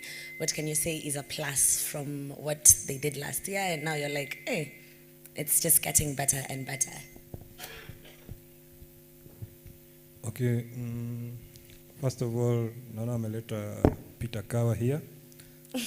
I know he can't remember me, but I talked to you last year and invited you. Ukasema uko busy. Well. No, lakini akaniambia next year I'll surely come, in which when the team akina Mukundi wakati walipewa the Filamu Fest, so I gave them my last year's report in which had contacts of people they were supposed to call na wali manage to get more sponsorship, more partnership zenye tulikuwa nazo last year. All right, that is good, guys. Tunaona tuna grow. So the more we continue, it's going to get bigger and better. So let's dive into filmmaking, especially as students. And I'd like to pose this question to Anastasia and Nixon, because you guys are in it, you're doing it. How do you guys handle financial hurdles and also just getting quality equipment to do what you're doing at that stage that you are? Thank you so much. And first things first, if you're a student, you're your own sponsor. You don't wait for someone to sponsor you. My team can tell you very well that we go shoot our documentaries on our own, but what the university provides for us is equipment, so we don't usually have problems with equipment. So whenever you want to shoot, you just write an email to the UNC-TV. It's the University of Nairobi TV channel. So you just write and then say you have a project, you want to shoot this and this and that, and they'll offer you that. But when it comes to money, it's a lot. It's a lot. You can't depend for people to come out and just give you money, and especially when you don't have a product to show that I have done this, so you can trust me with this money to bring you even more. So it's you to know that, I'm a student, this is what I have, and what you have, basically it's your parents' money or something that you get from 1 or 2 gigs that you do. So when it comes to funds for us, we like put our money together and then come out with one. We just like, I think it's putting our money together as a students and coming out with whatever product we'll have. So basically that's it. The best you can. Just to add on the same, I tend to think myself as a profile builder. I build people's portfolio. You know, when the moment when you enter into somebody's office and they ask you, what have you done? And you do not actually have anything to do, I give people the opportunity to build it. Whether it's through directing, whether it's through acting, I tell them, come learn, do it for yourself. Now you are actually now a director. You've already done it. We've learned 1 or 2 lessons from this. That's exactly how you can do it. When it comes to mobilizing resources, I tell them, do the best work that you can, and if it's good enough, someone will notice. Do the best work that you can, and if it is good enough, someone will notice. Every single time, that works. And in every instance, you'll get somebody who goes above and beyond. The industry gives back as long as you give it above and beyond. That's everything that I can actually say when it comes to that. Because finances, you are never going to have enough. I'm sure even Peter can attest to this. You are looking forward to your next project, isn't it? And probably it's for the passion for it, but the next thing will be how much is it going to like cost me, and how much is it going, I'm actually going to get from it. So at the end of the day, you are going to do a project. So should it be a passion project? Yes. But if you are passionate enough about something, eventually it pays off. Yeah, That's thank you. good, and someone has definitely noticed. I mean, we're here, guys, and you guys are here sitting on this panel. So that is beautiful. So let me go back to Mukundi and Munene. How are you guys able to form reliable teams, especially because we're students and... When it comes to such a festival, you know what one can do. And that's the only way we have moved forward until the festival has happened. Have anything to add? So personally, when it comes to working with people, I have people I know. It's in, if nimeona kazi yako before na imeni nice, I want to work with you. I know I'm a creative person. I'm a director and a writer. So wakati nimeandika film, let's say this is my DOP at the back, Don. Yeah. So namwendea, I have this project I need us to work on. So me and him, we work on kutafuta wase wengine, sound, the actors. So let's say you must be good at mobilizing people while you're on set. Alafu pia ukiwa director na umechoka ukiwa set, ufai kuonyesha wase wengine umechoka, wewe ndio leader hapo hivyo. So something you have to pretend you're not tired. Lakini ndio kazi iweze kufanyika. Yeah. Just come ukweli kabisa. So just continue and that's also posed to Nixon. In the past few years, atasi tunaona in the past like decade or 20 or so, web series and short films zimeingia in such an influx. How do you feel like they're redefining genres and the film industry in general? Okay, on that question, I will have to revert and thank my team back in Kisumu. I think there was a time I was teaching an all-female crew from actors to crew members. You know, when we are talking about gender equality, we are not talking about equality to begin with. We need to talk about equity, because we can already say there are already enough men in the industry. So we need to add more women in the industry to at least balance it out. So we did a web series which is known as Rumi. It's available on YouTube. And I wrote it, yes, but I told them from the directing to the editing, I'm going to allow you to do your work and build your own portfolio. And so they made 6 very wonderful episodes. And from then on, I understood that students can actually get to learn from the word go. So when we are talking about web series currently, how it's it's changing the industry, because you can be your own producer. You can be your own curator of sort. As if you do not know, currently YouTube is changing. It's going to start allowing you to have your channel has it in terms of series. It will look like a whole series. I don't know if you've actually heard about that. It's going to allow you to have to make sure that your programs is aligned in seasons. You can have season 1 of something, season 2 of something, and it looks very presentable as if it's on cable, as if it's on Amazon Prime. And this is going to change the way you actually see things as creatives. So as students, one thing which we should always remember is that someone is always watching. Who knew that the Blood Parliament documentary will come out and a student is going to be at the forefront of it all?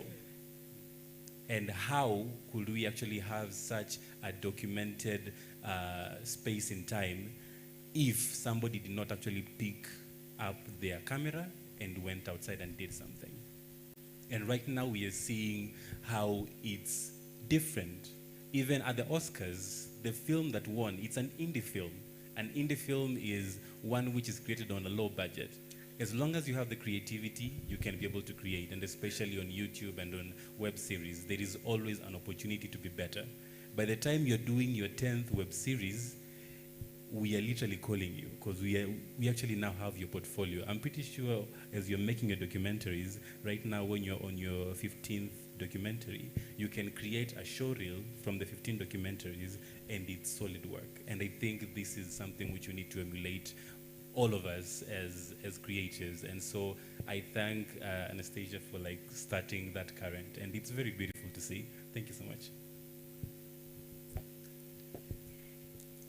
Good. Nash, Munene. How do you feel like short films and web series are changing genres in the industry? How do you feel like short films and web series are redefining or changing genres in the film industry so that now it feels like a lot of genres have broken into pieces, or some of them are just, you know, really... Or actually post. If your film ni mbaya unaachana nayo. That's why naona most people are going on web series, short films, kujaribu kuchange the industry na kwa siko ubaya, lakini film mingi zenye ziko huko nje, sorry Peter, lakini your generation is making some films as in they are good, but the story part, people are not taking time to focus on the story part.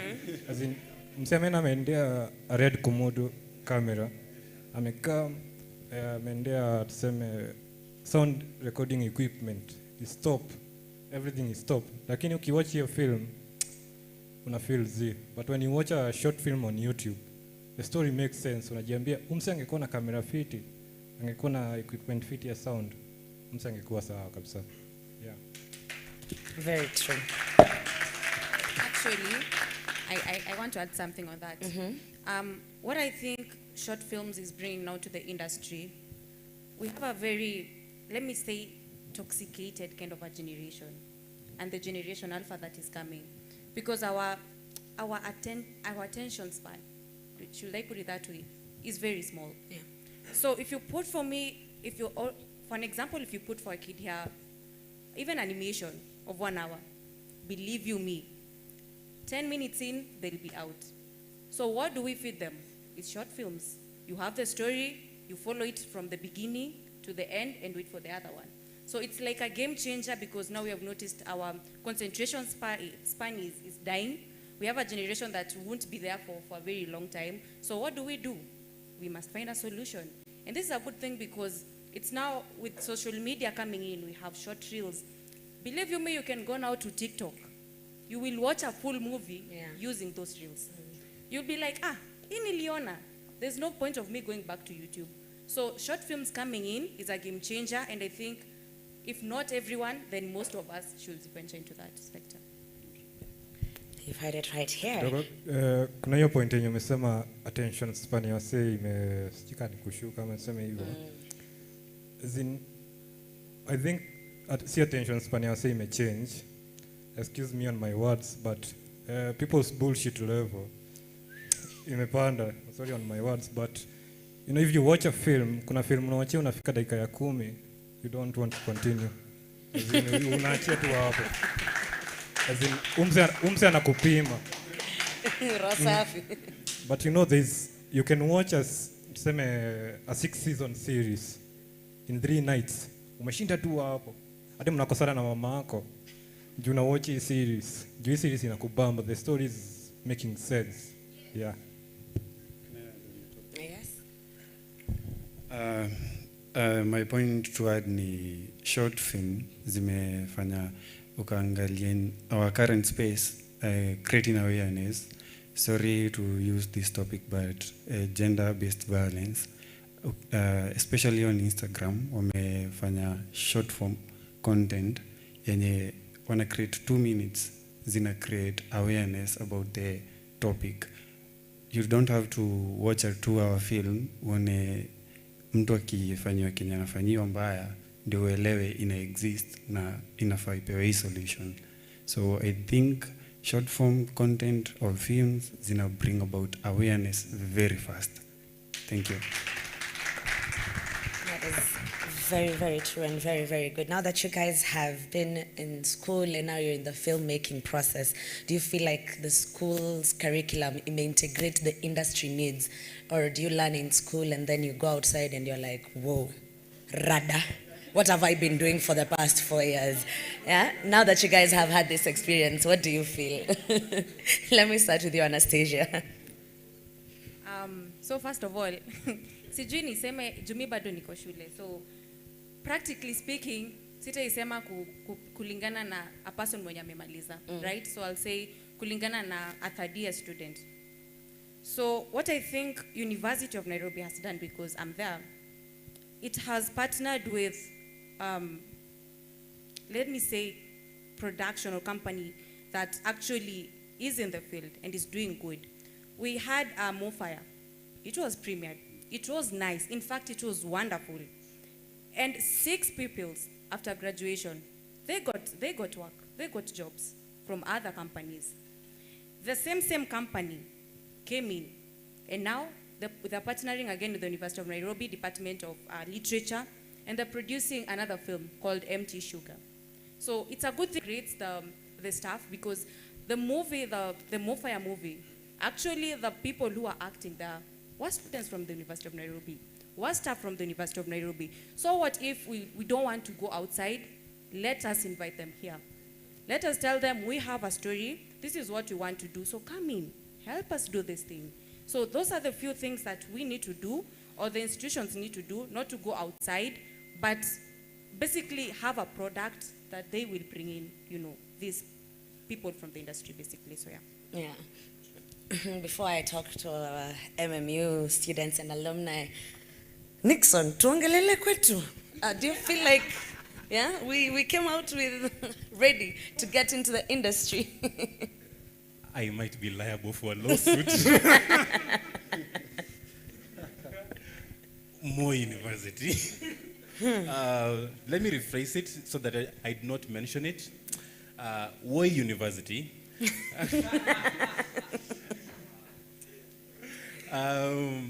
We tried our level best to create our own avenues. That's the beauty of everything.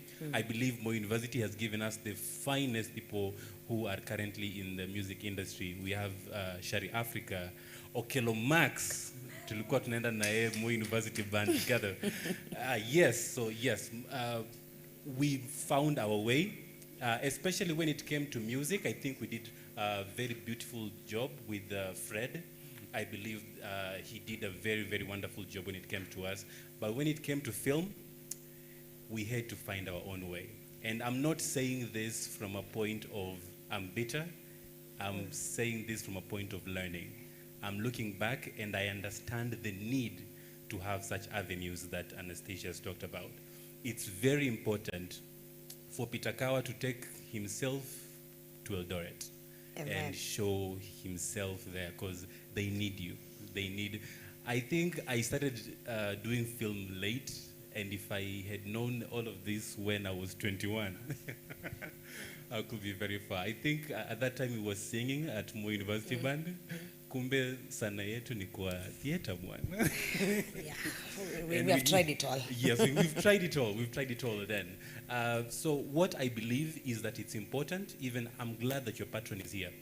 Wana patron, tafadhali, if you can invite the same thing which your N is doing for multimedia, your students will be happy. Your students are going to thank you, not today, but years to come. And for years to come, it's going to create an effect that they will never refute. Amaniaje?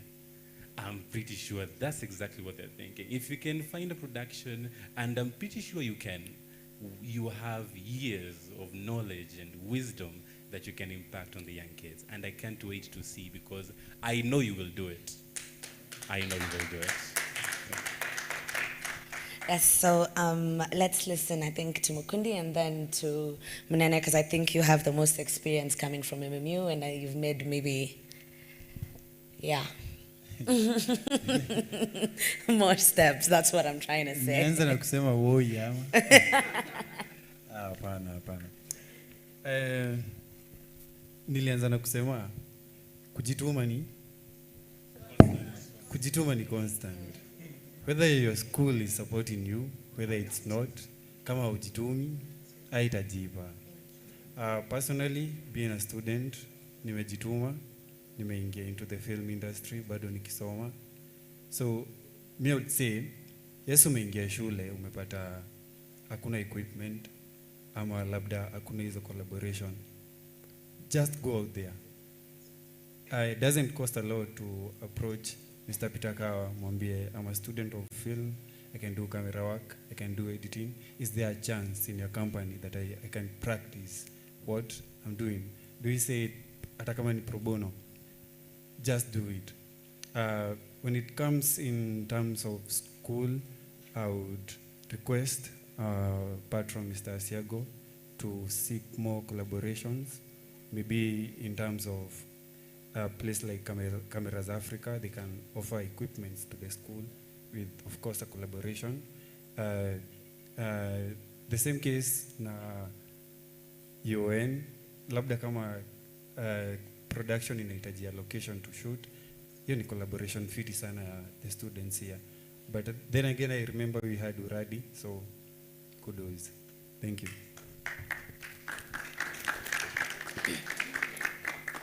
And lastly, Mnene, how would you compare the curriculum and how the real industry is?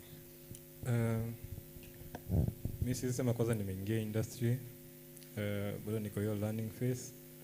But when tuingia second year, that's why we were choosing between animation and film.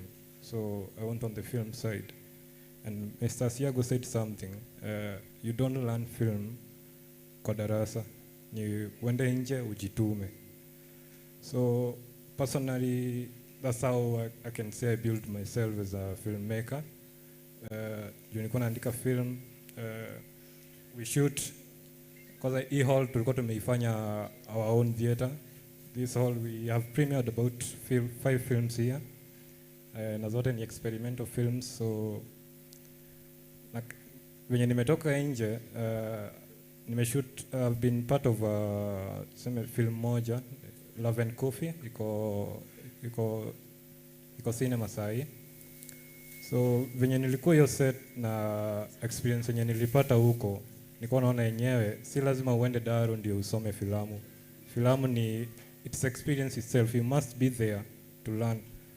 You must do mistakes ndio ujue nini ufai kufanya.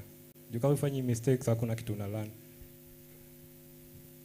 That is awesome. Now, you guys, do we have collaboration between universities? And if we don't, how can we work on that so that we can learn from UN can learn from, so that all of us can grow together as we will all be meeting in the industry? So maybe I'll ask, do we have this kind of collaborations?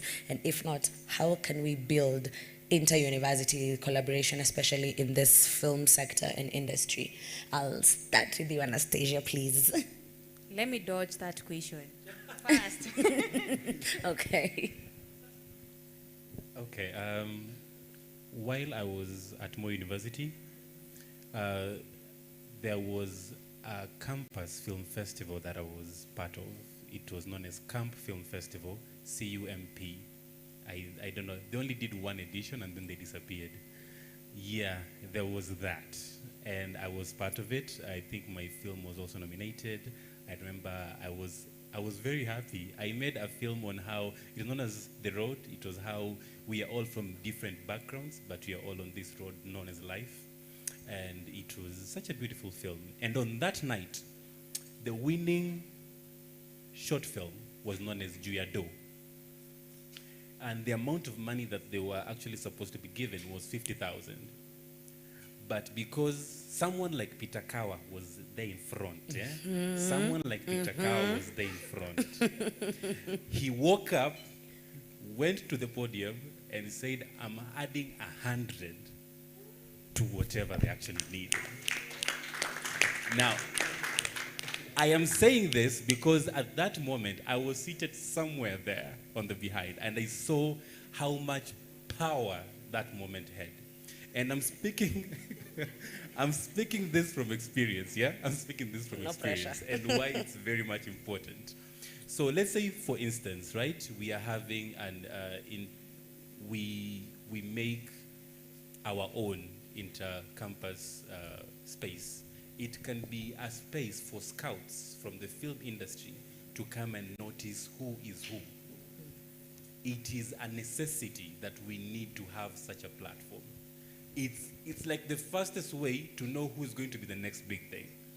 And I'm pretty sure I've met a lot of filmmakers. I've been able to talk to you, and I've also seen your films, amazing films. Hunger, Mliona Hunger, amazing film.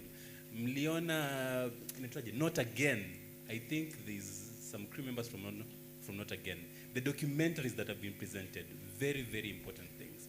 And if we actually have that collaboration, and the people from the industry can just come and watch the film, Peter Kao, you have missed a lot. I don't know, come talk to me, so links, utafute your next person that you can actually use. It's important because wameka your craft. Believe it or not, probably, maybe kuna zawadi. Maybe iko, but if there isn't, your association or just telling them, hey, I've seen the work that you've done on such a film, do you mind coming through? Will be a life-changing moment for each and everyone mwenye ako hapa ndani. It's a necessity. If it's not there, we should create. Actually, we should create it. Yeah. Are you done dodging? Actually, what you have said is quite important. And University of Nairobi, actually, we have film festival. So our first one was in 2024. Proudly saying that one of our student, she's called Hope Nabalayo. Her documentary is called Sisika, very beautiful piece, won an award for Wangari Maathai Young Journalist Awards.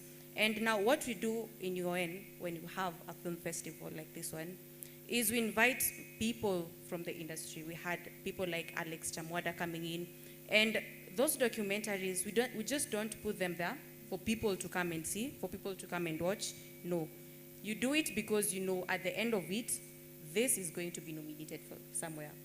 And for documentary like Sisika, because in University of Nairobi now we focus on documentaries. And it has opened a lot of doors. We have seen people coming in, people wanting to collaborate with us, people wanting to engage with us because of those few things that we do. And this film festival, and I'm so glad that I was part of it from yesterday and today, and seeing the few points that we will take home to empower Watupia University of Nairobi to learn from it. And I also invite you to come to our film festival. It's also this year happening, and for their students. And yeah, it will be great. You'll get to maybe learn a lot and maybe get to interact, as we have interacted, I think, with a lot of people here. So it's a beautiful thing when you have someone to look up to and you find that someone here at the audience. So when I look up to, for an example, Mashiri Makapombe in the media industry, and in my final year project, oh, who's watching my project? Mashiri Makapombe. So it's an important thing, and it will help you as a student now dive in exactly from the moment you've graduated now to the industry. You won't have the point of one where nimetembea, kanairo nimetembea, no. It will be like, oh, ulikuwa unatafuta job? Okay, mimi nilipata tu. She was here, tukapatana, so it's actually very important, so yeah. Okay, so I will ask Munene, what do you feel like the alumni has a role to play in coming back to mentor students as you're here? I mean, si lazima ungekuwa hapa, but you're here, you're still working with them. What has pushed you to be here today and still continue working and helping the students? As a former student, I understand your struggle fulani ya today, kupata equipment, nini get opportunities. So I had to be here today to show my support. Yeah, sina maneno mingi. And that is beautiful as it is, kabisa, short and sweet, eh? And now that we're going into the awards, that is the next phase of the night tonight. We're going to do the award session for all the films that were submitted. So I'd like to ask, first of all, do we have a collection of these films and archives of the films that have been done previously? And if not, are we planning so that maybe previous people can see what's the next generation can see what the previous students have done? I'll pose this, of course, to our current chairman. Okay, so first and foremost, I want to thank Neste, who is the former CEO. Support yako tumeifeel, yani. Sijui kama nipata, tumeifeel. Anyway, for the archives, what we do is we have to maintain, if it's a link, we have to keep it into our drive for the festival so that the next team can maybe have the information that is required to run the festival on the next phase. Yeah, so archives nazo lazima. And also, guys, kindly go to YouTube. Sai, kuna wifi, mkitaka password nitawapea. Sai. Siwoni na simu. Password ni pass1234. Hiyo MMU Wi-Fi. Kindly go to YouTube. Kenya International Integrated Film Festival. Tuko sawa ama nirudie? Password. Hiyo MMU Wi-Fi. Mmecheki? Pass 1234. Hakuna caps. Tuko sawa hiyo step? Tuingie YouTube. Tuko YouTube? YouTube ndio nirahisishe vitu, unaweza search Filamu Focus. Umesearch Filamu Focus?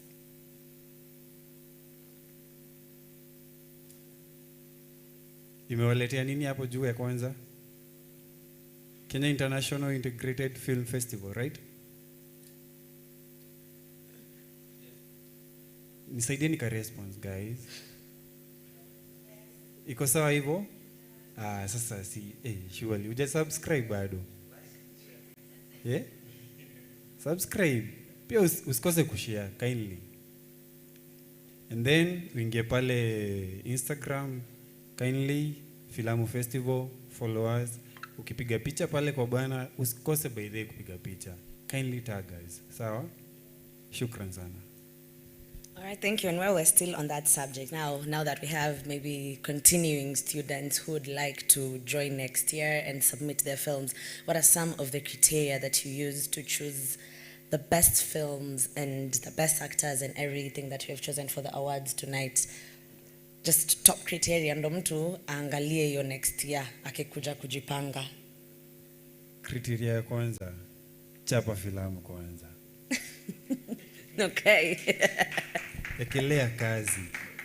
And then what we do next, the students have to choose judges from outside the school na mmoja wa internal, and then the judges watch the films, and then their mean, we choose the best films from that. Yeah. All right, wonderful, guys. So, sorry. I want to remind you, when it comes to choosing films, sound is very important. Last year mimi ndio nilikuwa nachagua films na sijui kuna watu walisubmit na wakapata not chosen ama ulichaguliwa alafu nikakurudishia filamu yako. If I click your film this kidogo tu hivi na sisikii dialogue, hiyo film haizipita hapo. All right. Just one last thing. Something I noted as the chairperson. What was animation? Kindly, if you're an animator in the house, in the festival, or you have a friend who is an animator, kindly, mazee, tutume hizo job zenu. Tunataka kuzicheki kwa industry. We are the face of the industry. Thank you. We are the future, right? Future leaders of tomorrow. So it's come time to open up the questions to the audience. So does anybody have a question? I am going to come down to you. Very interactive session. Usiogope. Chochote, I'm so sorry for that, guys. Anybody who has a question for anybody on the panel, and then I will pose this to our CEO so that when you come to talk to us, maybe you'll tell us how we can work on that inter-university collaboration so that we can see how we can work together, yes? Thank you. Nilijua hapa. There's a question. Hello, everyone. Yeah, I want to ask just on how you organized this and what was your structure of the organization making up this full and successful festival. because this is what we are also planning to do. So it will be good to hear from you, yeah, how you structured your organization.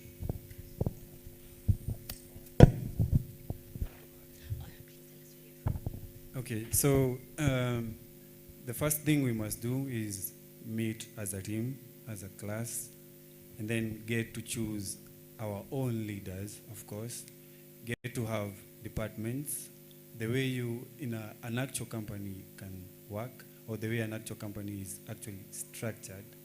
And so in our phase, in our company, now as Multimedia University, 4.2 students, these are unit, distribution and marketing. Now we had the chairperson, the CEO, the assistant CEO. We had a board of directors which had the marketing team, the finance team, logistics, the HR, catering, simefurahia refreshments. Hamjafurahia? Maze pigeni makofi. Anyway, yeah. So you need to have a structure. Then kila mtu, as I said, kujituma ni constant. Na nitashinda nikirudia hiyo. If one department fails, then maze unaumiza wenzako. I know it's a student project, but venye sisi tumeifanya ni passion yetu. And so you need to commit yourself to have such a successful event. Thank you. Thank you. So just kindly tell us your name, where you're from, and what year, and what you do if you're not in school. I'm Dr. Kasozi, and I come from USIU in my senior year. Thank you. All right, thank you so much. Who's next? And please let's follow that. Just introduce yourself and tell us what you do. Hi, good evening. All protocols observed. My name is Jay Tariq from University of Nairobi. It is a pleasure to be here. Thank you for making your time. So I have a question for the panelists. I would like to ask what your take is on horror films. What is the future in Kenya? Thank you.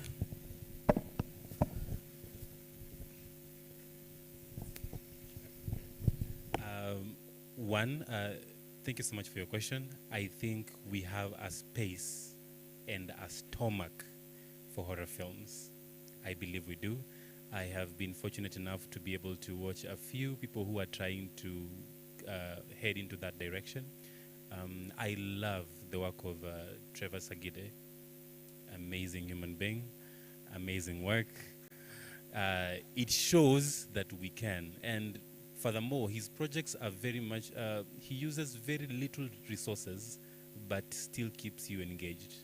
So we do have a stomach for the horror genre. But I think our parents might disagree. But I think we are changing. Was it June 25th made sure of that? So they have to come on board with it. It's a new world. It's a new wave, and we definitely have the stomach for it. Do you have your own horror film, by any chance? Yes. That's a good question. Let me see. Let me say I have been hesitant about putting it out, mainly because I know that Kenya is a very difficult and stiff crowd to impress. However, I have been doing extensive research with channels such as Alta, ALTER. I know Alta. Yeah, Alta is just a platform where short filmmakers just get a chance to put out their film. And it tells different stories in such a short time, which goes to back up the point that you guys had put across that, you know, we need to shorten our time so that we can really hit as many consumers. But then again, not everyone should make short films. Just make a story that makes sense. So in the next 3 months, I'm going to have a horror film out, or 3. Yes, that's good, that's good, that's good. Or 3, guys, or 3, that is beautiful. Wait, Next, I think next, I'll want to answer. Oh, okay, sorry. So first of all, I want to correct you because Kenya is not, or Kenyans are not hard to impress. What we are producing is hard to digest. Now this is what I mean. For every Kenyan, for an example, take you as a person. Kuna ukienyeji ya Ukenya hauwezi acha. To be real honest. Na kuna ile ya umaju wenye unajua every Kenyan wants to go there, right? Now the problem filmmakers are having is that we want to tap into the western part. Na tunasahau kuna ukienyeji ile ya Ukenya.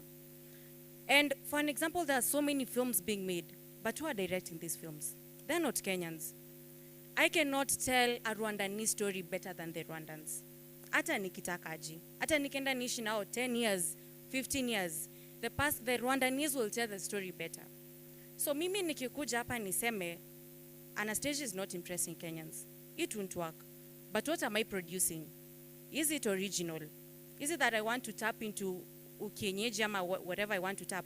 I'll take for an example. Why is My Name is Omosh doing better? Why is films like for the one for Awinja, Disco Matanga doing better? Because wao wamejua they're tapping into the ukienyeji part of Kenyans, which hatukuwa tunajua. Unajua tu, mimi I love this movie because she looks nice, she looks great.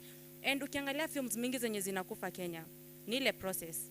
A boy comes in, falls in love, it ends. But ukiangalia the originality of akina Omosh, una feel huyu mtu ni Mkenya kama mimi, na I feel ndani yangu. So if you tap into that Kenyan person, imagine your film will be the best. Whatever you're producing will be the best. So yeah. Hi, my name is Glenda. I'm a student in film. I want to answer you on something. I'm not answering, I'm just telling you an advice. When you're doing horror films, invest in sound in film. Because when you watch an horror movie, you can do it practically. Watch it without sound.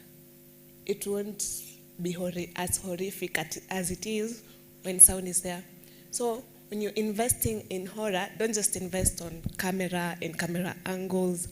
Invest on sound, because sound is going to make that thing work. All right, questions?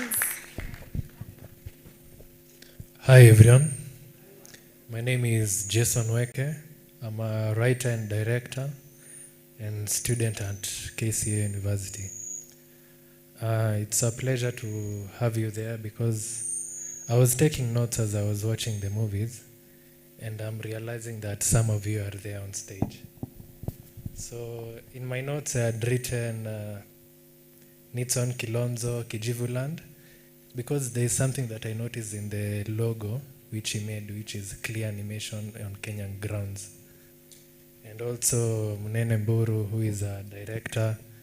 I took notes from the films which you aired there, and I really enjoyed them because I'm working on a film called Gen Z, which is it unites crew from different universities. Like I'm from KCA.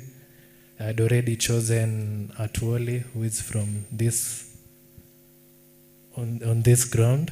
There is other people from NIMPA, which I had already engaged. So when you're asking for a film that connects different universities, I'm already working on that. And I was to approach you later. I didn't know that you are the Nixon that I saw on the credits. So as you sit here, as you premiere your films, know that there are people watching who are looking for a crew to work with. So don't worry about that film. We'll work on it together. Thank you.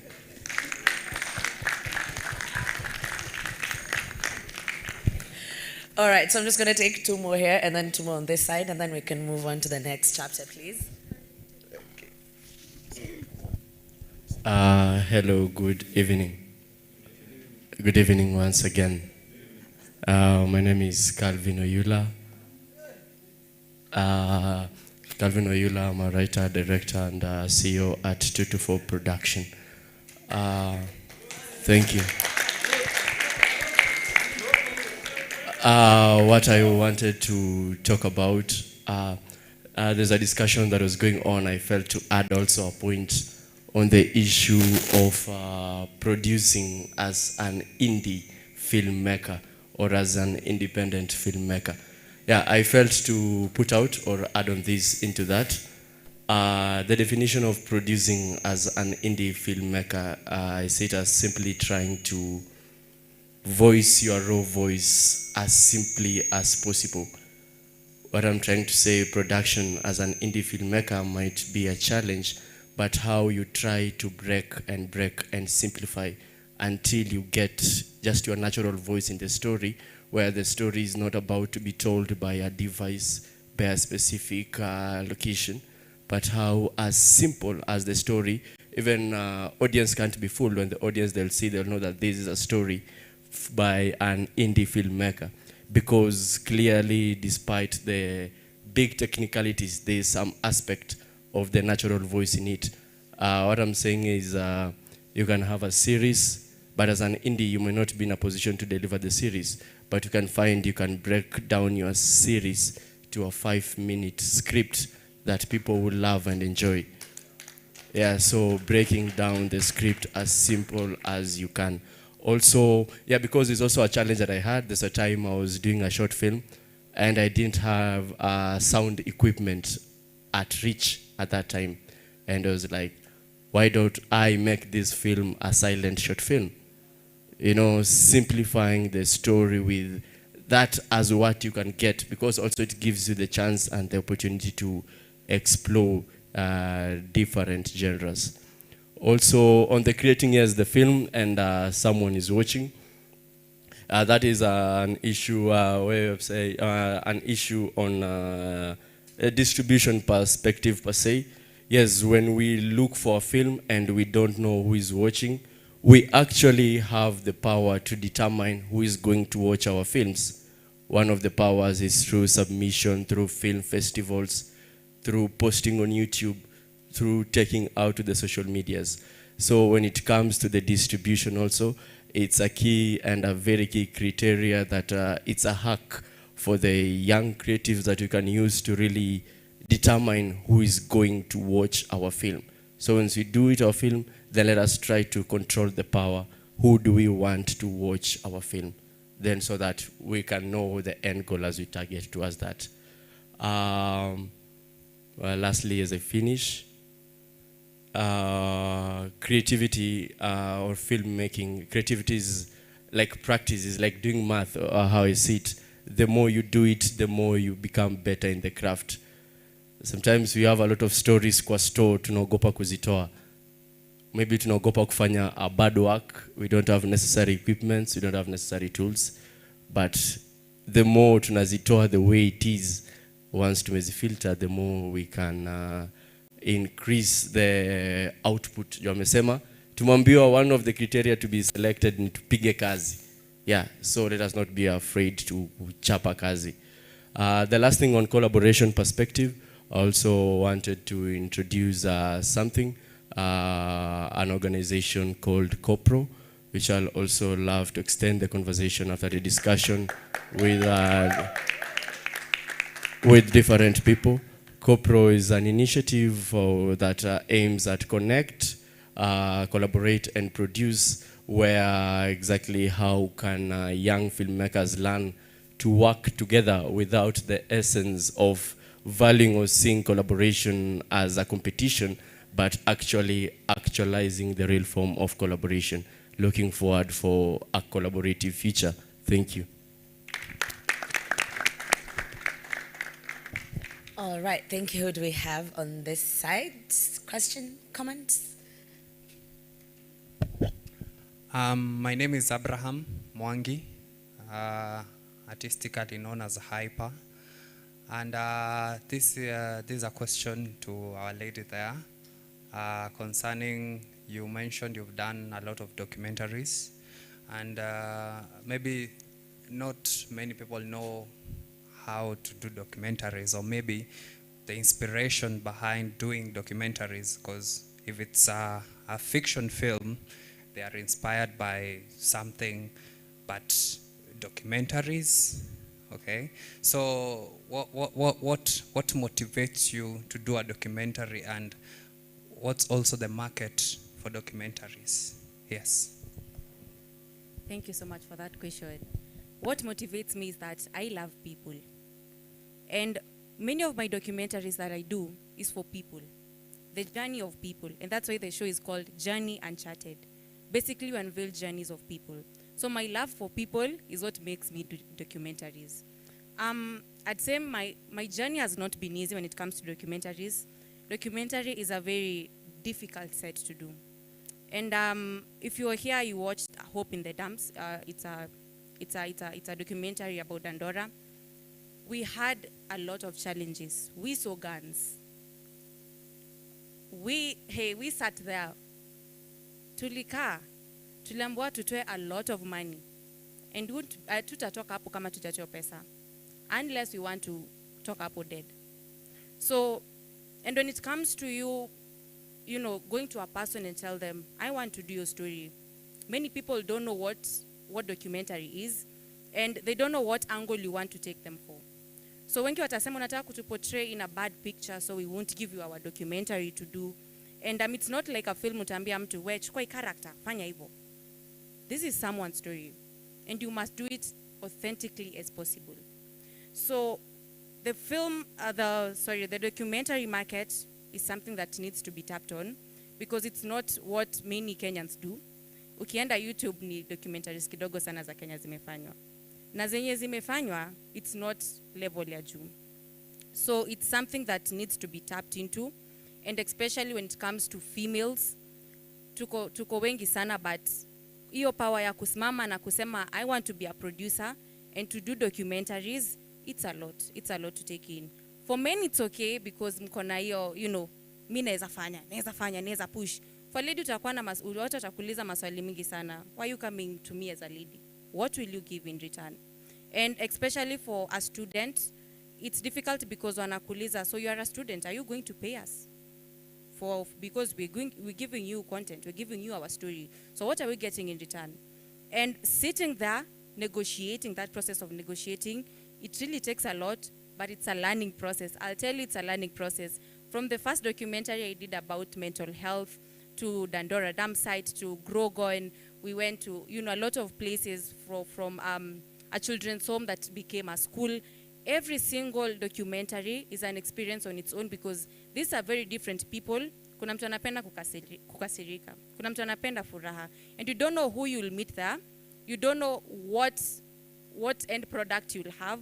There's so many documentaries to scrap off because it didn't meet what we wanted. And in terms of you going in and doing stories that you know you want to do them. So kama mimi napenda kupenda watu, I'll do them because I want to do it because I love them. If you're going there because unataka to make it as a business, then you have another whole set of doing your own documentaries that way. Na hiyo ndo utapata, many of the times it's killing the industry, because unaingia hapo because you want to make a lot of money, you want to bring in the returns that ulieka hapo ndani. So unaeka ndo kwe, oh, I use this amount of money, so I want to get that amount of money and even more because it's profit. But what if you change the narrative? What if you just make documentaries because you want to showcase people? What if you want just to show our culture? Ni wangapi wanajua that, you know, Dandora kuna watoto wanaishi huko? How many people know that Dandora kuna lawyers?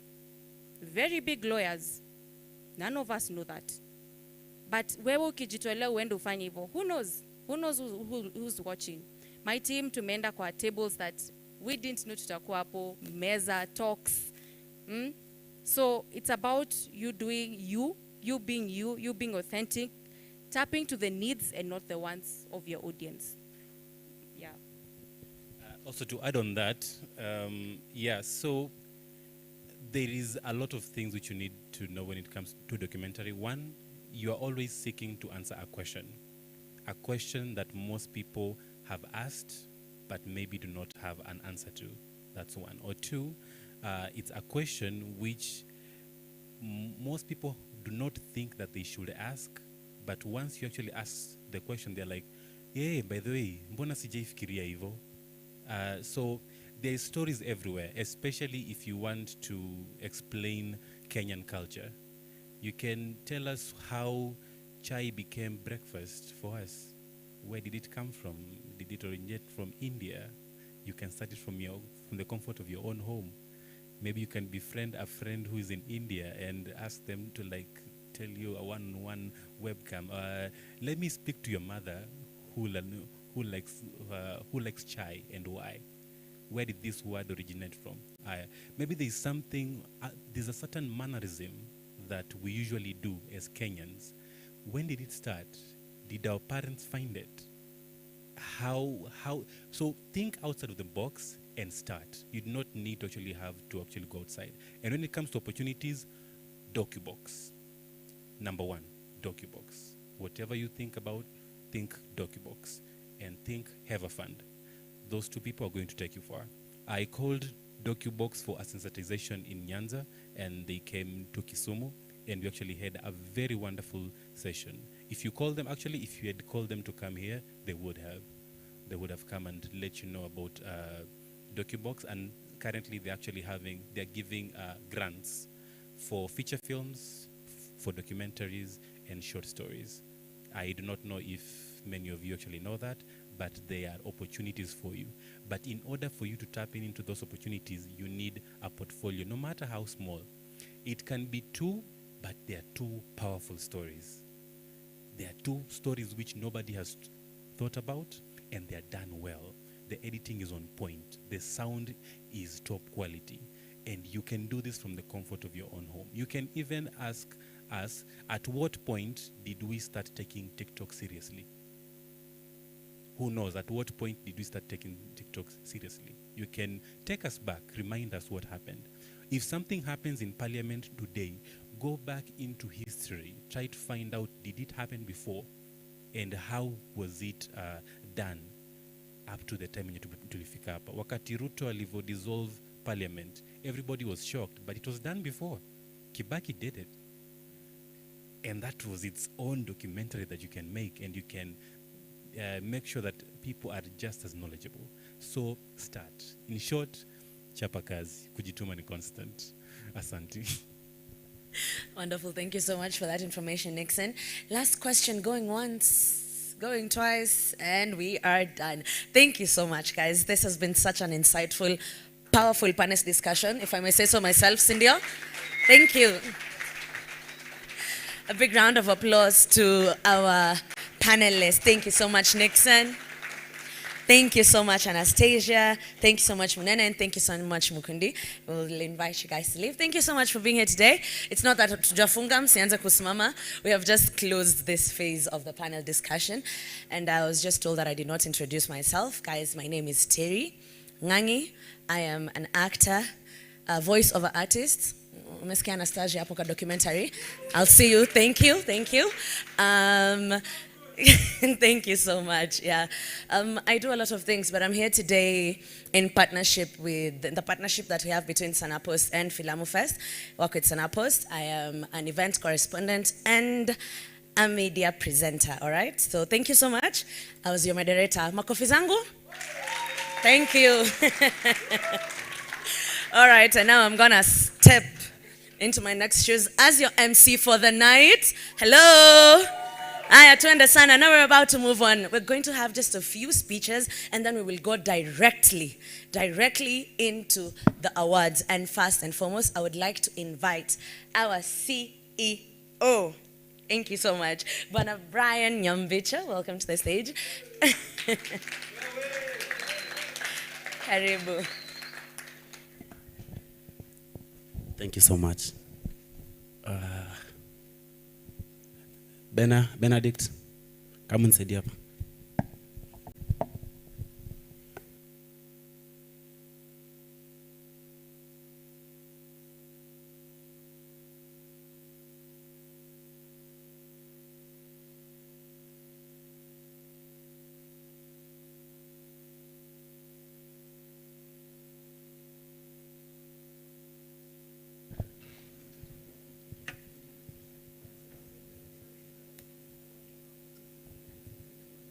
Good evening. Good evening. First, allow me to read whatever I have here, then I'll have a chance to say one or two words. My name is Brian Nyabicha. I was the CEO of Filamu Festival 2025.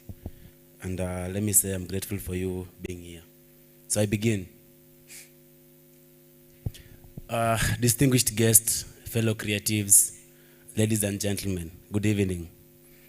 It is both an honor and a profound privilege to stand before you today on this final day of the 5th Filamu International Students Film Festival, a vibrant celebration of youth, creativity, diversity, and the powerful transformative medium of film.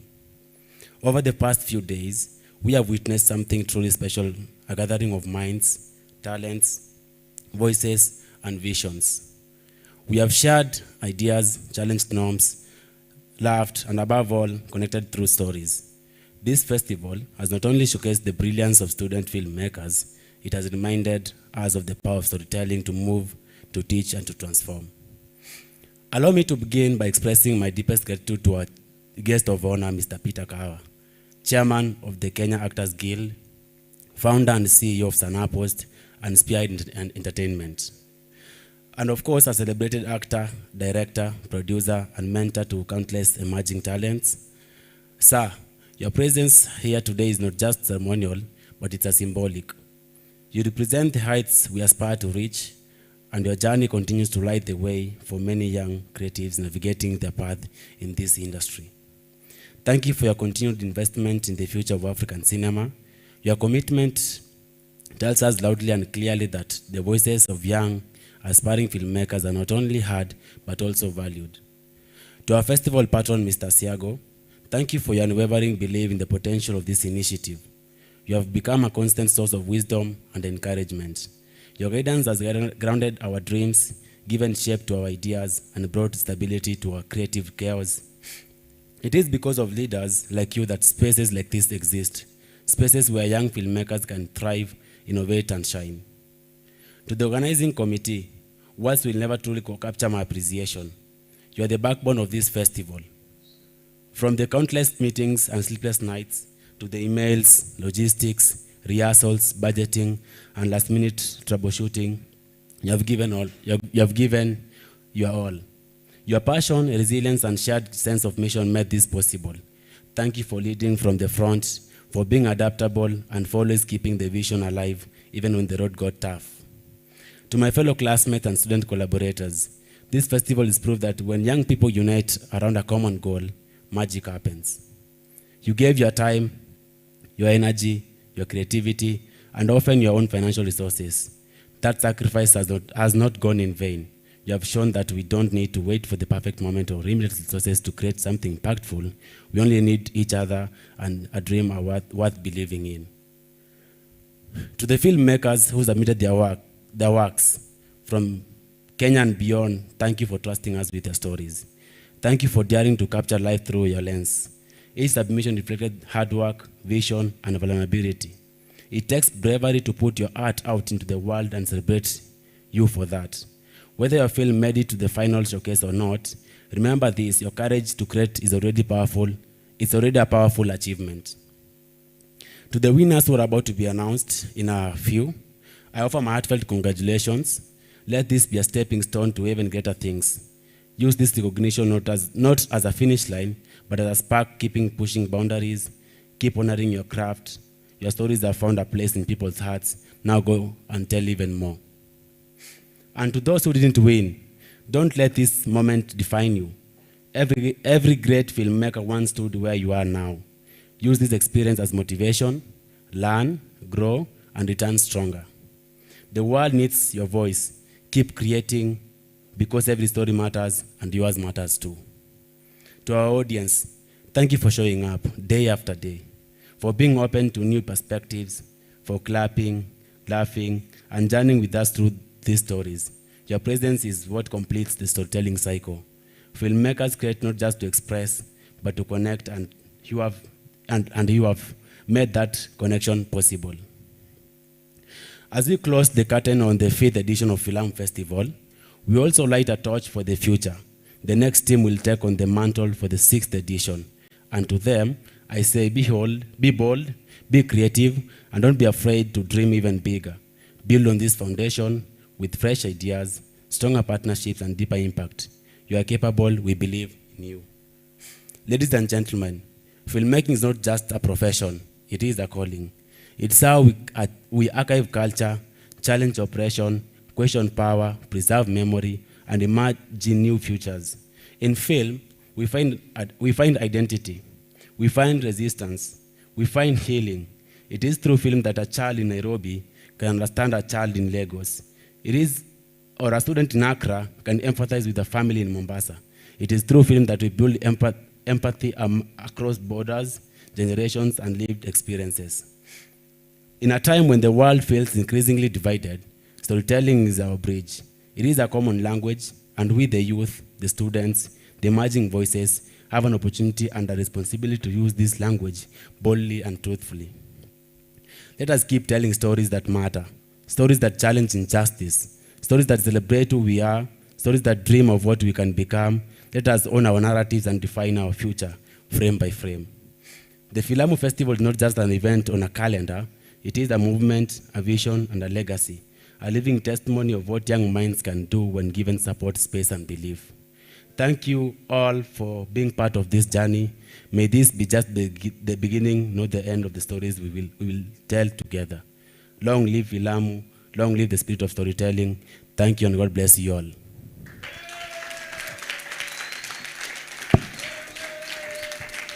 Thank you so much.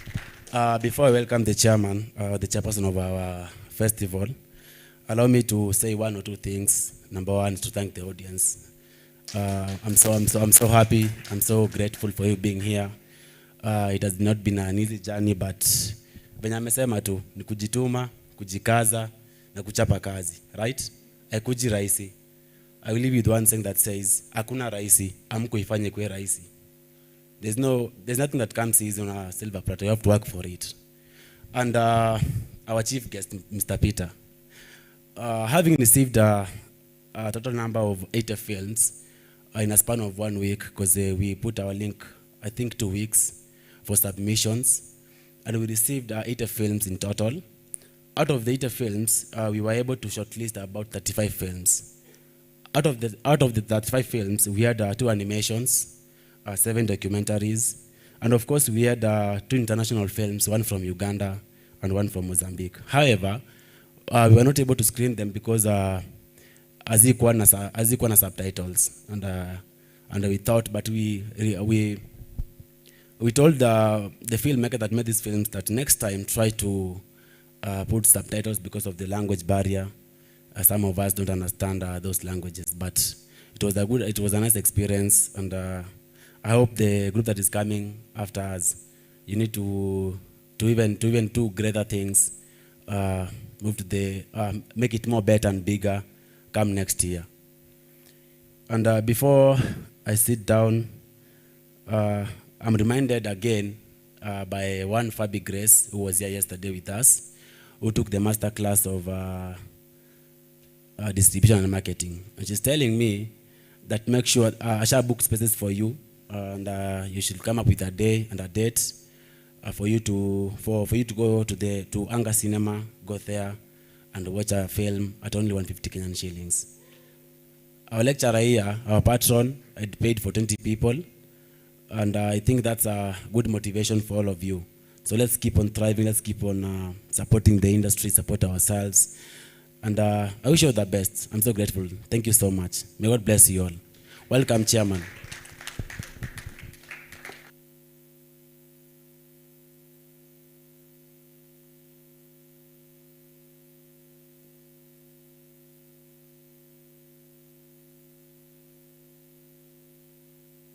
Thank you, Bwana CEO. To our chief guest, Mr. Peter Kawa, the founder of Sanaa Post and the chairman, Kenya Actors Guild. To our patron, Mr. Nathan Bronze Asiego. To our beautiful audience. To my team, good evening. Good evening once again. First and foremost, it's my duty as the team leader to introduce my team. So, my technical team, Filamu Festival 2025, kindly kujeni msalimia watu, useme role yako before I read my speech.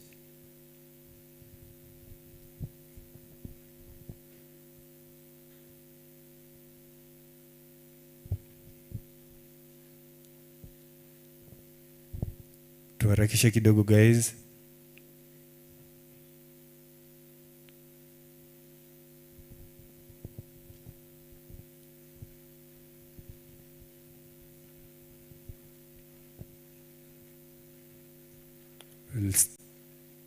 Okay. Tuanze mwisho. Good evening. I'm Gacho David. I was head of legal. Saseni? Mko fiti? Yes, so naitwa Agape Ngugi, na nilikuwa head of marketing. Safi. Oza. Mko freshi. Naitwa Spencer Jesse, nilikuwa co-director technical team.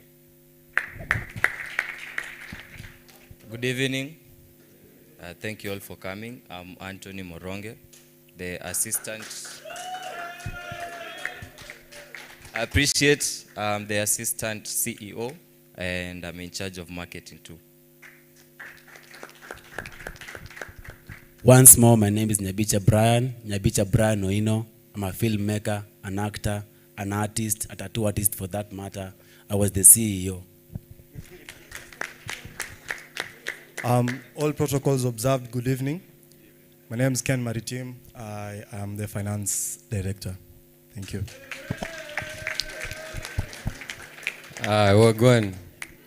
Wagwan.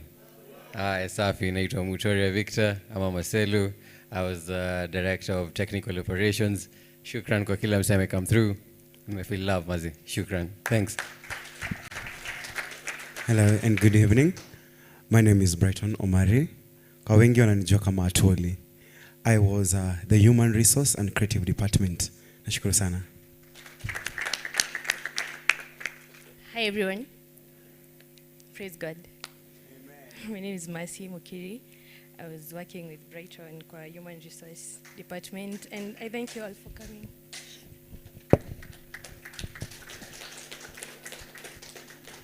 Evening everyone. My name is Sharon Oyugi. I was head of the technical team and also did the venue setup. Good evening. Benedict Otomo, co-director, legal department. Good evening. My name is Mercy Wairimu. I was assistant finance director, and I also helped with the setup. Good evening. So my name is Prince Ndwati, and I was also in the finance department, and I was the director of administration. Yeah.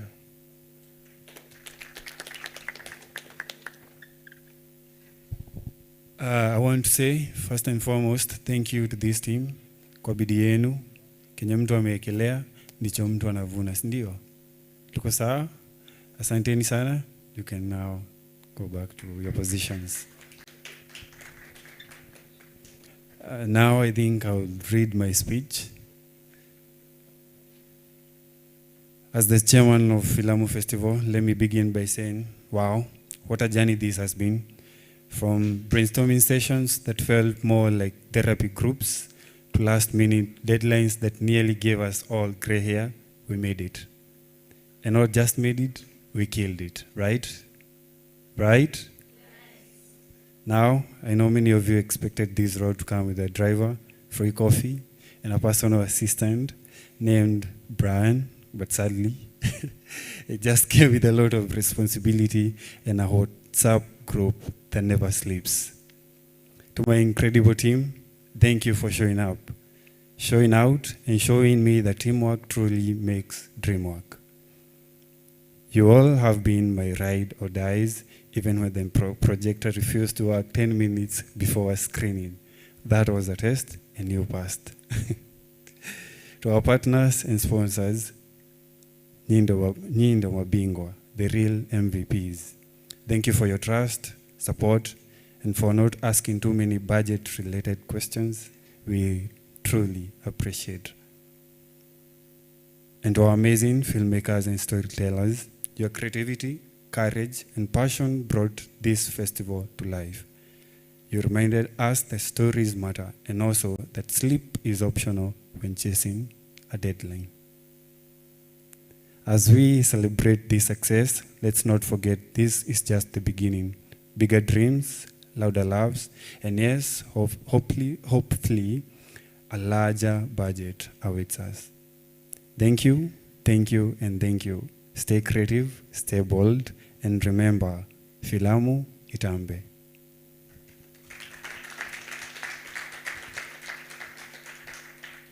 Nimesikia kaya speech ni pia aliandika. Anyway, shukran sana for gracing our event.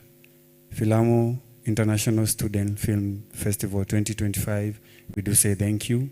We do appreciate your collaboration, your presence. Kuka adi time na labda wengine wenu mnaenda far.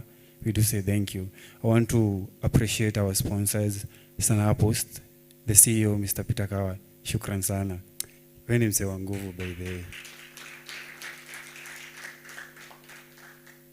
Acha tu nikwambie hivyo mbele ya watu, wewe ni msee wa nguvu sana.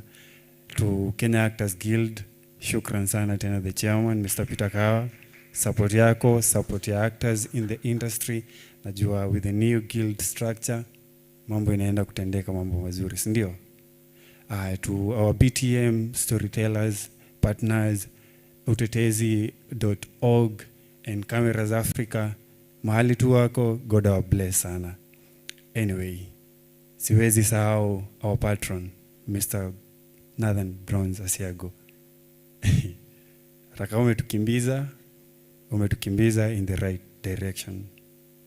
Nimedanganya hapo nyuma? Nimedanganya? Niseme nitoke? Shukran sana saa. Thank you, and let us clap for our patron, Mr. Nathan Bronze Asiago, as he comes to the stage. And then we will welcome our chief guest, Mr. Peter Kawa. Makofi tena before afike. In fact, tusugue mikono. Ongeza ka spice, ongeza ka smile. Sisikii kisugulika. Angusha tena. Shukran. Welcome, sir. Thank you. Our guest of honor, Mr.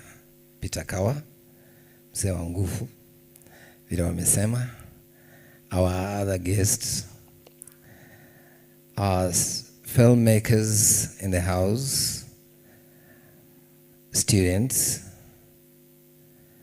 and I think I've forgotten, there could be some other staff members, lecturers from various universities who could be around. I also need to invite you and appreciate that you're around. Mine is to say that I'm very happy today to have this festival come out the way it is. I always challenge my students to take it upon themselves to organize. What I do, I just give guidelines and they implement. And so I have one problem, and that's my weakness. I don't like anybody to fail. I want everybody to pass. And this being a class project, I find myself correcting them wherever something goes wrong. I call somebody and tell, do this. And at the end of the day, they end up scoring the marks which they could not have scored.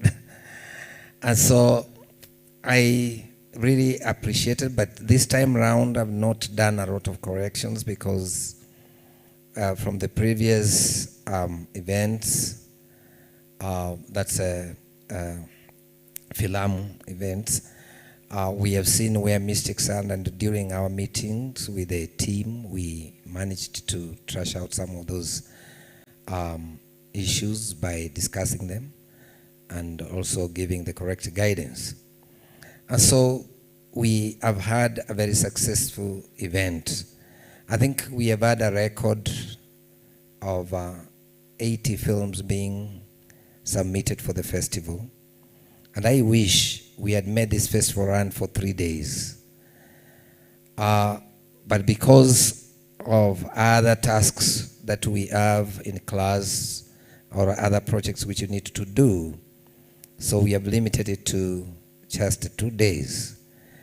But I want to say this: why can't in the future turn this Filamu International Students Film Festival to be a collaboration from all other institutions who are willing to be part of it, so that we have our students involved in the process of planning for the festival, implementing, and doing the execution of it all from the beginning to the end. What do you think? It's possible. Why I'm saying this, we could be having multiple venues where the screenings are done during the festival week, and then during the awarding ceremony like today, we can congregate in one particular hall in one of the universities, and then we can have a very powerful festival. And I look forward to that because it will help us to interact more, network more, and we can actually increase the enthusiasm in terms of participation. To answer some of the questions which I was told to look into as I come here to give a speech, collaboration with the industry is a must. At the moment, I've already had a successive process of a cooperation with the KBC. They are supposed to come in Multimedia for several years actually, to do a TV series from here. They have already identified the locations they will use, and in this case, students will be involved in the process. It might not be a film, but it's a TV drama, but there are quite a number of similarities when producing a TV drama vis-a-vis a film. There is some growth you can always achieve from being on a TV screen for a TV drama or a TV series or serial. Then it's easier to graduate to film. In terms of crew abilities or skills, acting skills, and such alike. So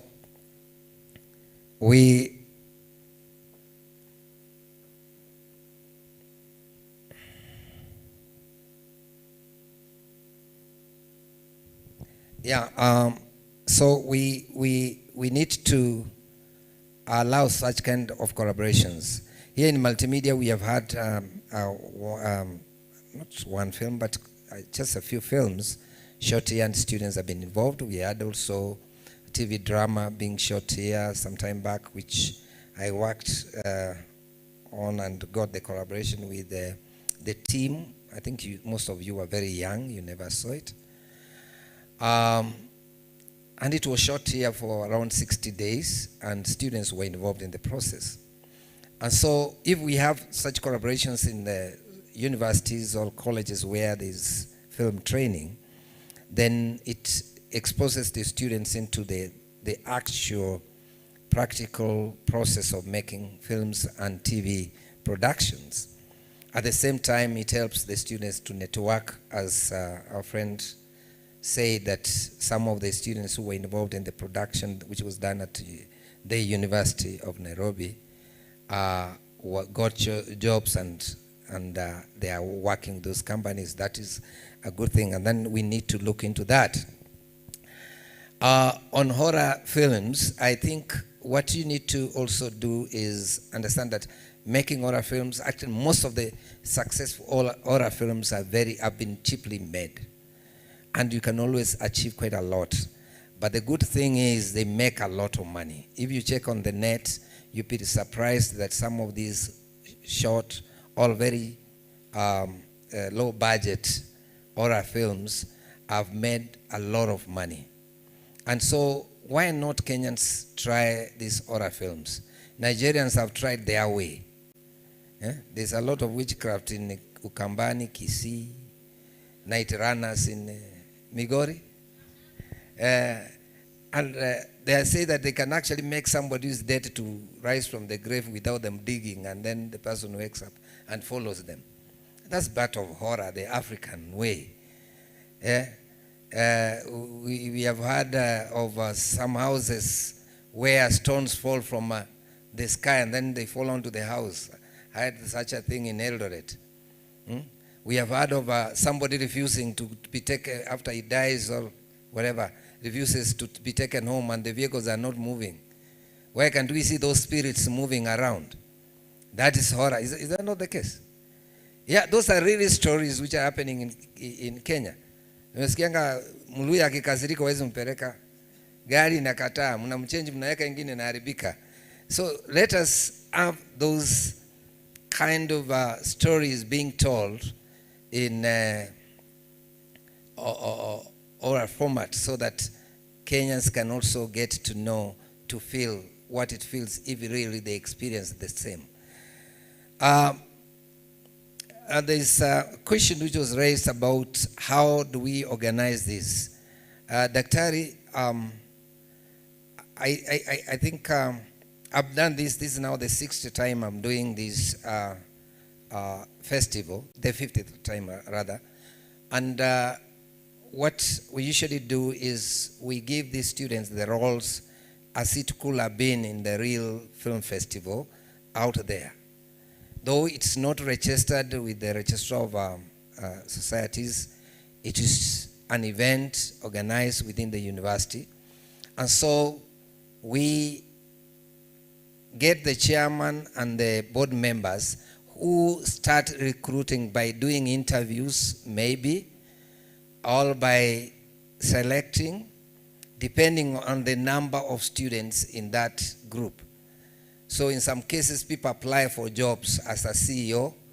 They are interviewed, and then they get the job, and then the CEO now joins the board to employ the other ones, though they don't earn a salary, until they get the full team to work and achieve all this. We don't advocate for them to really zero grades in their area, like maybe finance, but they have regular meetings, which they have to send me minutes. I have to check and see whether they are actually meeting, who is present. We don't want joyriders. Who is absent? Why is he absent or not, or is she absent or not? And we need to know how each and every person has participated. And in that process, we are able to do what we have now. We have timelines. So every step is supposed to be achieved within time. And if they fail to do that, I don't award marks as I could have if at all they do everything within the time. So there are some first things to be done. They have to come up with a proposal, they have to come up with the dates, they have to come up with the venue. Those three are very crucial so that they can start fundraising. The challenges they face with fundraising is because the semester is only 3 months. And it will take around 1 month for them to be ready. So by the time they start sending the proposals, then the funders are not willing to really give money within that short period. So with that, we have learned now the mentees are in, and I want to meet them on Friday so that next year, by this time, they'll be having 2 million and they'll throw a cocktail party here for us. Yeah. So they're around, all of you are here, and then the other CEO, and then the other CEO, and the board members. And then they can employ the others. So Friday, let us meet, and I want you to invite also the CEO and the chair so that they can share with you some ideas in terms of fundraising, and you'll set the dates so that your proposal is in, and you'll set the dates so that your proposals start going out of. Naiweka kwa bag kubwa. I go there and I used to teach there part-time. I think I left my money there, 280,000. I've not picked it. I don't know how to get it because I never got even the appointment letter to use to claim the money. I don't know what happened, whether they ever bought equipment later, but I think something is going to be done in the near future. And so, Moi, guys, don't worry. Somebody like me might come up there and do quite a lot using his own equipment. So, whenever a university has got challenges in equipment, Multimedia has got quite a number of equipment, but we have also numbers in terms of students, but we are pushing to have more equipment. But what also makes me happy, most students use their own equipment to do their projects. And I've seen quite a good improvement as we move on. We get challenges, but the films which were done last year are not as good as the ones which have been done this year, and I can attest to that. So that improvement moves on. Munene and the CEO, where is this guy? The chairman, Nani? Moneste, the other one is called who? Don. Yeah, actually me and Don, there was something we are working on, and I think if God allows, and with your support, it's going to change the film industry landscape. We want to request the government to put up 300, 200-seater theaters, one in every constituency. Why are they spending, thank you, they are spending billions to put up ICT hubs. These ICT hubs are being built, stocked by the government or equipped by the government. So we want also the film theaters to be built by the government. Why am I saying this? As we move to the digital era or the digital platform, we'll find that it's so congested. So you have got films from all over the world and people have got so many choices. But when we have got our own theaters which get our local films, then it compels us to watch our local content at that level. And when we come to a spiced one, maybe spiced platforms where we get films from all over the world, then we don't have much time to spend there, but we spare more time for our local films. And when we were looking at the calculation, if we have got such theaters, we'll have 60,000 people seated to watch a movie in one show. And that if they are paying 50 shillings, for one show you'll get 3 million Kenya shillings. If you do 15 shows in a weekend, you'll walk home with 45 million Kenya shillings at 50 shillings. So if the government is willing to change and to create job opportunities for our young people and even the older people in the film industry, that is the way to go. Countries like South Korea with 5,600 cinema theaters, they are actually currently constructing 106 more theaters. You have heard of online marketing, online buying for supermarket products, but still you see them building the what? The malls. Why? Because they want you to go there physically. Now it's our time as filmmakers to decide how to distribute. They should not make a decision for us. I've got so much to say today, but because of time, I'll stop there, because we can always meet and interact and share our ideas in the future.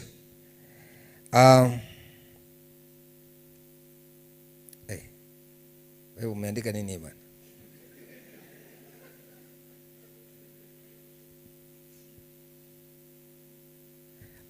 We request the security guy to allow people to come in so that we can continue with the ceremony, please. Ebu mwambie hivyo. Ama unataka mimi mwenyewe niende huko? Muite. Mwambie na muita hapa tuongee na yeye kwa because if they don't want the people to come and carry the trophies, it will be really a challenge for us.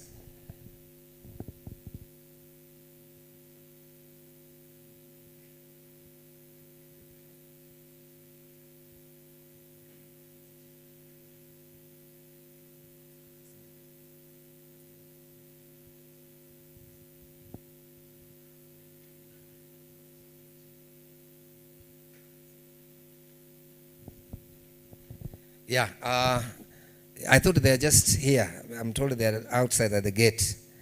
I'm confused. I don't need to call the guest of honor to speak before the others come also. But we'll balance. I'll tell him to prolong his speech until the others arrive so that they can also be part of this and so that it will be full house.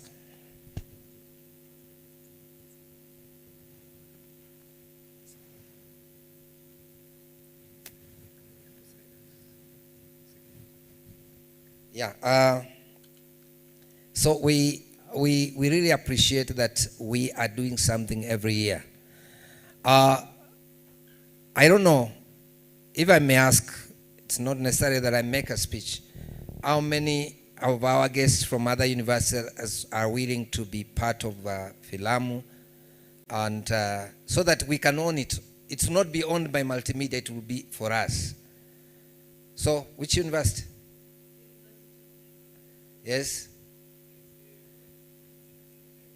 Jake what? Yes, are you? Tuko zote, hakuna haja sasa hata kumention.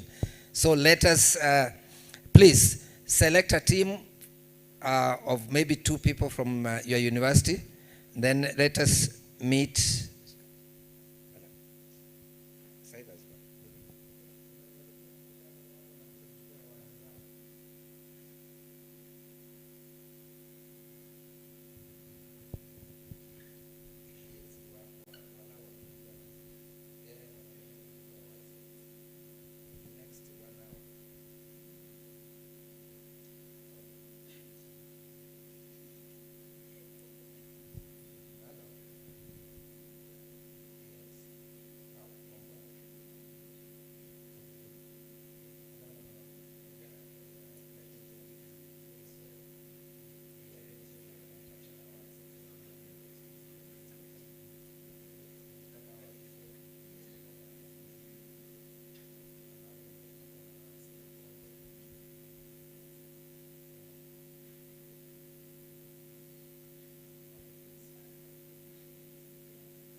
Yeah, so what I was saying is we'll get a team to work together, more especially under the guidance of the chairman and the CEO of this current festival, because I want students to be, it should be a student-driven thing.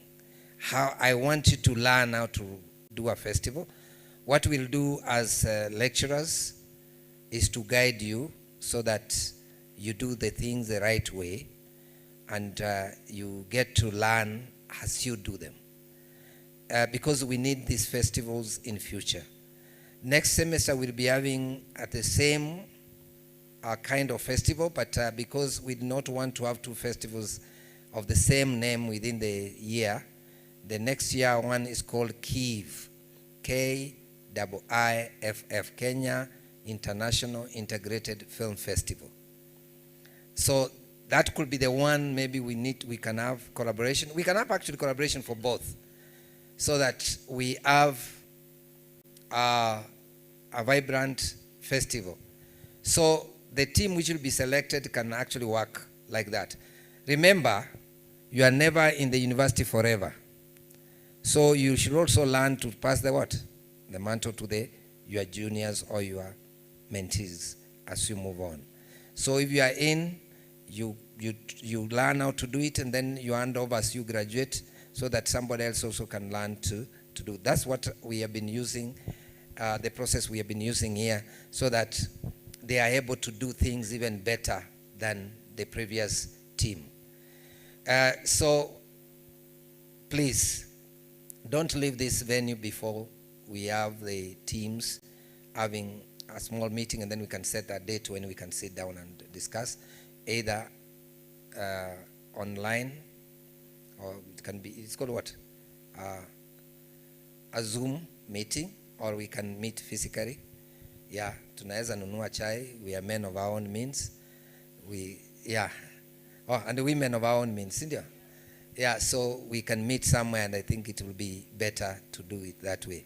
So for multimedia, they will meet them, and the new team, the coming in team, will also be there, so that there is easier collaboration. For them, the two is to guide us. They can also bring in their team. We don't mind if they have the time, so that we can have a vibrant film festival in the future.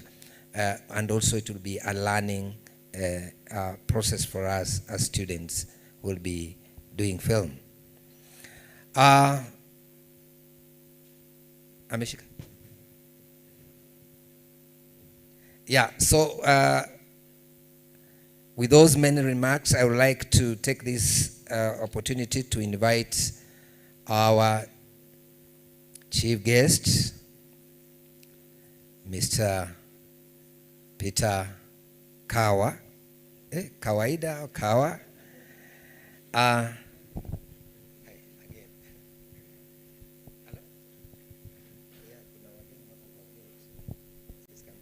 Makofi kwake, please.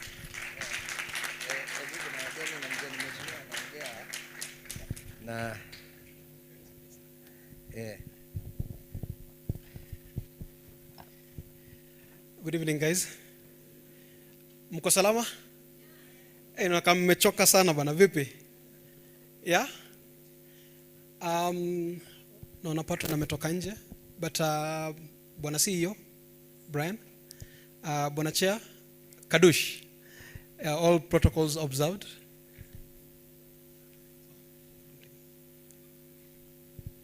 Sorry about that. Wardrobe department. Asante man. So, Bwana Nathan, Mwalimu, patron of the 5th Filamu International Student Film Festival, Bwana Chair and CEO, and filmmakers in the house, good evening. Now, my name is Peter Kawa. I am a friend of the industry. I have always loved this industry. And on that note, with your permission, allow me to speak to a certain gentleman. Monene, where are you? He was on the panel. I would like to apologize to him for not honoring his invite last year. Sometimes life can get a bit busy for myself. I'm not only a filmmaker, but I'm also a talents manager. I am a full-time actor and an entrepreneur within the creative space. But here we are, 2025, edition 5, Peter Kawa is the chief guest. So thank you so much, guys. And congratulations to your team for a successful 2-day event.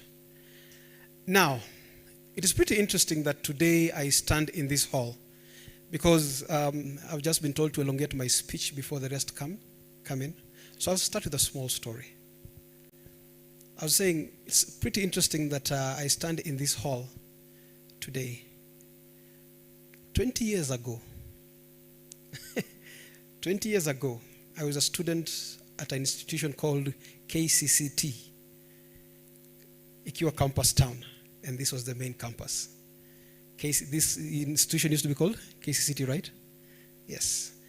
And the last time I was in this institution is in 2005, and in this very, very hall, where I was representing my campus as a badminton single player. Nipigeni makofi for that. So it's quite the anniversary that today I stand here with you guys. When I was studying in campus, I was doing a course on information management. And unfortunately, I did not get to finish my studies.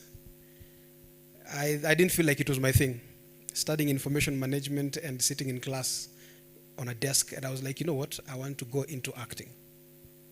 And that was more or less my last time being in a class to date. Well, not necessarily, but I'll come back to that.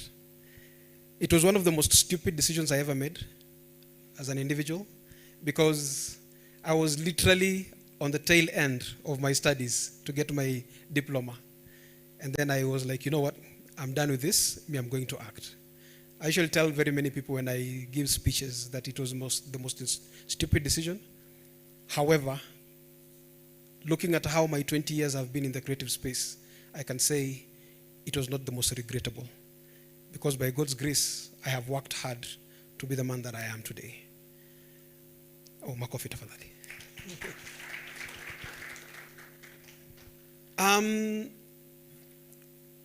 The first film that I ever directed, you know, I stand here amongst film students, and I was like, I envy you guys. I envy you guys because you've got the opportunity to actually go through the school system to become the filmmakers that you are. Because now, by the time you come into the industry, hamkuji kubahatisha, si ndio? Mnakuja kufanya vitu zile mmefunzwa. Mnachapa kazi. But from a point of knowledge and understanding what you're doing. Some of us tulifunzwa the hard way. This was my first experience as a director. So I've done a lot of stage plays. Someone sees that I am very good at working with actors on stage as a director and says, we have this pilot series that we are shooting and we want you to come and direct it. But I'm like, yo, dude, me, I've never directed film or a TV series or anything. And he's like, no, we're deal to actors. So I did kidogo research. You know, I have these ambitious ideas of how I want my shots to look like. The producer brings in an international DOP. I don't know what a DOP is. I just know a cameraman. So the first day, here I am explaining what the vision that I have for the pilot, for the episodes I'm supposed to shoot. You could tell people wananivumilia kwa sababu wanajua jamaa juni anafanya. But akona passion. On day 2, towards the end, the DOP calls me to the side because nilikuwa nimeshinda nimeambia nipe hii shot. Chukua hii shot. Akanita kando akaniambia, bro, I can see that you're very passionate, you're very good at working with actors, but at some point I can see technically hauko sawa. I always appreciate the fact that he called me to the side. He never told this to me in front of people. That was a learning curve for me. To make the long story short, after that kamsomo that I got from that gentleman, I went back and started studying, self-studying, just getting to know what this filmmaking thing is. And as we speak today, I have 8 hard disks at my office space, full of material behind the scenes and tutorials about filmmaking. So as you go through the school system, just know that as you get out here, there is a lot of information that you need to gather because industry itakupiga character development, because what you learn in school when you get on the ground, unapata vitu ni different. Si ndio? Si wale ambao mmefunzwa mnaenda mnashoot documentaries, short films, mnapata vitu ni different. Yes. Sijui kama watu wetu washafika, mwalimu, ama niendelee before I read my... Tuendelee? Okay. So yeah, I stand here today as a multi-award-winning filmmaker, based on just the research that I did. But one of the things that really stands out, again, it's not about I, but it's all about creating a team. Okay? So I'm part of a company called Film Lab Kenya. We used to do stage plays back in the day, Christian stage plays. And we decided, you know what, instead of doing plays, how about if we transformed our ministry into film? So we started doing short films. Our first feature film is called Lost in Time. Anyone ever heard of it? Lost in Time? Not heard of it? You have. If you've never seen it, please just go to My Movies Africa. It became the biggest film in Kenya, won 5 biggest Kalasha Awards in 2019. It was a horror, psychological thriller. So when I hear people talking about horrors, I don't watch horrors, but I've directed 3 horror films. So when we started creating that film, we wanted something so ambitious, just like any film student is. You want these days. Unfortunately, on day 1, we realized that the person that we had promised in your account is Fuliza Elfumbili. So again, character development. However, like our chairman would say, kama hauna cinema bro, then hakuna kitu nafanya. Just start doing something. Na uko mbele mtakutana mki. Our next film that we did, anyone heard of Christmas Love? Christmas. It was born out of the need to use short film festivals. Short films can also make money. Okay? As we speak today, Christmas Love is on Netflix. We've made enough money to have paid off all our bills, and all our crew and cast are still making money out of royalties. Okay?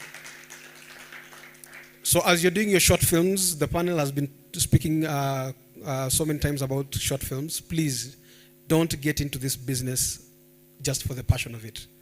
It's film business. Okay? As these people are coming in, allow me just to start reading my speech.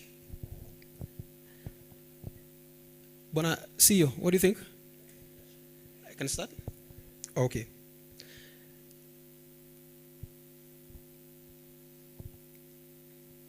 So being the founder and the CEO of Sanaa Post, it has always been my desire to give platforms to filmmakers and creatives to exhibit and speak confidently about their film projects on the digital space. And that is how we find ourselves today as part of the partners of the 5th edition of the Filamu International Film Festival, Student Film Festival. Sanaa Post has a couple of initiatives under it. We have Sanaa Talks, we have Sanaa Ticketing, we have Sanaa Academy, and many other things. Okay? So please find your way onto our social media platforms. Just check out our work and support where we can. Now, into my speech. My encouragement is this. As I stand here today as your chief guest, I would just like to remind you that we will be celebrated as much as we can, but sisi wote tulitoka mahali, okay? Just look around you. Every successful filmmaker started from where you are today, okay? With a burning desire to tell stories with a camera in hand. I can talk about people like Martin Scorsese, Steven Spielberg, nani mwingine, George Lucas, Likarion Wainaina, Peter Kawa, Brian Monene. The list can go on and on.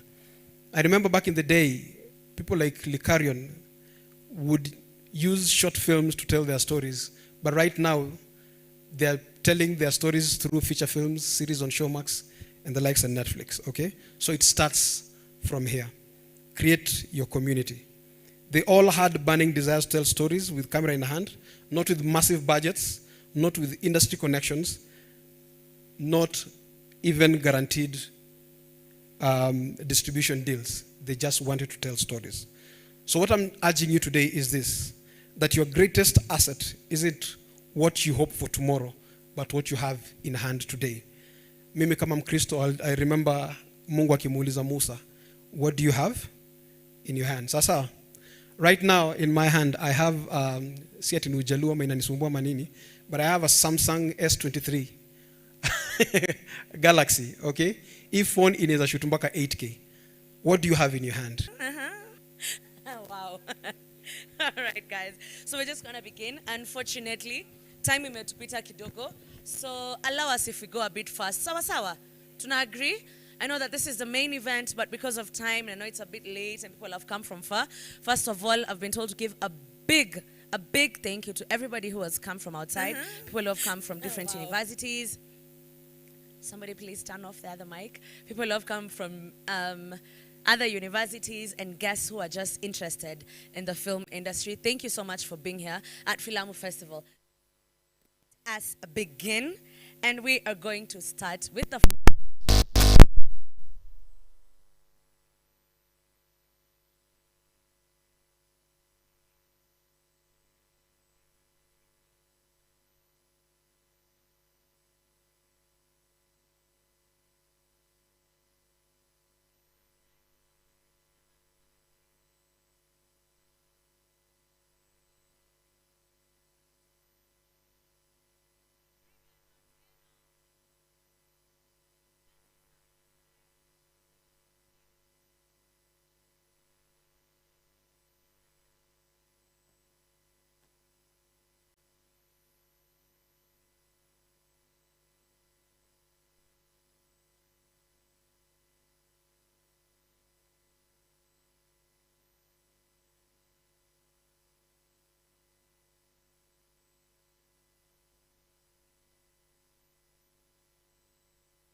is everyone? We are rolling in a few.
Together